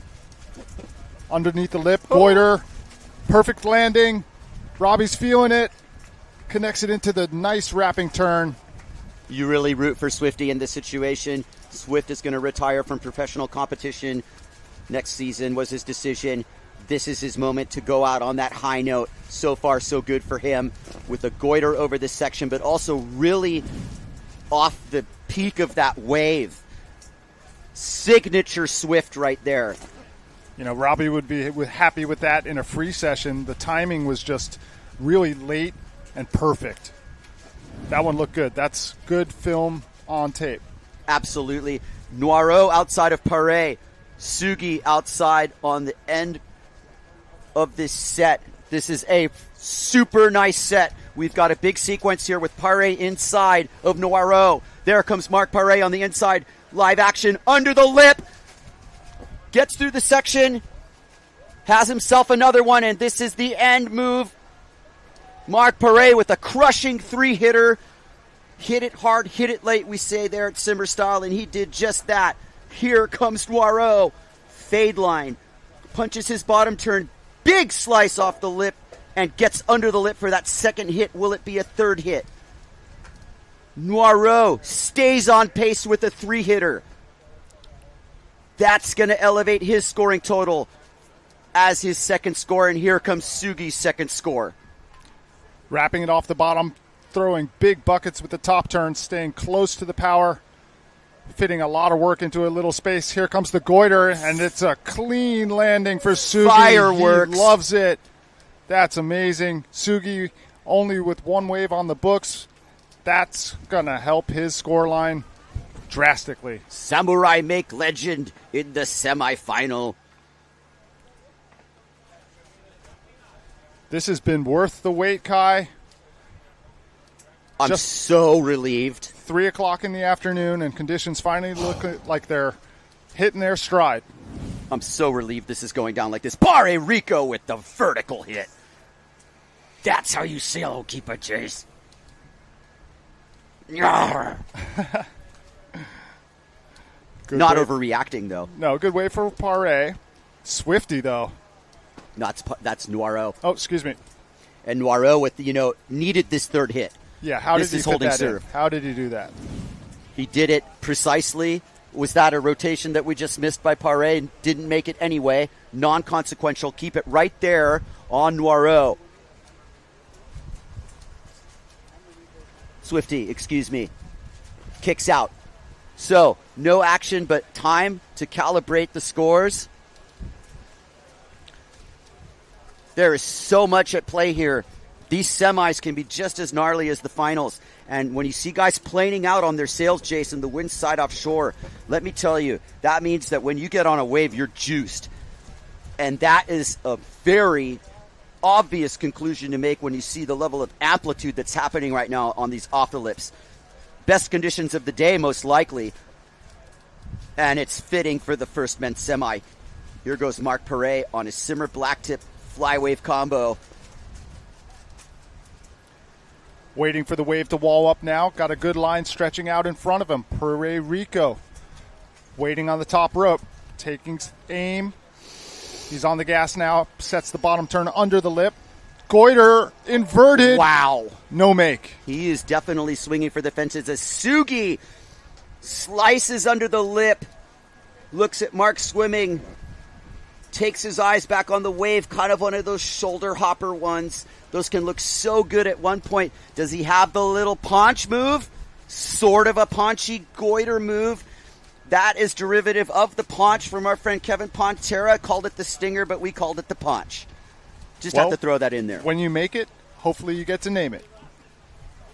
6 samurai make legend, and that is Takara, Hayata, Takuma, Ryu, Yushi, and Hitoshi Arigato. And I put Grant Rodinger as the 7th samurai. I'm just saying.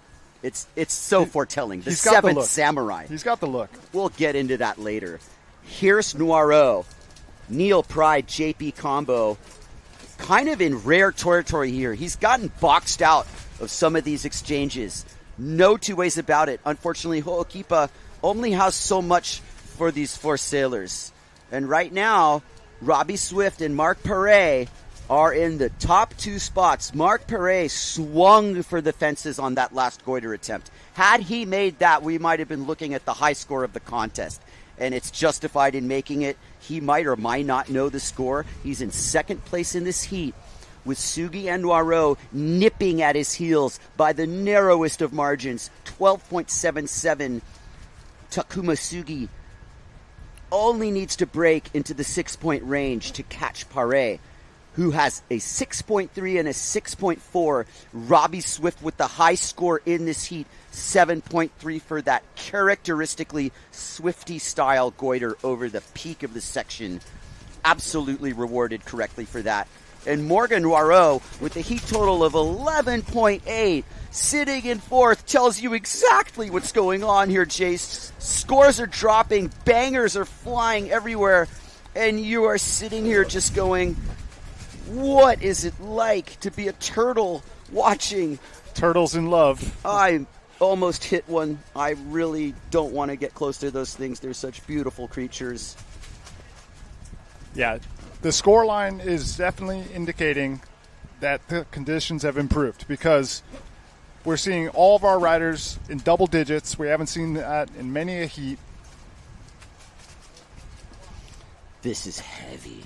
And it's nice to have that little in-between moment. But the in-between moment's almost more suspenseful because there's only so much waves coming in. And we're not quite at the float and ride stage.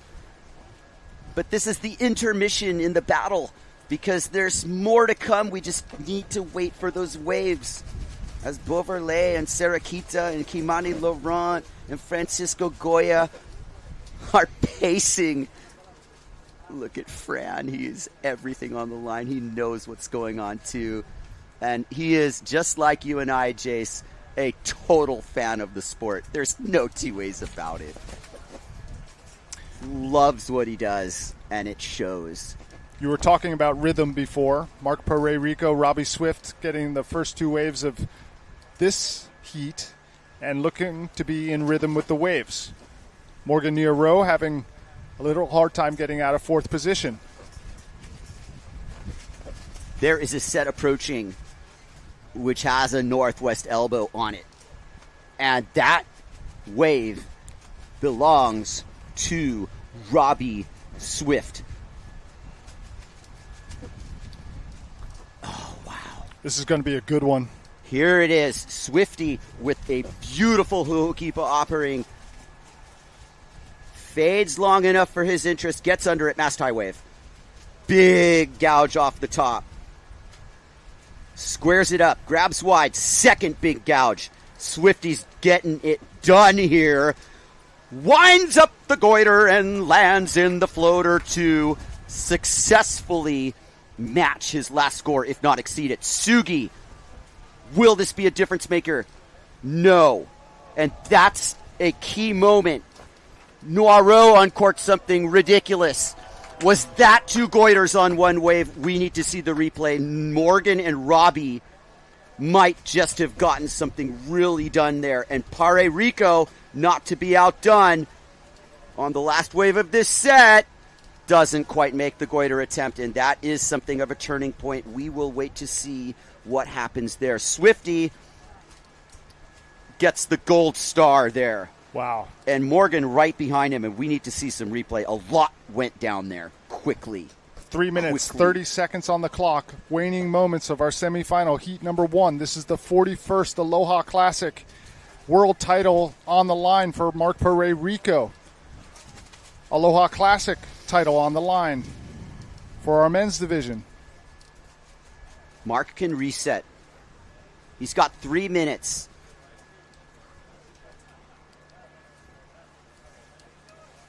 Big-time fireworks here.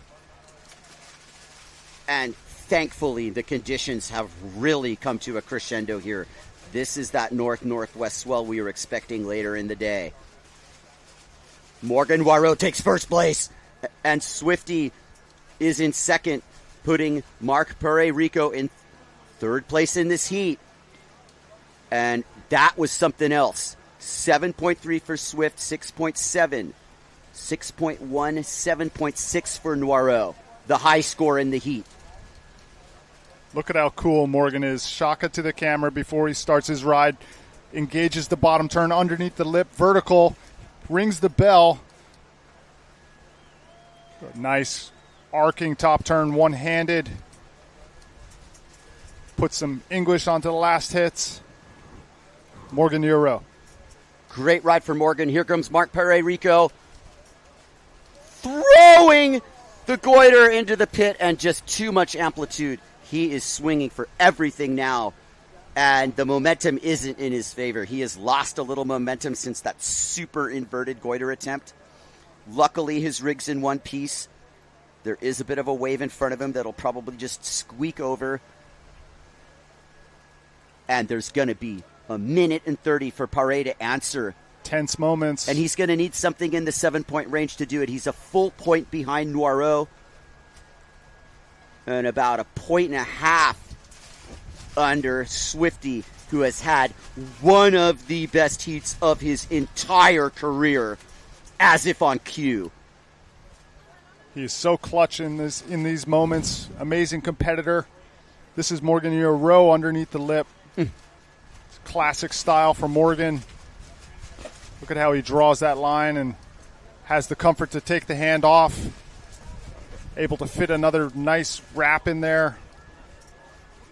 This is Perez-Rico under the lip, uncorks the goiter, overcooks the landing a little bit, gets swallowed by the whitewater. Tense moments, under a minute to go. Perez-Rico needs help, and he needs help now. He needs a wave to come to him. Can he will it to happen? Look how many people are down here, and this is just absolutely a spectator sport. And we are really proud to bring this to you online on the live stream. The final event of the PWA WWT Unified World Tour. Again, going to all corners of the globe here. West Australia, Japan, Chile, Puerto Rico, Gran Canaria, Tenerife, Zilt, Germany, and Maui, Hawaii. And the heat's over. And Mark Perez-Rico misses out on making the final. And Robbie Swift and Noiro do Team JP Pride a solid. And Swifty is on form, and Noiro seems like he just got started. And the wind and the waves are blowing, and no matter what happens, Sugi can be proud of his efforts. This is kind of a little salute to the end of his year. How's the drone work? How's Close the drone call. work? Great flying. Rudy Castorina. And we can sit and wait. What a semifinal. Here is semifinal number 2. Ricardo Campello, independently operated Shredmaster. Bant Rodinger, the 7th Samurai. Last year's event winner, Marcilio Brown, current reigning world champion and current world number 2, and Antoine Martin, Titoon they call him, of Guadeloupe. There is the judges' tower. Jason and I are in the white tent. Everybody is on the beach. There's no parking anywhere. And there's rigs everywhere, and most of it's intact, but there are a couple breaks. And Francisco claps nervously because he knows the title window for Brasinho is basically wide open. Mark's going to need a minute. As we watch the reactions on the beach. Swifty coming in to a hero's welcome. There come the boys. Yes, indeed. Swifty's in the final, and Morgan's in the final, and that was tooth and nails. Morgan especially was in fourth for a great majority of that heat. But not when the buzzer sounded. And a hero's welcome for Robbie Swift. Watch him with all the young sailors, Rocco included, his wife, Heidi. Everybody really proud of the amazing performance that Robbie Swift has put on all event long. He has really hit his stride, looking like a real force to be reckoned with in the men's final. There's emotion. He doesn't show it. And also, when I looked at Marino Gill's board, this was this trifin that they're working on at JP. And that's just been validated on a very, very big way. Yeah, so Robbie's equipment looks to be working well. Going to have another battle between him and Morgan Neuro. It wouldn't be the first time that these two have gone head-to-head. We're going to go down to the breach with Anne-Marie Reichman and our last heat winner. Morgan, how was that heat? You guys were going blow for blow. Robbie had about 14 points, highest heat total, then you even got higher than that. I mean, what do you think made those points for you to be winning this semifinal? Honestly, it was kind of funny. I feel like at the beginning, like for 3/4 of the heat, it just felt like it was slipping away from me. And then I haven't made a final here since 2018, and I think I was 5th the last 3 years. So I was like, Morgan, you're not going to lose in the semis again. Like, that's not freaking possible. So yeah, I got that one wave where I did the big like head dip air, and then I got the goiter. And at that point, I was like, well, it's probably a big score. And then I got another wave like kind of right after that, and at that point, I felt pretty good. So I was happy. It was like, I think there was like 4 minutes left, and I got my 2 scores. So I was happy. Like, it feels good. Antoine Martin. Kind of like come from behind. This like is that live action, and we are underway. You Brasilio also had like a quiver change. kind of gets hung up. Yeah, I was on 5-0 in my big board, and it. I feel like most of the day would have been fine, and I felt like they've been scoring moves really well, and I felt like on the 5-0 was just too much for spins. So I came in, made the switch, and it worked out really well. Felt really, really good on the 4-7. Amazing. Congratulations. Take this energy into that final. Yes. Smash it. All right, take it home from Maui. Back to you guys in the booth. Thank you so much, Anne-Marie, as we watch Ricardo Campello finish his ride. Good aerial to start for Ricardo. We'll get you some replays of Bent Rioderger's first wave, 5.40. 18 minutes, 40 seconds on the clock. This is semifinal heat number 2.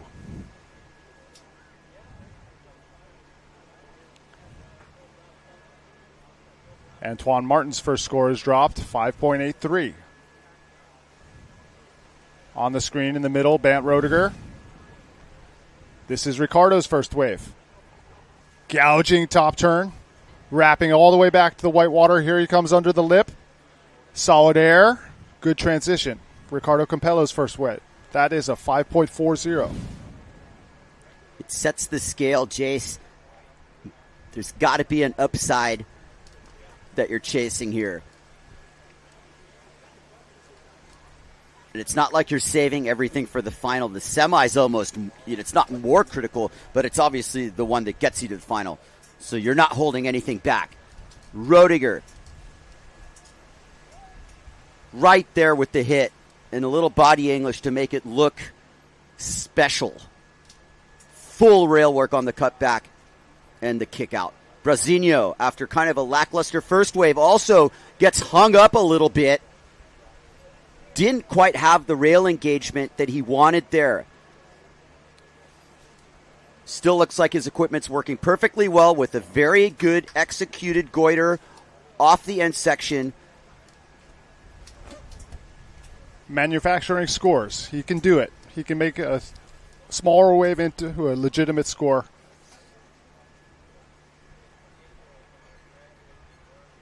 As we watch the beach scene with Robbie Swift. Happy to be into the finals. Him and Noiro really did well there. Here's Brasinho, so you can see the rail line kind of bog. He didn't get the same projection that he's been known for. And, he did break his magic board, he told me, on that goiter. So he's on something other than his magic board. That doesn't mean it's not a good board. He gets a 5.33 for the goiter into first position. He's the only one with 2 waves as we watch Bant Roediger. Roediger. Look at how cat-like he is, letting the wave form under him. Perfect wave positioning. A very skilled surfer as well as wave sailor. Roediger with nothing but flow. A beautiful bottom turn, and that's just going to be a casual made goiter with the low center of gravity. And I'll tell you what, like, he made it look so stylish, but it didn't look easy. It just was oozing with style. Yeah, he's a wizard. Everything he does just looks good. I mean, there's a real difference sometimes when you kind of think about style, and he's got it coming out of every pore. Look at this uncorking of the goiter. Sheets in right at the last second there to control the landing. Oh, my goodness, Jace. Just head down, soulful at the end. You mean, you say it looks good. Bat would tell you it feels good. I wouldn't know. I wouldn't know. Neither would I. Never done one that good in my entire life. So, Bant Roediger. I wonder what he's listening to. We're going to have to find that out in the beach interview. I'm going to play that song the next time I'm out there. Eye of the Tiger. Might be. 14 minutes, 45 on the clock. Bant Roediger headed out. Looking on form in our semifinal heat number 2. Marcilio Brown's been knocked down to second. He's got an 8.16. Antoine Martin, 1-wave score, 5.83. That's a good one. Ricardo Campello, 4.57. Conditions holding 3:20 in the afternoon. Maui has delivered yet again. It wasn't necessarily certain there. No, earlier in the day was looking a little bit iffy. We have really toughed it out to get to this point. The lineup looks lively. There's no question there's plenty of conditions.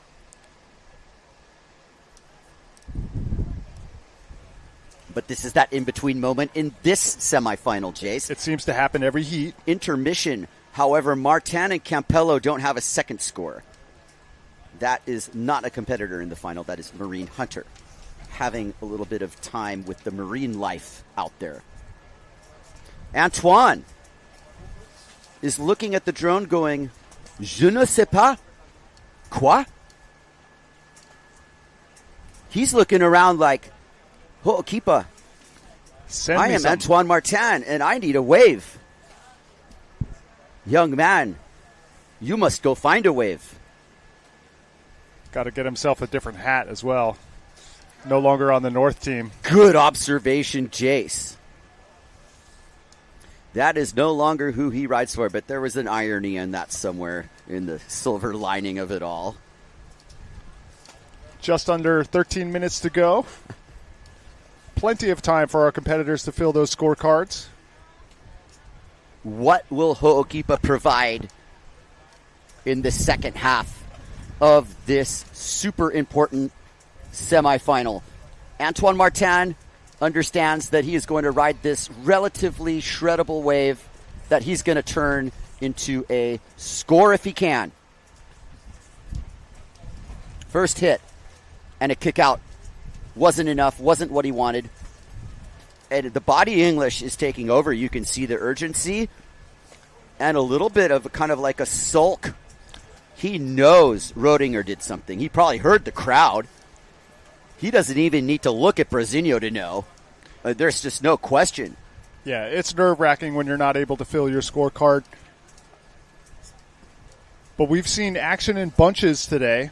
Flurries of sets that come through where all of our competitors get a shot at it. So I'm totally confident that we're going to see a flurry of action here soon as Antoine Martin's replay comes up. Antoine Martin setting up another opportunity for him. There is a squall to the outside. That's the first rain we've seen in weeks here. under the section. Martin heads towards H-Poca Point. Following the line, kind of doing that Keith Jabul line. Antoine Martin, will he stick this into the... Yes, that's a make, a goiter make, which is going to put his scorecard in a pretty challenging position. Rodinger, no sir, higher standard. Bant Rodinger is just like in first place and running the cycle. And he knows he has a better one in him, but he's not going to give away anything to anybody. So he just needs to get on waves. Antoine Martin has moved into second place. Will the Guadalupean factor into the world title race? He's already factored into a lot of things in this contest. He might as well be the guy. Able to pull out the goiter there, not as radical as we've seen, but in a spot where he absolutely needed it. Puts him into advancing position. 10.90 two-wave total for Antoine Martin.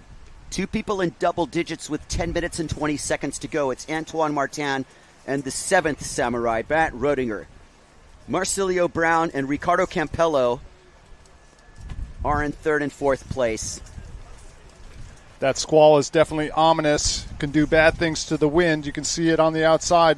Moisture in the air. I look up towards Hana, and this is kind of that little horizon is just like the outer bank of it. There is a squall line. It looks so foreign to me, Jace, to see that, but it's a very regular occurrence here. There is something coming, but it's not that significant, and it's definitely the element that's keeping our wind up. So thank you, squall line. Stay where you are. 9 minutes, 30 seconds on the clock. Bant Rodinger in the lead comfortably. 5.13, 6.23. Sailing very well. The beach is absolutely full. Spectators getting a very good show. On the outside, Ricardo Campello looking to fill his scorecard. Only has one wave on the books, 4.57.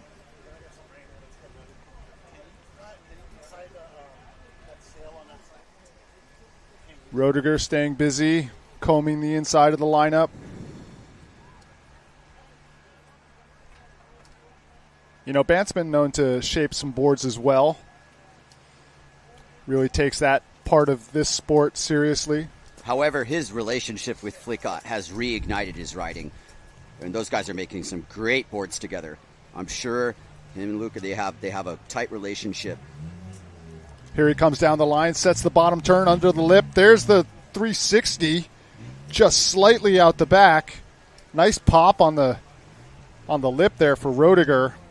You can see that the rotation is there. I like seeing the variety. You know, maybe the goiter is more his most consistent move, but the 360 is there for Rodinger as well.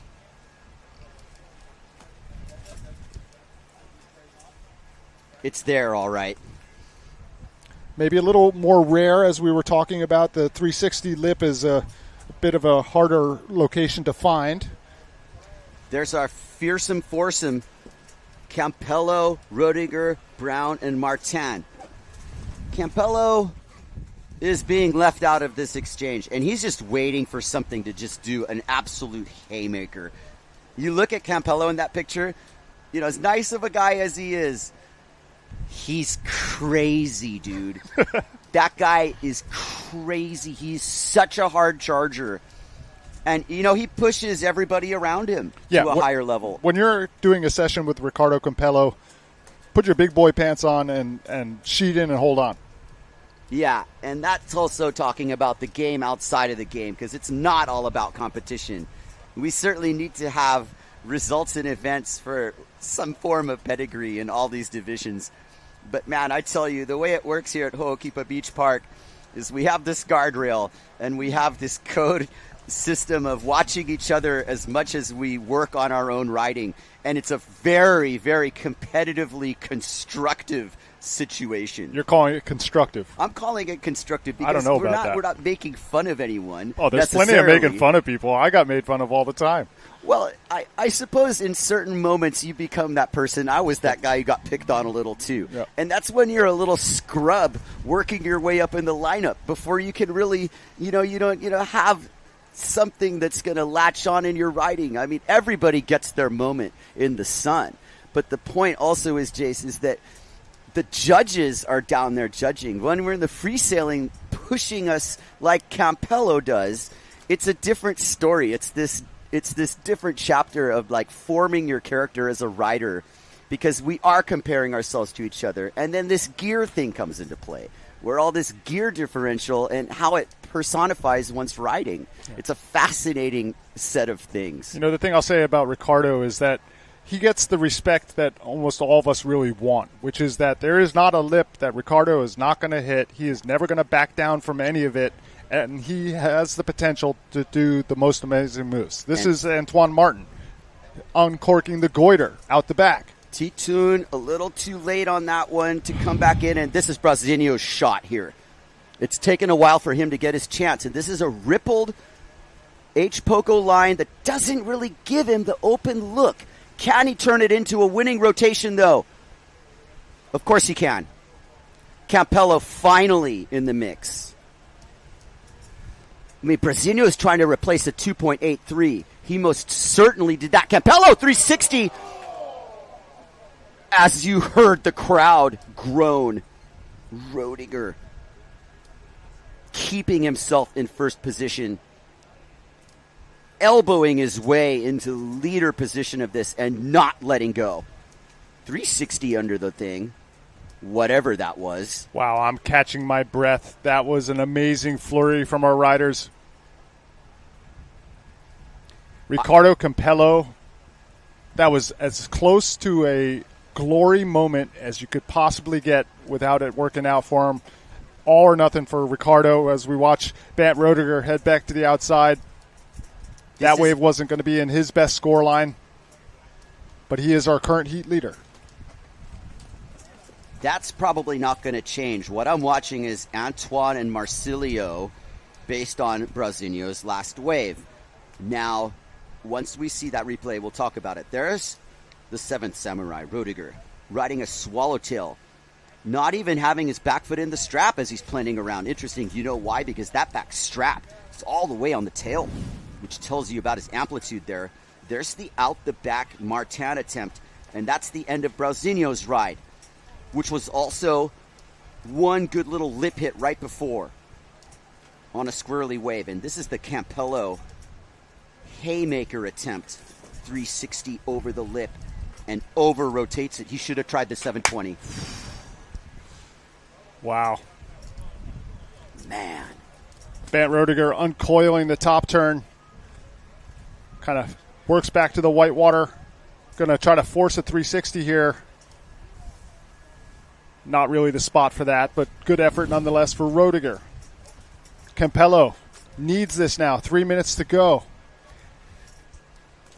They gave Brasinho his score and is behind Martin by the slimmest of margins. Nail biter heat. Campello, can he factor in? Kind of decides for the stock off the lip. A little high on the line there, but really aggressive. Good placement. No world title on the line for him this time. Just happy to be in the semi, I'm sure. But he would rather be in the final. And for that to happen, he's going to need like an 8-point ride. Tough situation to be in if you're Ricardo Campello. A lot of big scores on the board for Roediger, Martin, and Brown. If anybody can get an 8-point ride, it's Campello. 100%. He could have had it on that last one. I would have given it to him if he landed that 3. That was nuts. It is tight, Jace. Roediger's lead is, by the standard margin of this heat, comfortable. But it's a 1.5 away from Martin. And it is tenths of a point away from Brasinho. Oof. With the title on the line. Look at the power wrap from Campello. He really puts an emphasis on that. 1 minute and 51 seconds for Brazinho to get into second place, or the world title should be Marc Perez, by my understanding. Wow.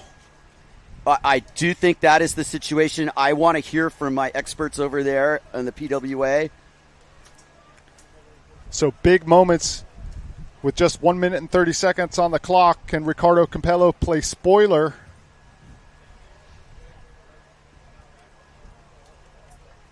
What about the battle between Antoine Martin and Marsilio Brown? Big 1 minute, world title 20 seconds. implications. The squall's coming in. Let it rain, they say. For on this day at Ho'okipa Beach Park, we wrote the chapters that will crown the champions both of the 2025 World Wave title and the Aloha Classic title as Campello takes aim. That was the monkey wrench. Here comes T-Tune. Coming down the line, sets the bottom turn. Looking for lip contact. A little bit of a wrap. Wave's not cooperating completely. Brazinho, likely his last chance. Side rippled Ho'okipa wall. Aerial tweak, perfect flat landing. Can he get a rotation? Gets another hit. Is he going around?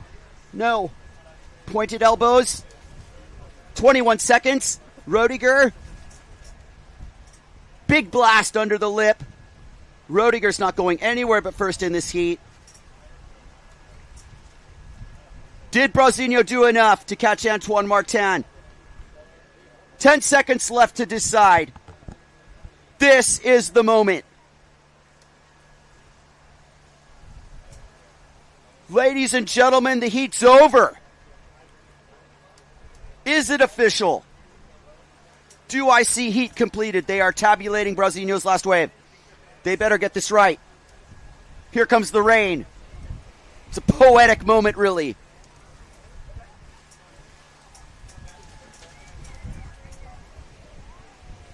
Beautiful job by Rodiger. That's the first raindrops that have hit the North Shore of Maui in weeks.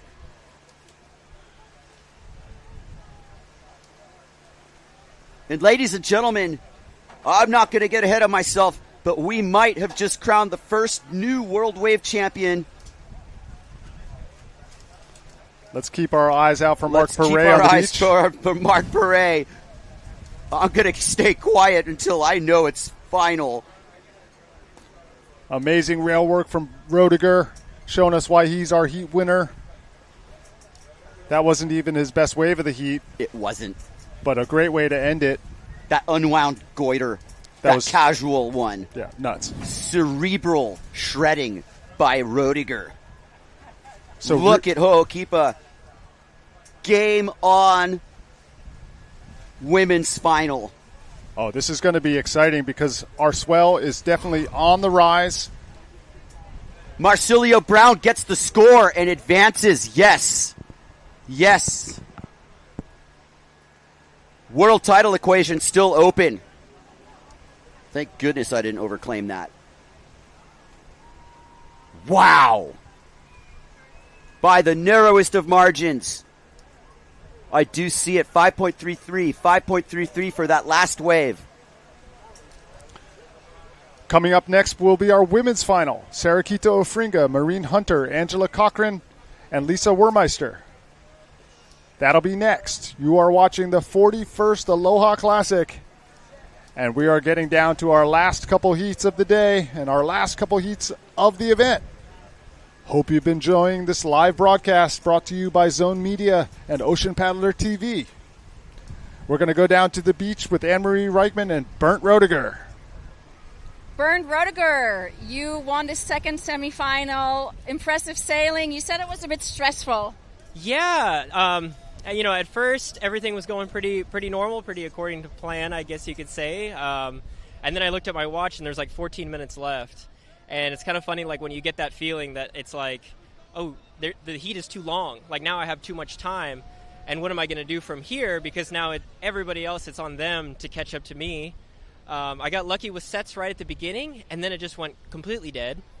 So then we were just kind of racing back and forth, searching for anything, any kind of score. And so then Yeah, it becomes a very different type of windsurf contest, and it can be kind of stressful for sure. But you're in the final. Yeah. That's what matters right now. Yeah. I just put on a hat. Rick Markham made it. At age 24, you may remember Pete Volwater. Yeah. He passed 10 years ago. Pete would say, go one large. So that's what I want to tell you. Go one large. Thank you. Yeah, no, I mean, he was definitely one of my heroes growing up and informed a lot of the windsurfing that I learned like early on.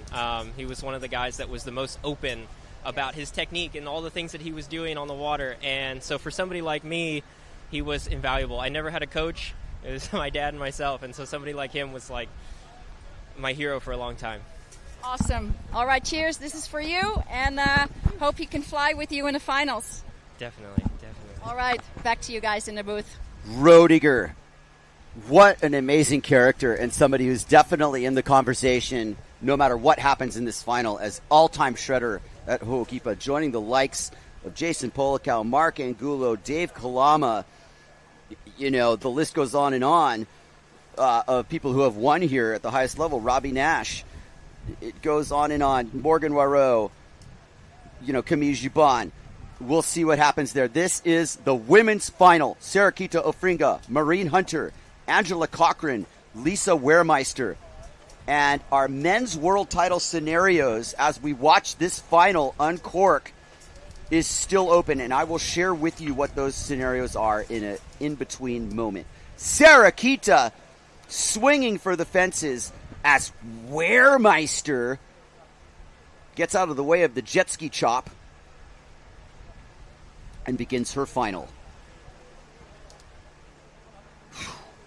There's a lot to it. What a nice read by Lisa to get a little bonus section on this ride.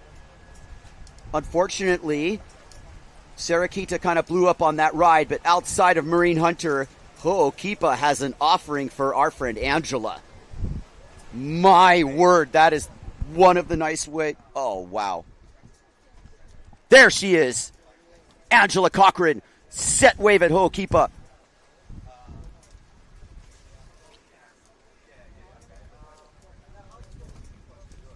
Angela Cochran, bottom turning around this perfect set.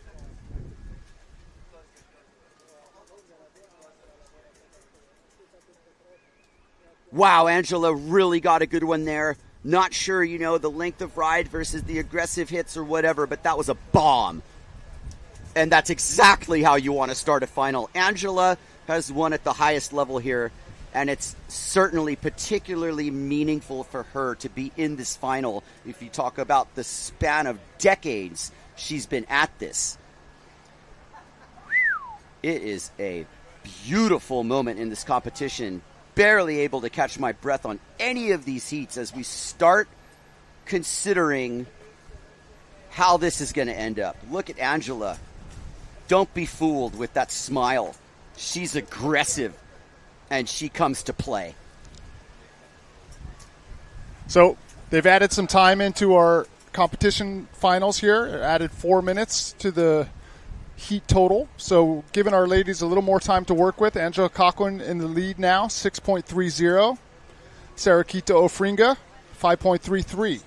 Sarakita was on her way to a gigantic score, but not able to complete the maneuver.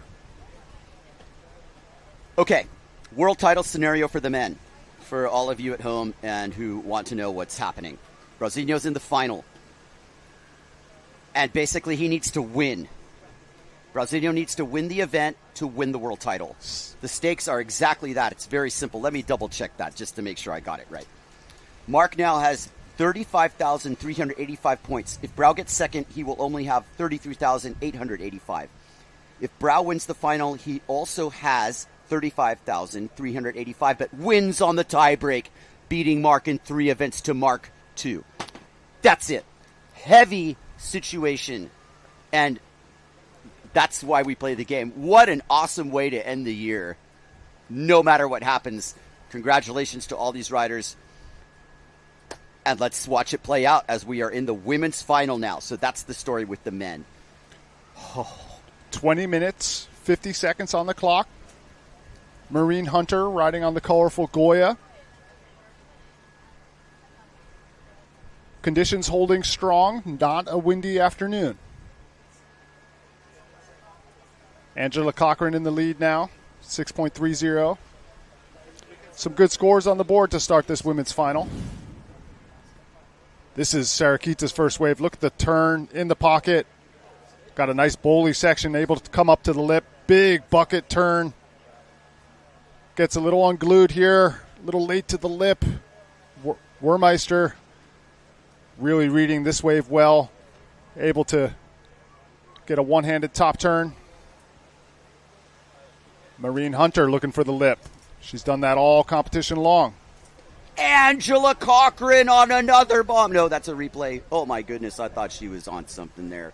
My goodness, what if? That's her 6.30. Look at that, though.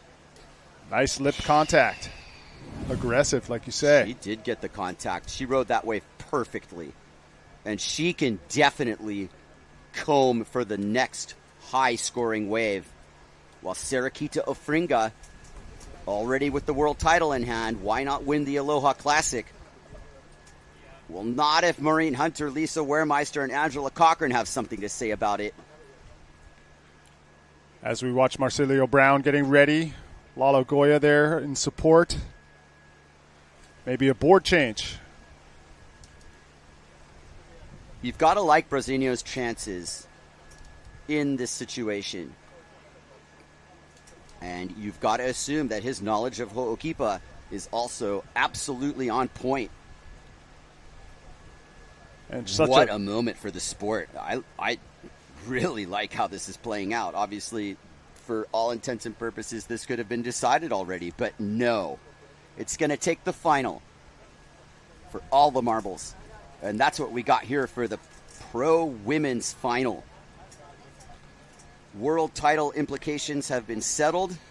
This is for the coveted Aloha Classic title, which would be Cochran's first in quite some time. We might want to get the stat sheet on that. What a moment. Wermeister totally in the game. Maureen Hunter in fourth place, but totally capable of getting back into this and about to set up her second scoring ride. Maureen Hunter at the end of H. Poco Point sets her line. Bottom turns smoothly, just keeping it together. Knows she's got to get a good second score. There's more to this ride. She's really good at milking the end section. And she makes it look good. And kicks out. Nothing else happening in the lineup. Is this our intermission? Not quite yet. It's too early. But there's really not a whole lot else going on, Jace. Maureen Hunter, very wise to get her second score. And it puts her in the lead. Boom.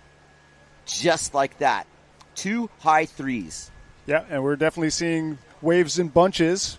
So to be able to fill up that scorecard early on in your heat is definitely an advantage. As is those extra couple of minutes. Making sure that we give all of our competitors a fair chance to show their very best.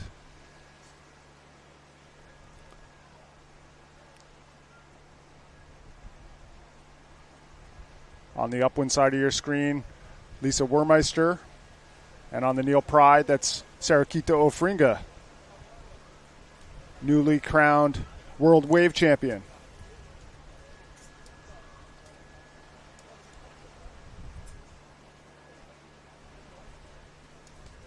(16 minutes, 30 seconds on the clock.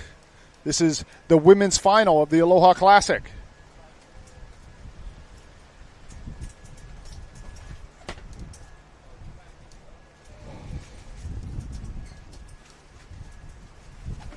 Wermeister carefully surveying this opportunity.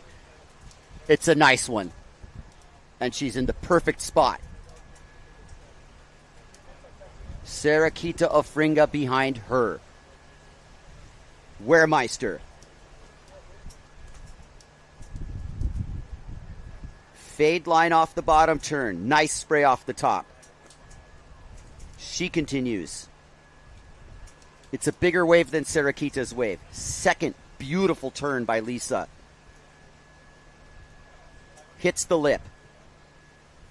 Sarah doing all she can with this, and that was all you could have done with that. No matter what freestyle move you would have had, it wouldn't have made a difference.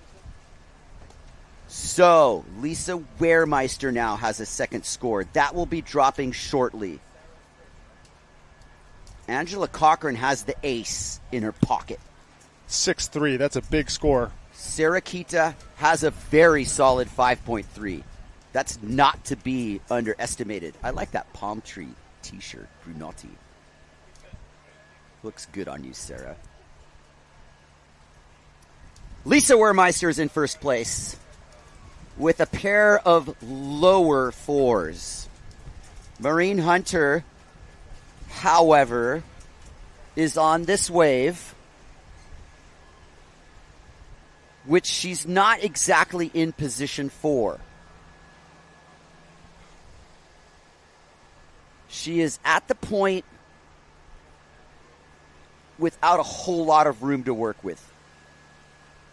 Most likely not going to be in her top scoring line, but we'll see what she gets here. Good cutback from Marine. This is Ofringa. Wrapping the first turn, staying with the power, now coming down the line. Second turn, good spray for that one for Sarah Kita. Looking under the lip now. Approaching section, able to get the re-entry. Good job for Sarah. Angela Cochran has found another one. This is not a replay. Right at the end bowl, there was a little bit more that happened there, but look at these arcs. Angela's gone and invested in some new equipment too. And that's only justified because it took her a little while to find her form on the gear she liked. But obviously, right down the road is the Goya Quattro factory.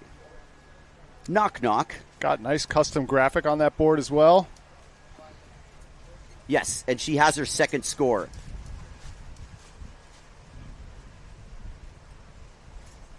And we will see that drop shortly. Right now, Wehrmeister in the lead. Can Lisa Wehrmeister topple the hierarchy at Ho'okipa? She's been chipping away at it. We're likely to see some shakeup in this heat because, Wehrmeister's holding on to those fours. You look at Sarah Kita with the high 5, Angela Cochran with the 6.3. A lot can change when they fill up the rest of their scorecard. As we're seeing right now, Sarah Kita Ofringa going into the lead, 11.70 two-wave total. Here comes Angela's score. As Wehrmeister's all the way on the outside, where you're watching her right now turn around. She's all the way out, so she's got the pick. Hi, Lisa.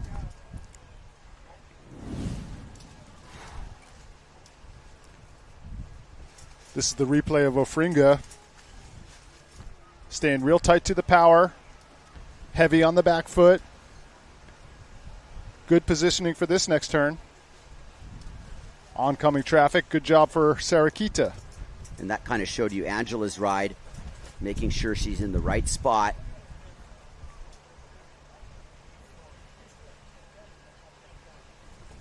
Nice control by Angela. All-time shredder status.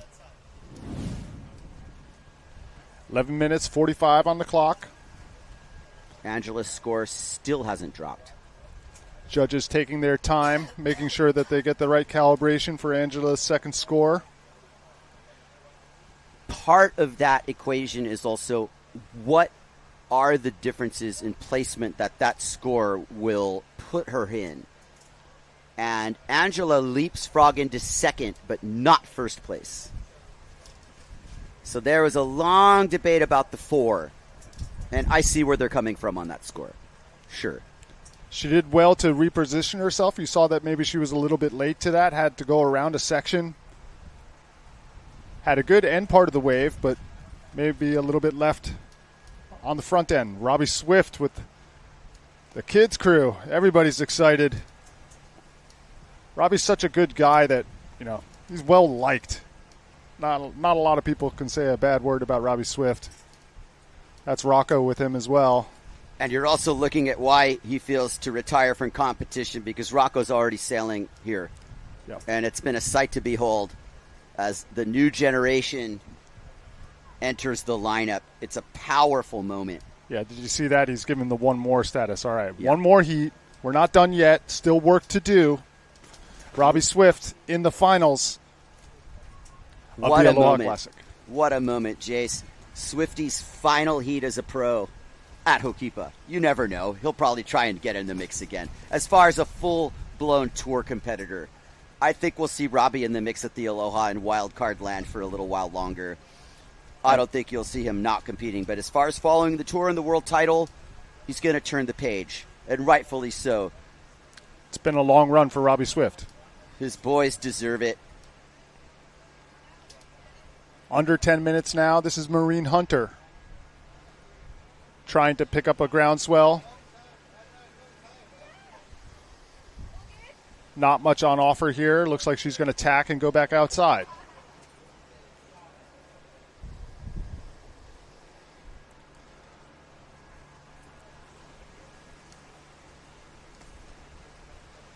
Wermeister out the back.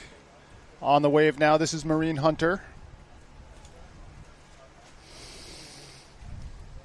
Got a nice little wall to work with inside her. Smooth sectioned. Nice wrapping turn.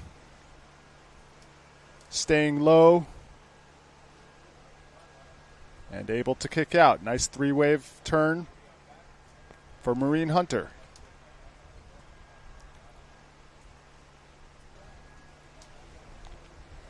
Sarah Kita of Fringa has 8 minutes and 40 seconds left in this heat, as does Angela and Lisa and Marine.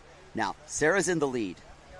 And what better way to cap off this world title than an Ho'okipa win in down-the-line conditions? As we watch Marine's replay. Glassy one.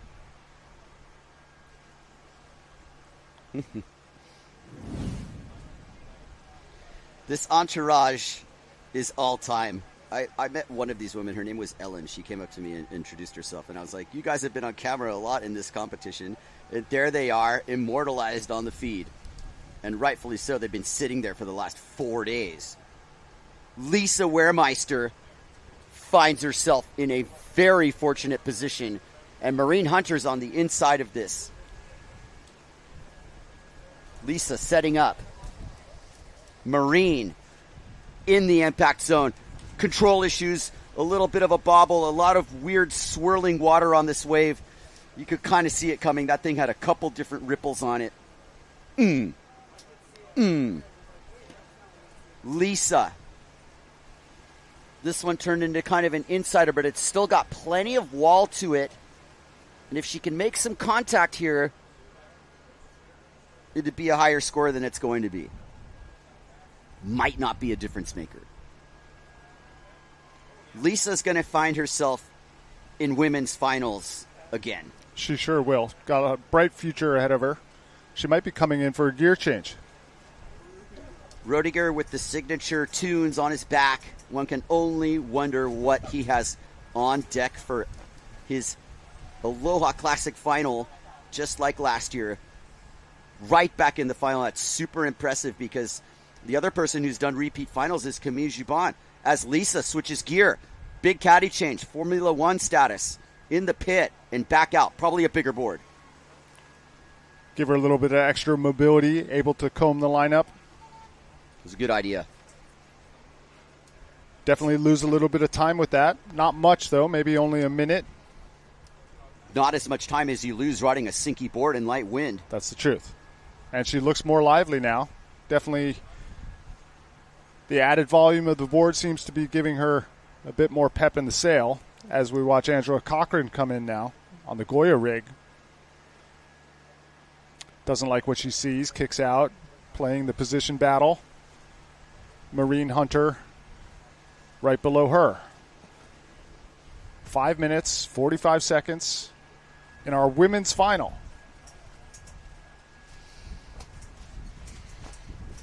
Angela looking at a situation where she can better a 4 and help her cause. But Sarakita can also better a low 5 somehow, and she's got a little different gear on this wave. This one really suited her. There was a nice fade line bottom turn for her, and she continues. One little scrappy hit, no, kick out. That was looking for a second like it might have made a difference, but I don't know if it will.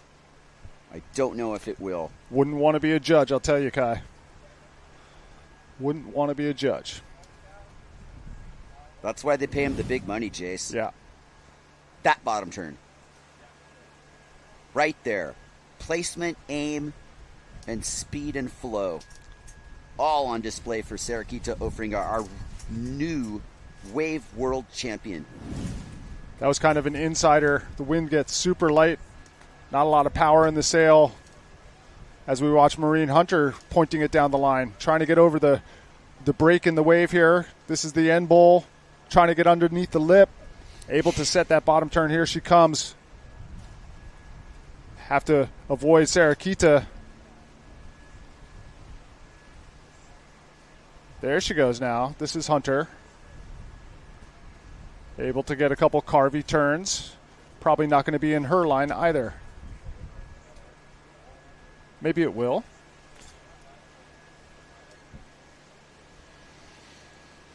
Wow, we've got a nice exchange here. Lisa Wehrmeister not really caring what's behind her, which is a really good size set with nobody on it yet. Wehrmeister bottom turns at the point here. 3 minutes, 51 seconds left to go. She knows this is go time. Nice deep bottom turn for Wehrmeister. Sarakita Ofringa, much more appropriately looking like a Ho'okipa sailor. With that opening look, that is classic Ho'okipa. Ofringa gets the tail loose. Here's Angela. Ooh. Nice rail work for Cochran. Really reading it well. The subtleties of her intimate knowledge of this break on display, and quite color coordinated as well, Chase. Yeah, I like it. I want to have a look at the paint on that board. Yeah, Angela able to stay on rail.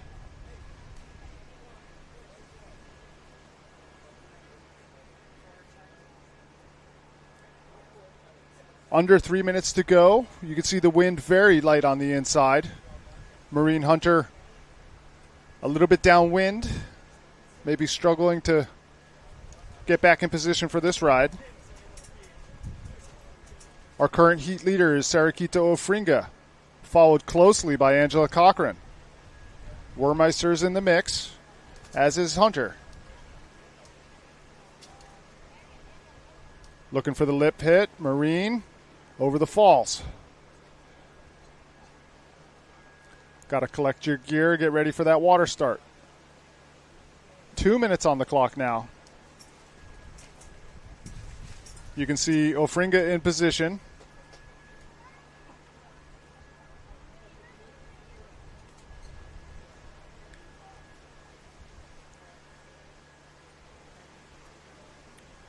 Hope you're enjoying our live broadcast of the 41st Aloha Classic, presented by Windsurf AI. Special thanks to the County of Maui, the Office of Economic Development. Thank you very much to the PWA, the WWT, Goya Sales. Thank you to our local sponsors, Nalukai Lodge, Mana Foods, Dimensional Polynot, Maui Toyota, High Tech Maui, Flatbread, and Deep to Peak. We're also going to get our Never Slow $1,000 best prize for our best single maneuver for our men and for our women. We're going to do that a little later on. $1,000 going to one of our standouts. On your screen, that's Angela Cochran. On the outside to the right, Sarakita Ofringa.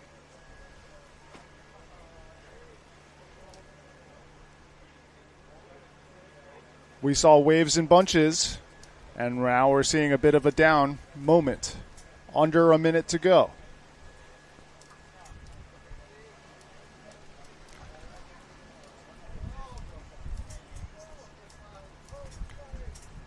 And that was that. And that was that. Congratulations, Sarakito Ofringa, for both winning the title and Ho'okipa. Massive, massive applause.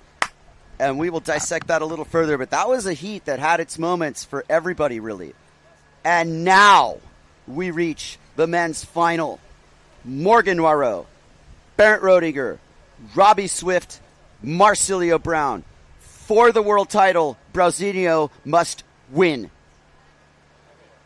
Noiro and Roediger have won here before, as has Brauzinho. Massive, massive moment. You're looking at the judges' tower. This is where the magic happens. And this is the beach scene. A lot of the Goya team down there supporting their riders. Hearing the cheers on the beach as... Cheers for Ofringa. Ofringa and comes congratulations, really. I mean, what a gracious champion she is. We are lucky to have someone with that kind of championship pedigree in windsurfing. And like I said, party at Sarakita Beach coming up. I got to go visit that place. Looks like she owns it. Congratulations to her. As you could see Sol de Great kind of looking on like, I'm going to do that someday. Right? Looking at that moment, she knows she yeah. wants it. Yeah, Aruba is going to be jumping tonight, folks. See the Heart of a reacting. champion. Sam Bittner comes up with the big hugs. Everybody is swarming around Ofringa. There might even be a party somewhere in Haiku tonight. You never know. She's going to get the chair up, Kai. This is great. Oh, yeah. Lift up our champion. Do it. What a great moment for our Aloha Classic winner, Sarakita Ofringa. I like how this is put by Olivier. Sarah killed the game. Queen. That's right. Look at the emotions for Sarakita, our world champion, our Aloha Classic champion. That harness will be a collector's item. This is absolutely a great moment to watch on the beach. This is what we've waited all week for. And what our competitors have worked all year for. Yes. Yes, indeed. All right. Lisa Wehrmeister giving her congratulations. And it looks like we're going to have to turn our attention to the water because our men's final has just started. We've added another 4 minutes onto the clock. Action is about to start, Kai. It's beautiful to see the wind cooperating. Obviously, this moment in terms of the world title picture rests on Brauzinho's shoulders, and he can handle the pressure. He might even thrive on the pressure. We have yet to see. But Roediger, Swift, and Noiro all have something to play for here, and Swift especially, who hasn't won a wave event here at Ho'okipa. You know he wants it. Would that not be the ultimate way to end his World Tour campaign? Let's see how this plays out. Currently, this is the game within the game. Roediger, all the way upwind, is surveying the lineup. Not going to really give anything away to the inside. He has a wave, and Brauzinho's on a good-sized set. It's going to be a 1-2 punch. Swifty and Noiro outside of him. Here's Roediger. First turn. Under the lip, Roediger. Projection aerial. Brauzinho drops in behind him. Home break for Brau. Beautiful first turn. And a super nice wave. Tweak air into the pit, Brau. 2 hits. Momentum building. Momentum building. No two ways about it. Morgan kicks out. Doesn't like the opportunity he had there. Swifty on the outside of him. That was a good 1-2 exchange between Roediger and Brown. Probably advantage Brown. That tweak was aggressive. It was. It was a great offering. Bant's first score has dropped, 5.23. Waiting on a score from Marsilio Brown. 6.13, so just 1 tick higher. This is the replay of Roediger under the lip. Nice projection over the drone. Perfect landing, of course. And Not to be there's outdone. Brow's wave in a fully committed stance with that tweak, letting it all hang out. It's signature. And, you know, you look at those outside waves, they looked like they had something going, and it just turned into nothing. So Team Neil Pride JP has a little work to do. We're going to go to the beach with Anna Marie Reichman. Stay dry. Sarakita, you are the champion of the Aloha Classic 2025 and world champion. Yes, amazing. What a dream event. What a dream finish to the year. And doing it here in Maui always feels amazing. So it was an exciting final, 25 minutes. We didn't have so much sets coming in, so every wave you had to make it count. And I think I found one quite big one. And I had one with returns, which I'm happy about. But overall, it was just just trying to make the best out of it.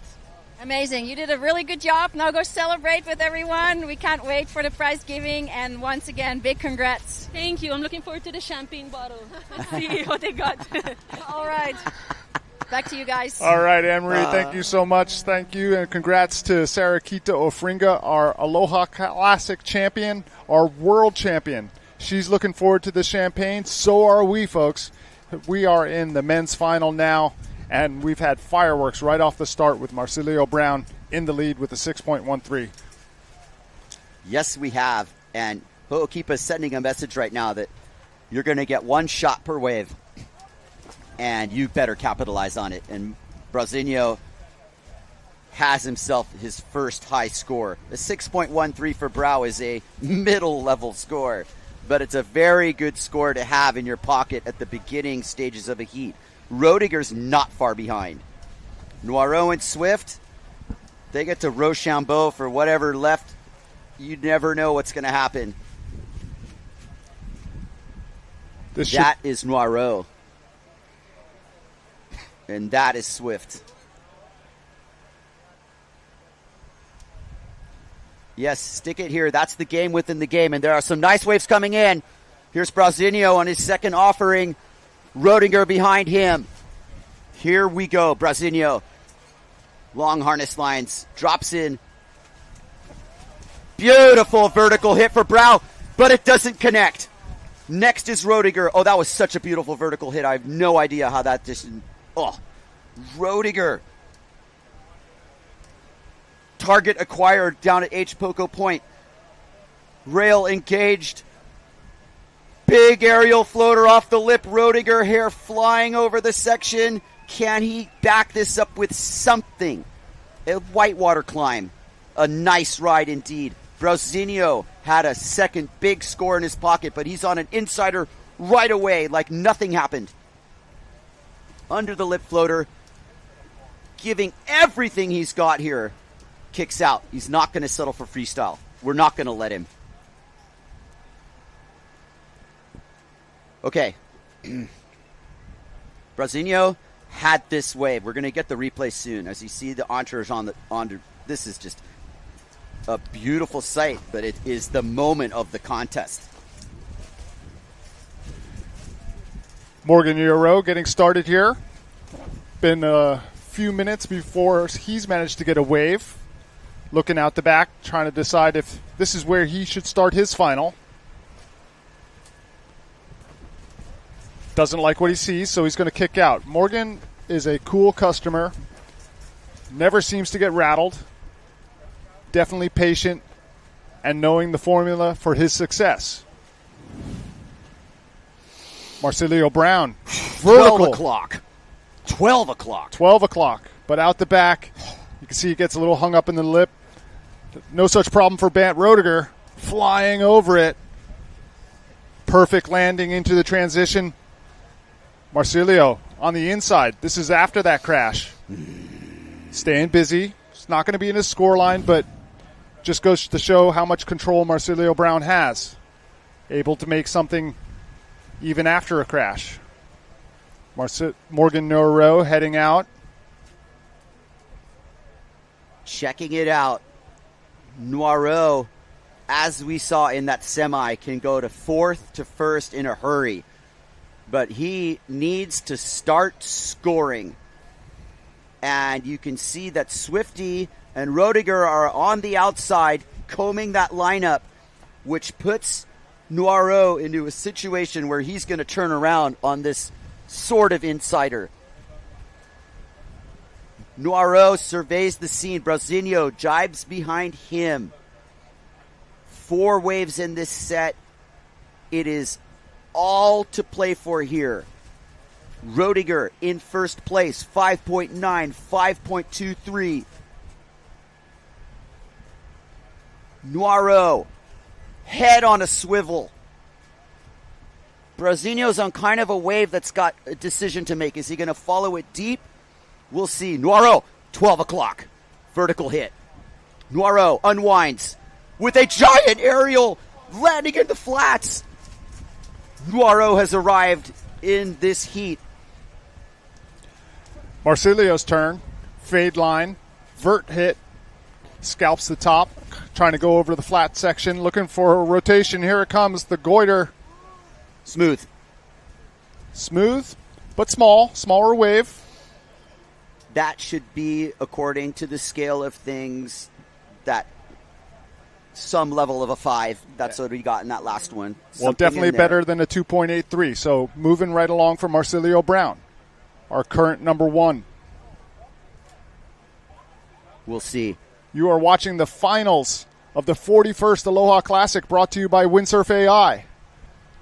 This is what we've been waiting for. 15 minutes, 30 seconds on the clock. Bernd Rodiger in the lead with an 11.2. Marsilio close behind. We're going to see something from Morgan Noiro. That was a vertical hit. Watch the amplitude on this aerial. Pops it sky high. Look at the lift. Freeze frame. He's above the drone. That's amazing. Morgan just looks so effortless. This is Barzinho, kind of on a insider. Here comes the uncorking of the goiter. Not an easy spot to put that one, Kai. Yeah, but he's automatic. He is automatic. I didn't even need to look. And I barely can. I'm so gripped, Jace. What a moment in this contest. Kind of without an intermission, really. Noiro and Swifty, 1-2 with Rodiger outside of him. We will start with Morgan. Outside of him, Swifty. Now Swifty's in business. Can he get that signature goiter over this section? It's a left oncoming. Forces him to go 1987 old school on it. Morgan has a 6.67 in his pocket. Rodiger just smashes it. The 7th Samurai with the sharpened sword hits his second aerial of this. Can he connect it? It almost doesn't matter, but he gives it a good try. That wind's light on the inside. Everybody is gripped. Swifty's going to have himself a score, but it's not going to be the haymaker. And right now, it's all about Marsilio Brown in first place and Rodiger in second, who might needed to connect that.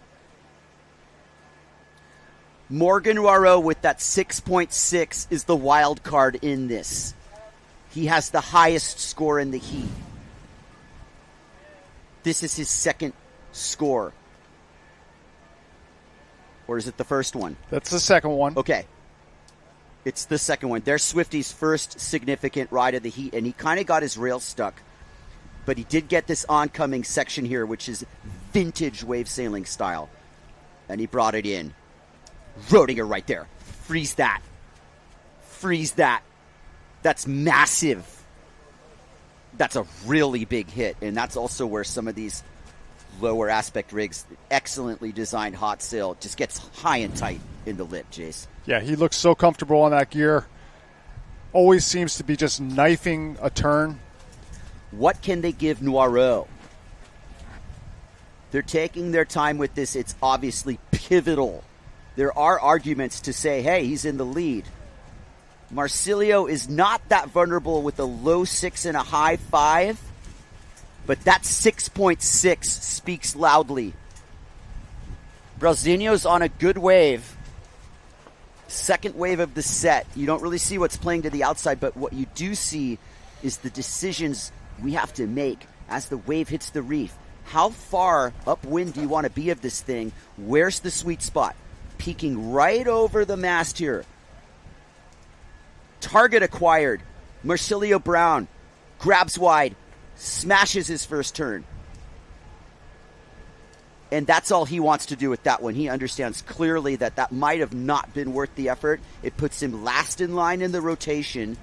And Roediger is in first place. 5.9, 6.57 for the smasher, the smash burger.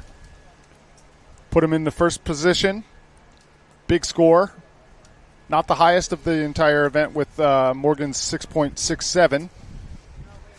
Jace, we spoke with Bant earlier today, and you had a look at his sail. Yeah, and I think there are these cat scratches on it. Yeah, Please tell us about that. They were. I think he might have changed off of it, but he seemed to have a sail that he just loves. It had like a Wolverine tear. It was a full foot long, right? So he's riding this ripped sail, does a huge goiter in the warm-up, and then has to sail through the rocks to get into the bay. Typical stuff. That's just typical. He's going to pull that landing. That's huge, That dude. was absolutely nuts. That was absolutely nuts, but was it only one move? It was the move of the heat. Let's not get carried away with that. But obviously, the drone angle, that's the one of the moments of the contest. Here goes Morgan Noirot. Kicks out, doesn't want anything to do with that. We got 10 minutes and change. No intermission needed in this final. Here it comes. Held it high and tight, and the lip just said, hit me. And Brauzinho goes over the horizon. Wow. Hats off.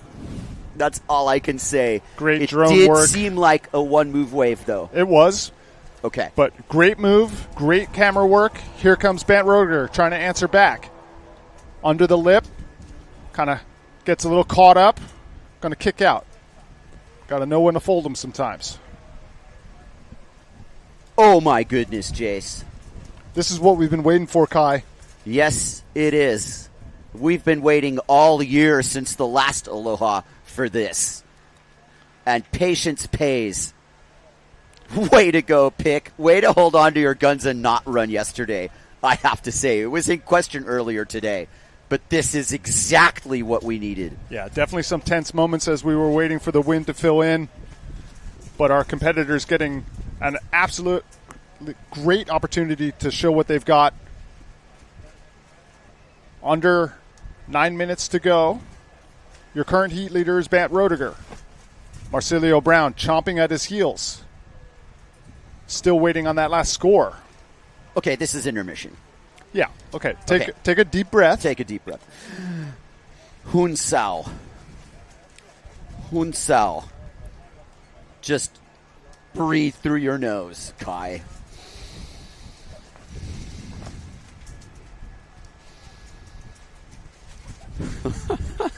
I love wave sailing. Oh, man. You know, it's so amazing to have the interaction with the elements. And then all the variables, rider aptitude, equipment capability, the different visions we have of how to ride a wave. And then last but not least, wave selection. Can't discount that. I mean, you got to get yourself into the right position to score. So if you don't choose the right ones, it's not going to work out for you here. Okay, Jace, one would be led to believe that while it was arguably the highlight of the heat, Brauzinho's last wave isn't in his top scoreline. Very possible. I don't know how much longer they're going to hold us in suspense, or just me. It'll be worth the wait. But yeah, don't wait till the end of the heat. No, they won't do that. But yeah, the single wave maneuver probably not going to make it so that it's rivaling a 6.57. But is it? Is the it? Never Slow award? Yeah, it might be worth $1,000. Might be worth $1,000. Maybe worth more than $1,000, bro. Maybe $1,000 and a pizza. Probably could be arranged. Flatbread on speed dial. the narrowest of margins. And I wouldn't have it any other way. Marc Perret is somewhere watching this very closely. Maybe he can't even watch. I don't know. He's nothing to be ashamed of. Ho'okipa will decide this just as much as anyone else. That is Morgan Noiro, who has won multiple Ho'okipa events. It's been a little while. Why not win this one? He sure looks like he could. He's not in last place. 6.67 in his pocket. A nugget wave to work with. Look at these lips crowning up. Norgan punches it, groans from the crowd. The agony of a little bit of a miscue there as Rodiger, our current heat leader, points it to the point, gets his opening turn. But he's just not interested in wiggling. He's far more committed than that. And Swifty, with a bigger wave behind him. This is a wave Swifty got while everything else was happening. Look at the curvature of the ride. Does he get a rotation? No. Maybe just shedding a little belly fat. Live look at Rodiger. Nobody else in the lineup. One of these waves that Rodiger can turn in a high score just by thinking about it. Sheets in, rotates, and detonates. He can afford to be more choosy than that with the score line that he's got, but yes, momentum is real. It'll be Noiro's bobble. Yeah, uncharacteristic. Here he is. He's going to get another chance at it. He sure is. Really Chase. Don't get to see Morgan as he sets up on the top now, waiting for it. Another opportunity for Noiro. Full speed down the line now, under the lip. Looks for the rotation. Got it, trying to hold on. No, over the falls. Had it for a second. The rotation was there. He was in front. All right, here's where it's at. Intermission is over, obviously. Now Swifty is in last place in the seat. Now Morgan's got that ace in his side there, the 6.67. That's the highest score in the heat by a tenth of a point over Rodiger's 6.5. Brasinho's also in 6-point territory, and you see him in the right corner of your screen, out to sea, summoning the spirit of Ho'okipa, and just asking, please give me an opportunity before this is over. And he's got 4 minutes to play with.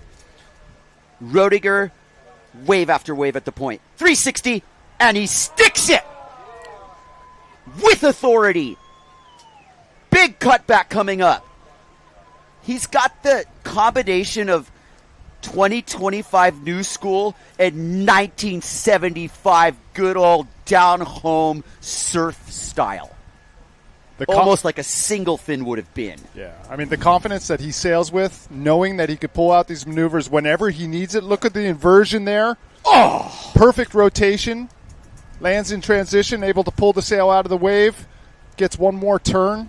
Hi-ya! He is absolutely feeling it. Bant Rodiger, current heat leader. This is Noiro looking for the answer back. Morgan landing in the floater, has it, second hit. Big bouncy double hitter from Noiro. Yes, that's giving me chills. Swifty. Huge top turn. Looks for the aerial. Here he comes, trying to uncork the goiter. Yes, on the wave face. Swifty still in form. Looks for more. Boom. Down the line. One more aerial.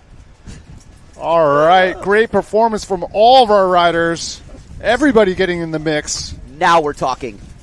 At the most opportune moment, 2.4. And Brasinho is out to sea. He wants to be a part of this too, which he certainly is. But Brasinho has resigned to himself that it's going down on a set wave or it's not going down at all. And I fully expect him to find it. I don't see it now.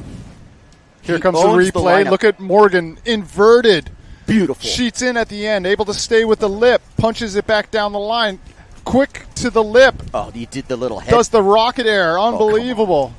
Yeah, All right. he's psyched about it. You don't see that sort of reaction very often from Nero. Here comes Swifty answering back with a goiter of his own. Big scores have dropped. Morgan's in the lead. Roediger's in second. Bang, bang. 6.83 for the 360 for Roediger, who's on another beautiful wave, gaining momentum, and behind him is Brasinho. Moment of the heat, moment of the contest coming up right here.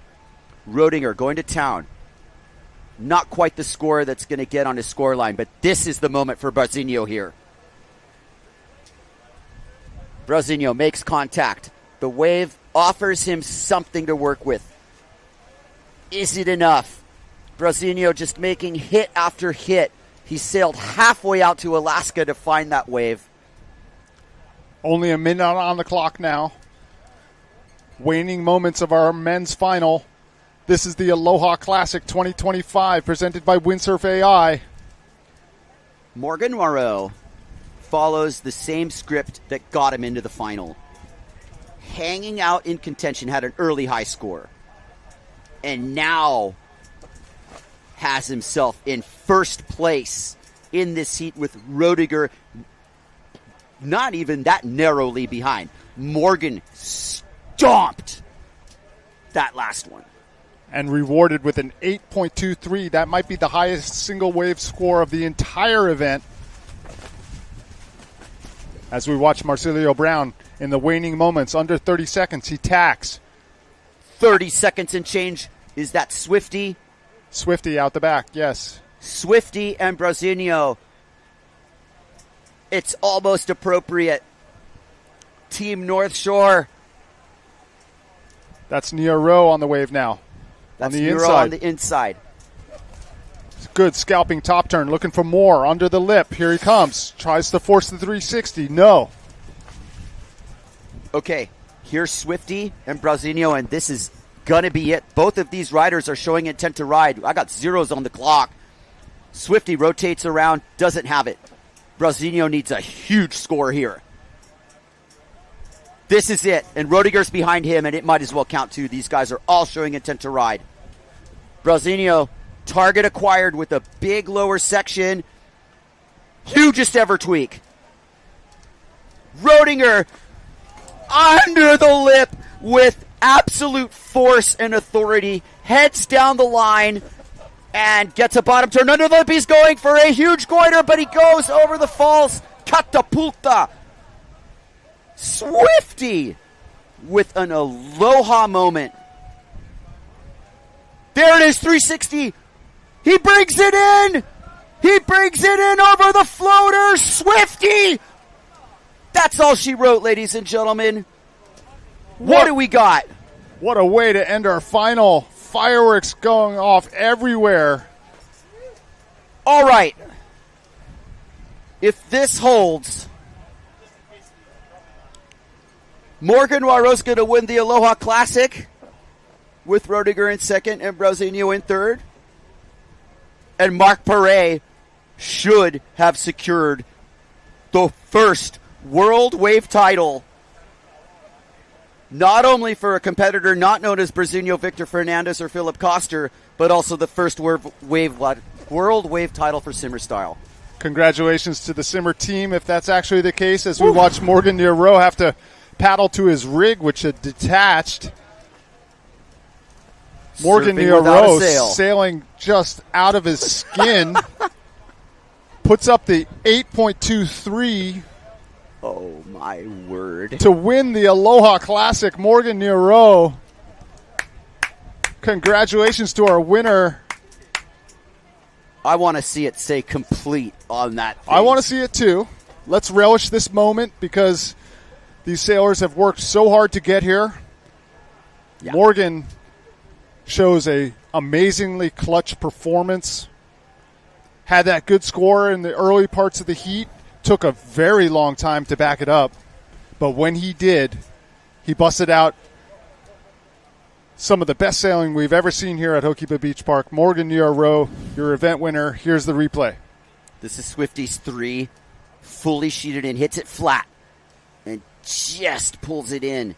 If Swifty had decided that he was in and he could just put himself on the inside rail and bottom turn into that thing. He might have done 2 in a row. But it's a beautiful moment for Swifty, who also deserves huge praise for a storied career spanning over 20 years of following the World Tour. And of course it's an emotional moment. And of course it has all sorts of twists and turns. Got to be one of his best results ever at Hokipa, so congratulations to Robbie Swift. Absolutely. And huge congratulations as well to Marcilio Brown, for a reign of dominance that is just historical. And here he comes after that characteristic little moment of putting his stuff together. Now he's learned, he's won the 2025 Aloha Classic. So deserving. I felt that he was on this huge trajectory last year with Chile. I call him a world title contender, and I'm not wrong about that. It's not just going to be the Aloha Classic, but that's another title in the cap. Noiro has won. And we will talk to Mark Perret as well with a stunning moment, holding it together just enough. But this is Morgan's moment right now. As the entourage, the honorary Guadalupean.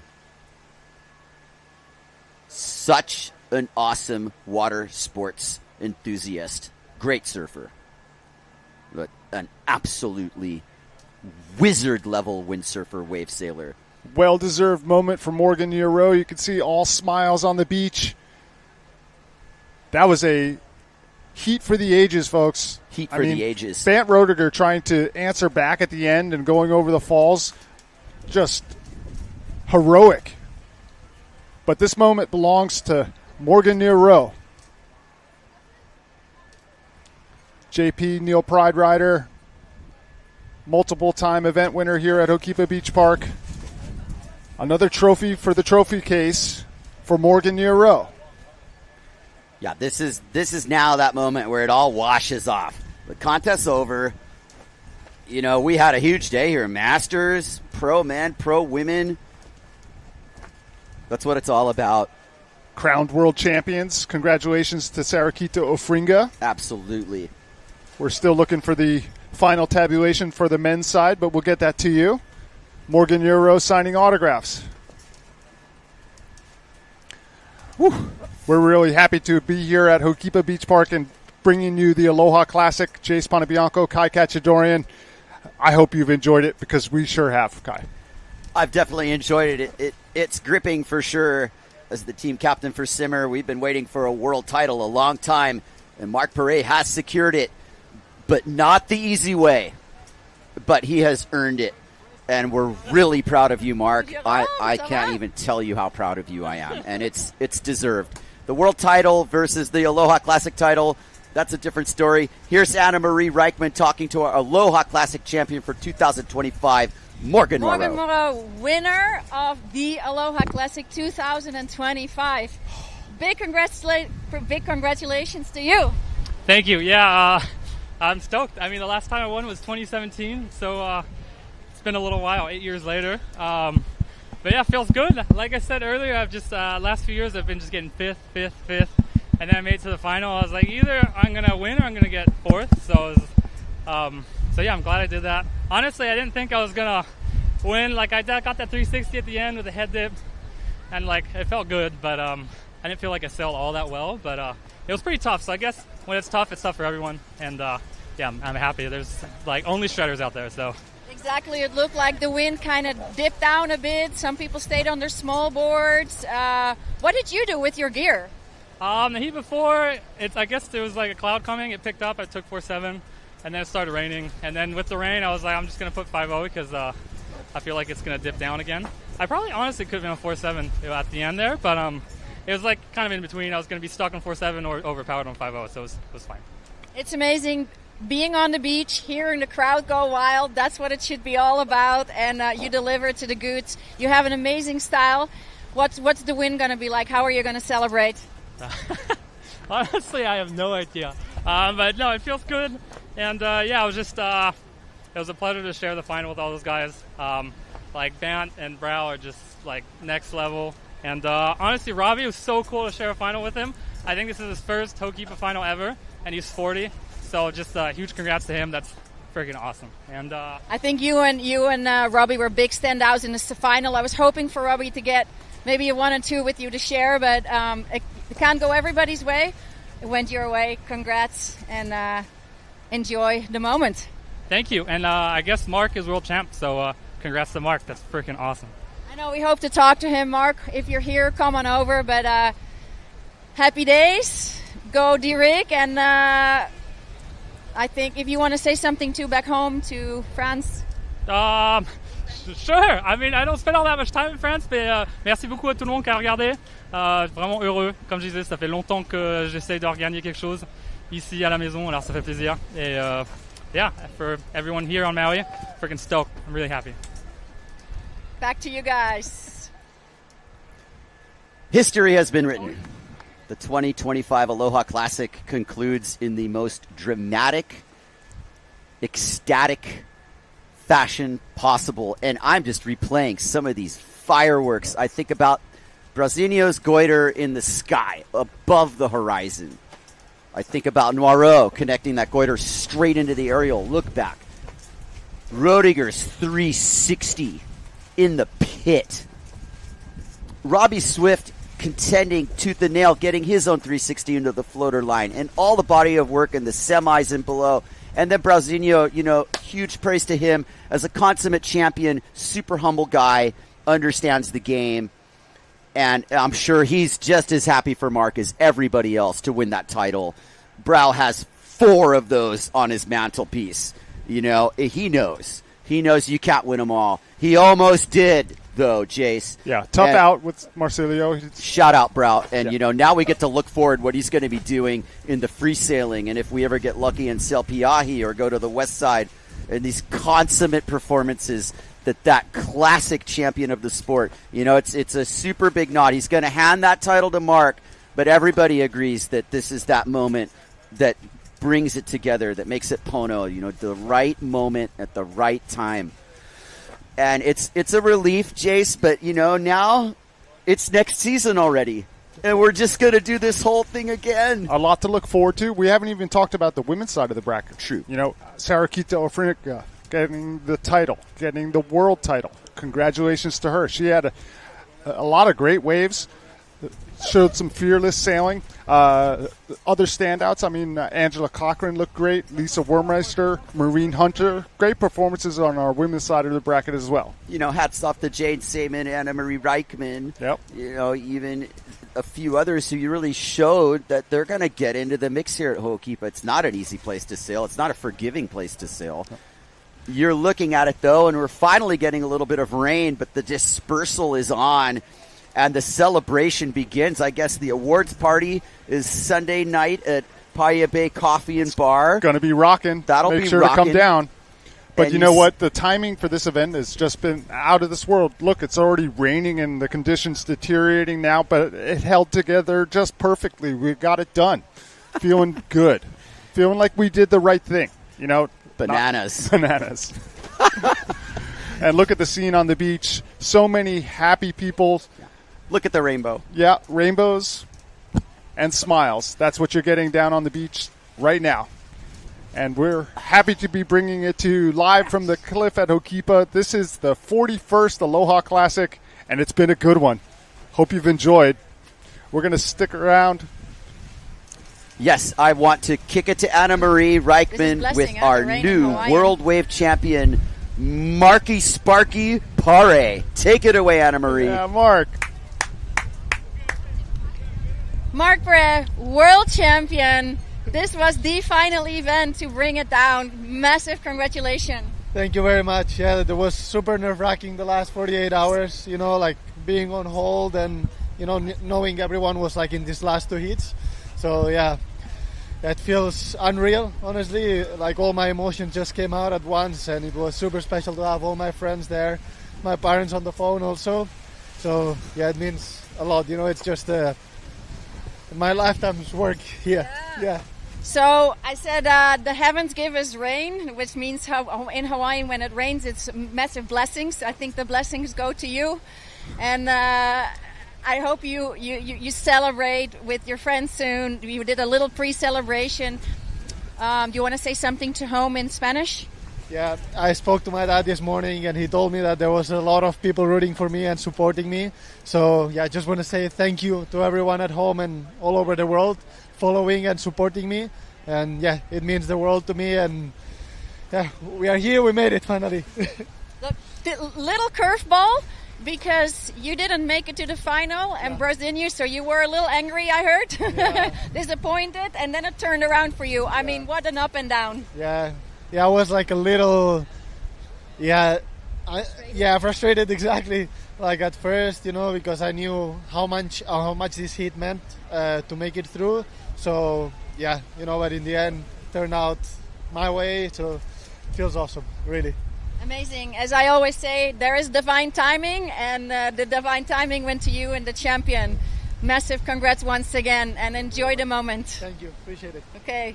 Back to you guys. Thank you, Anne-Marie. What a great moment to be able to share with Mark Perret. You can see the emotion on his face. You can see how much it means to him. I'm actually looking at you, Kai. I kind of see your eyes are a little watering up as well. It means a lot to me, too, but it's been a long time coming, and it's everything and more. I mean, the dramatic fashion it was done, there was no, this is just a stomp fest, He earned it the hard way, man. Well, and what they were talking about in that interview, imagine the emotional roller coaster that Mark Perret was going through there, not getting into the final, having to wait.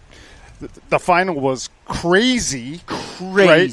He was going to be world title champion. He was going to lose it. It was happening both ways. I admit I was convinced Brasilio was going to do it. Well, yeah, I was sitting here like, there's nothing anybody can do. He's a force of nature, but so is Morgan Moreau, so is Rodinger, and ultimately so is Swifty. What an experience to see the confluence of all these trajectories into this moment, and then the rain comes. Like Anna-Marie said, just you follow the script of life and just accept what happens. There's a little you can do about it along the way. You could try. But then again, you just understand that it's God's plan ultimately. Yeah. And the spirit of Aloha prevails most importantly. And that is a life lesson to learn as we progress through the next years of this sport and our new champions come to play. And this is the new champion. Again, Mark's the first person who's won the World Wave title that wasn't called Philip Koster, Brasilio, or Victor Fernandez, or Toma Traversa for the last 20 years. So it's a changing of the guard.